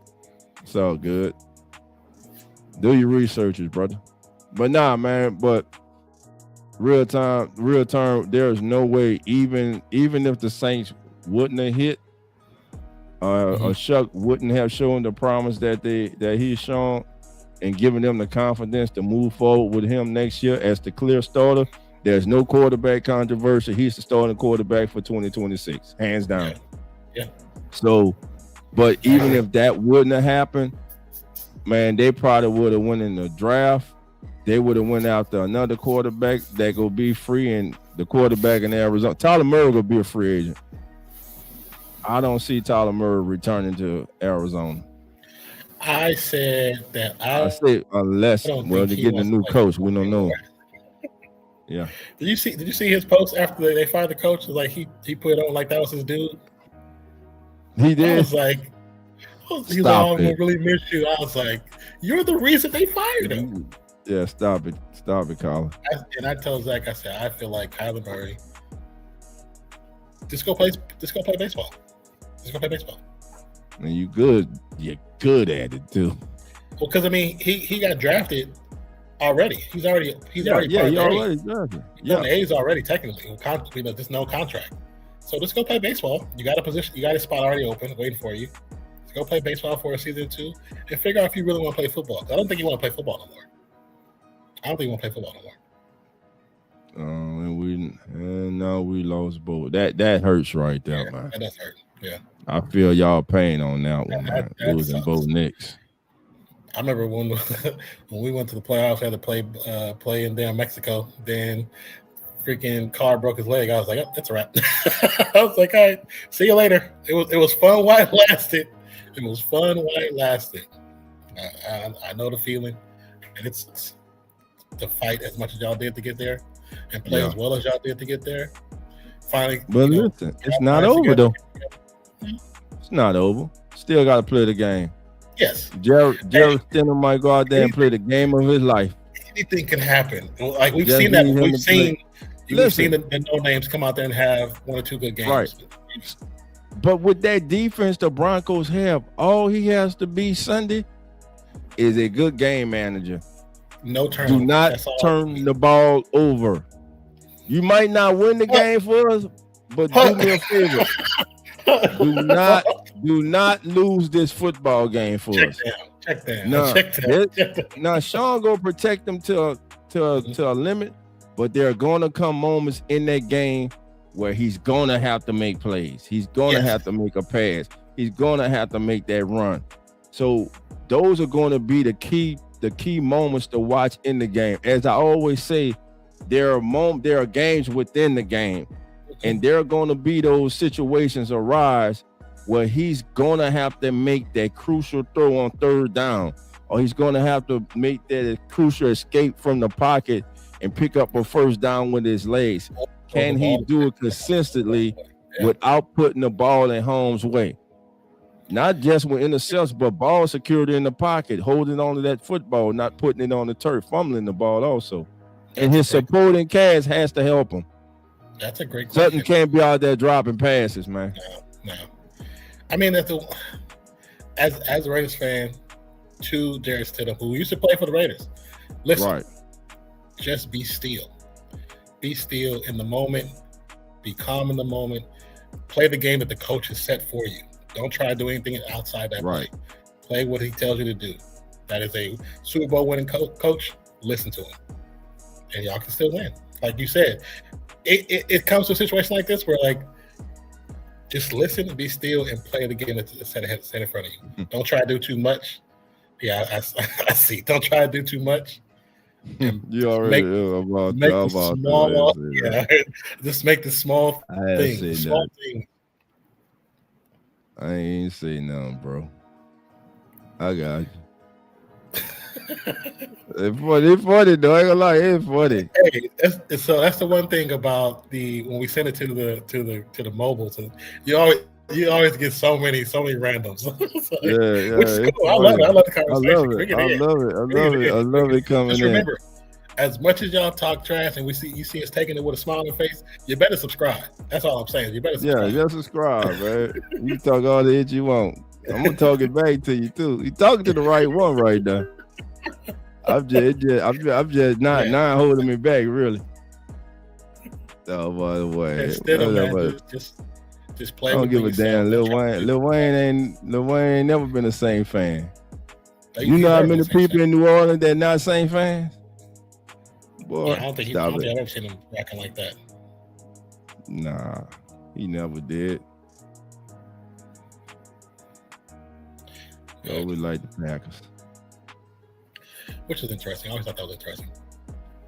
That's like with Snoop Dogg being a Steelers fan. I'm like, you a Steelers fan? Where the hell that come from? Man, all the Cowboy fans in New Orleans. Oh yeah, there's a lot of Raiders fans in Texas. I love that part. I love that part. Hey, I seen some OGs with the classic starter jackets from the 70s. I was like, my cuz, man, R.I.P. to my big cuz. He was a diehard Raider fan. Loved the Raiders. I mean, diehard. Roy was a straight Raider fan through and through. Know what I'm saying? My cuz loved his Raiders, man. That was one of the reasons. He's the reason I started watching the Raiders, because my big cuz was a Raiders fan. Yeah, that's what's up. That's why I started watching the Raiders, man. Now you're a Cowboys back fan. In the day. I see how it came around. I was a Cowboy fan because they came on TV every Sunday. Because we sucked. Regular TV they stayed on. Yeah, they played them a lot. They played them on TV. Especially when they got good, man. Bro. Or when they played.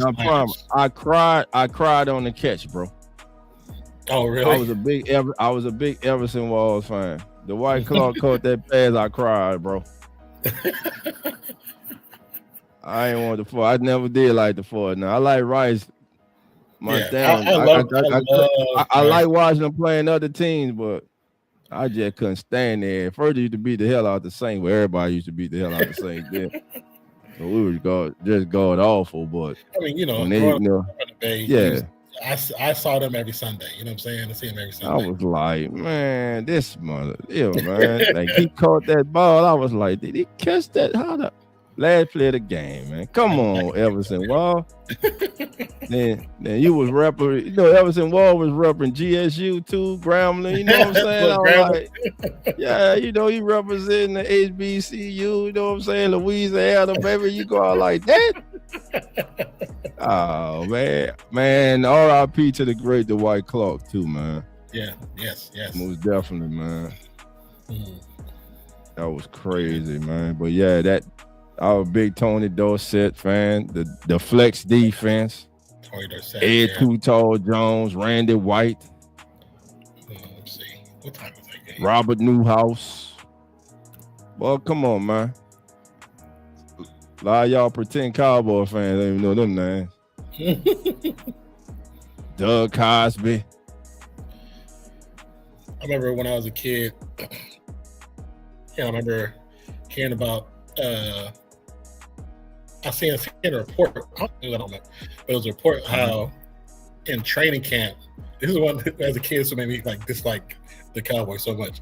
In training camp, the Cowboys stayed at the college for the training camp, and they destroyed the college. They destroyed all the rooms. Like they tore up shit, threw shit out the windows. Like this was like the heyday where Irvin was doing the white candy heavy. I remember hearing. I was like, as a kid, I was like, that's so wrong. It's like, how y'all just go to a dormitory for a college and just destroy it, and then act like y'all didn't do anything? And I think as a kid, for me, I was like, hey, I hate this team. I hate this team. Wasn't me. And then watch, like I said, because I grew up in the Bay Area, I wasn't really a Niners fan, but I supported my Bay Area team. So whenever they go against Dallas, I always watch those games. Those are some of the best games I watched, to be honest with you. Especially the game that took place in the stadium when T.O. signed the ball on the star. One of my favorite games to watch. One of my favorite. I love that game. That game was a great watch. Yeah. That was intensified right there. That was real rivalry. Right there. Yeah. And then Emmitt Smith scored. He runs all the way back. And then T.O. tried to do it again. And they all just rushed. That was one of the favorite games to watch right there. That game right there. That was. It had some iconic Cowboy games, man. Yeah. Oh yeah. He said Leon Lett in that Miami game on Thanksgiving in the snow. Oh, touching the damn ball. Like, come on, bro. Like, why did you do that? Why'd you do that, brother? Why'd you do that? Yeah, it had some good games, man. I remember everybody's like just slapping the head when he did that. Like, what did you do? You just cost everything. What is this? Everything.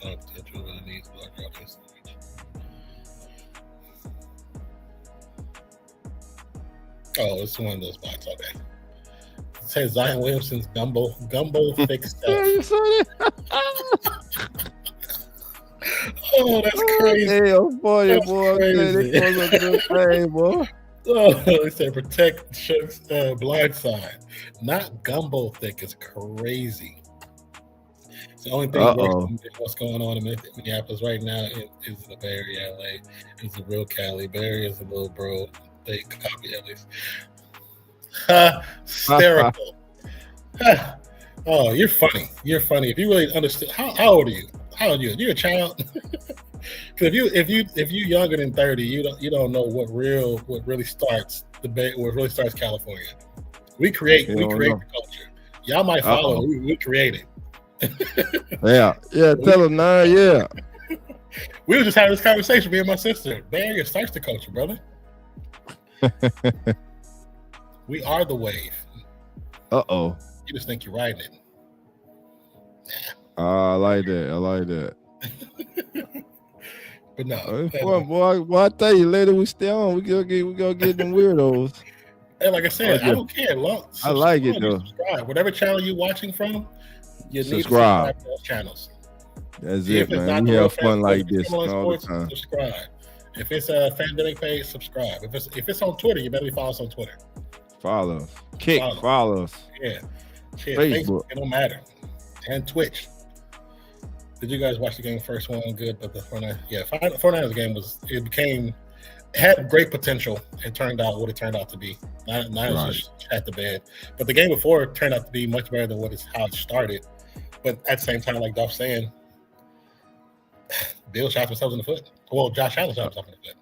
Yeah, can't turn the ball over like that, man, and expect to win. Not in the playoffs, not divisional round.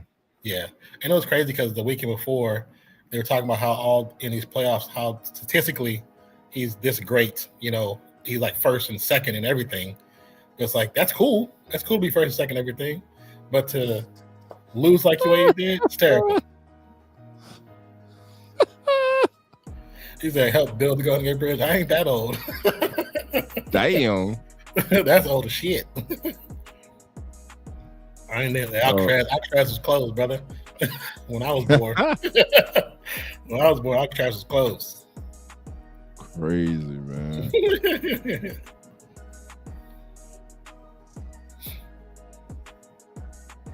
Man, do you watch The Masked Singer? My name is.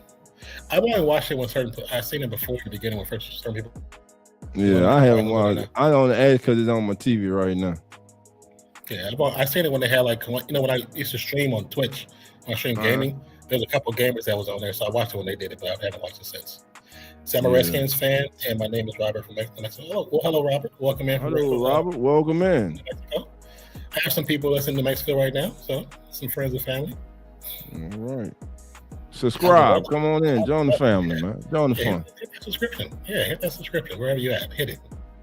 Let's see. Make sure you turn notifications on. Got to. Turn the notifications on. Today, early in the stream, we had several people that came in because the notifications was on, and they came early to come chop it up with us on the beginning of the game. So definitely turn the notifications on. When you follow the notification, it tells the YouTube algorithm that send more people. That's what it tells you.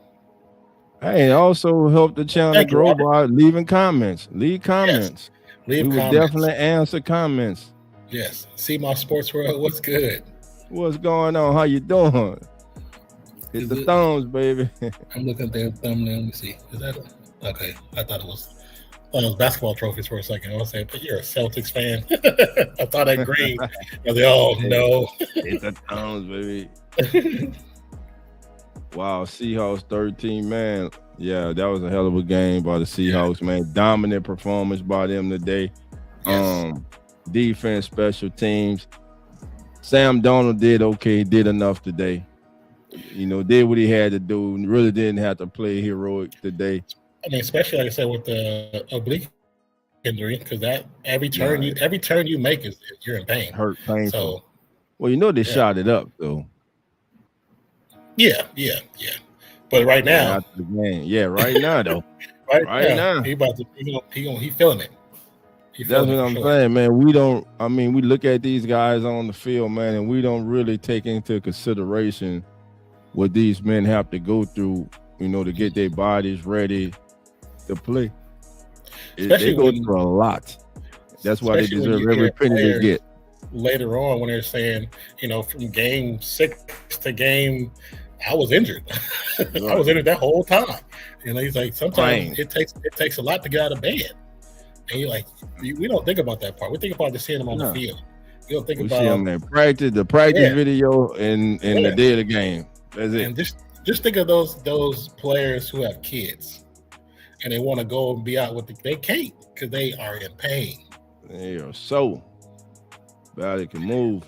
Said my team did good last year. Almost made it to Super Bowl. Redskins. They have to retool. They need some more pieces to get back to that potential, I think. Broke ankle. Yeah. Hey, good luck to sit him. That's a good luck. It sucks that Bo Nix got injured like that, but hope Stidham listens to Sean Payton, because ain't nobody can guide him any better than Sean Payton can. So I have Kenny Walker. There are so many fantasy leagues. Well, you know, with the Seattle Seahawks, everybody know that when it came down to it, Walker, he would get there, but who would get the touchdown? Charbonnet. And for whatever reason, they didn't do it that way today. They didn't run it that way. Yeah. They gave it to Charbonnet. I'm a Jays fan since the 80s. You're a Blue Jays fan? Didn't they? Wait, didn't the Jays get to the playoffs this year? I'm trying to remember. Toronto, I believe Toronto did make the playoffs. Yeah. We got to do some more baseball games this year. A lot. We only did a few last year, and we did a few the series before that. But a lot of times it depends on people. If we know what teams and people like, we could try to figure out if we can do certain games, because there's so many different options for the year. Right. Because I want to definitely do some more baseball. I want to do some more hockey too. Hockey is fun, man. Yeah, it is. It is fun. Like hockey's going on right now. We're kind of late to the party. Yeah, and that's because we go from football into basketball, and usually me and Zach will sneak in a couple of hockey games on a basketball run. Right. So we also have cricket, and then of course this year in February we got the Winter Olympics going on. So That could be interesting. And then FIFA, the tournament, which I don't know, it's still happening, but people are asking for refunds on ticket sales because of what's happening in the state of America right now. So because it's taking place in the U.S., but too many people that normally would go to that event are not going because of what's happening in the U.S. right now. Like they don't want to be, put in jail. For just lack of better words to say, shit. Jamal Murray went off tonight with 42. He's been having a good season. He has been having a good season. And then is it Joker still out? Because Joker, he had an injury, right? Yeah, I believe he's still out. I mean, they definitely need him to step up. Should have been champions than Japanese Dodgers. I mean, that's the one thing talking about with baseball. Baseball needs a cap. They need a cap. They are able to do pretty much anything, and if you got money, you can just buy the best players in the game, which is not really. It's not fun. That makes the game not fun. Is that there's no more homegrownness. Everybody's doing now what the Yankees have been doing since the 90s is, hey, we got the most money, so we're gonna buy the best players. Unless you're the A's, when we just get players, and once they get good, we sell them for cash. Don't do that. Don't be like the A's. Don't be like the A's. So, billions in tournament money. Oh, USA. I said USA losing billions in tournament money. Mostly Canadians who were great customers no longer. Understandable. A lot of money being lost because of the drama. Right. So Redskins the first time we went to Super Bowl in 1983. In 1983, the Doug Williams, right? Mm-hmm. And he broke some records. Yankees do, and we beat them, but Dodgers. I mean, like I said, the Yankees were buy out, bro. I know. I just right, it's 9:35. But yeah, I'm about to close it out. But we will be back for sure tomorrow afternoon. So tomorrow morning is 10:15. 10:15 Central, 11:15 Eastern. As the NFL turns pregame show, we get you ready for tomorrow's division round games, and we'll recap today's. We get you right like that first shot before you hit the club. You know what I'm saying? That's how we get there. You go. So, we get you feeling good. So you're already feeling good when you walk in the club, baby. Hit that subscribe button because we will be on live tomorrow. I'll be in chat. I'll be on the mic. Yes, sir. And we'll get you ready for the games. And we might have somebody doing the first game, but I do plan on setting up the second game. I think Zach will be for the second game and Dolph as well. We'll also have Carlos doing the second game on his channel. Sports Talk. I don't know if anybody else is going to join us. We'll see if anybody comes in. If it is, I think Cheesehead will come by. But says Chicago bad weather. Chicago always got bad weather. They're doing it fine. But I like it because it makes for good football. It does. Makes for some good. Give us some good controversy, man. Let's have fun. Really good games. That's it. But this has been another production of Come On In Sports, brought to you, Real Fan Sports. My name is Nonpfixion. This is my brother, Dolph. We appreciate you. We love you guys. If you haven't already, hit that subscribe button. Turn notifications on, all the way on, not just personal. Not personalized, put it to on, all. Take it on. On. And like I said, we'll be back tomorrow morning and tomorrow afternoon. And then we'll be back also on Monday for Indiana and the big game. College football championship. The U. So, appreciate you. Love you guys. And we'll catch you next. Peace out, y'all. Peace out.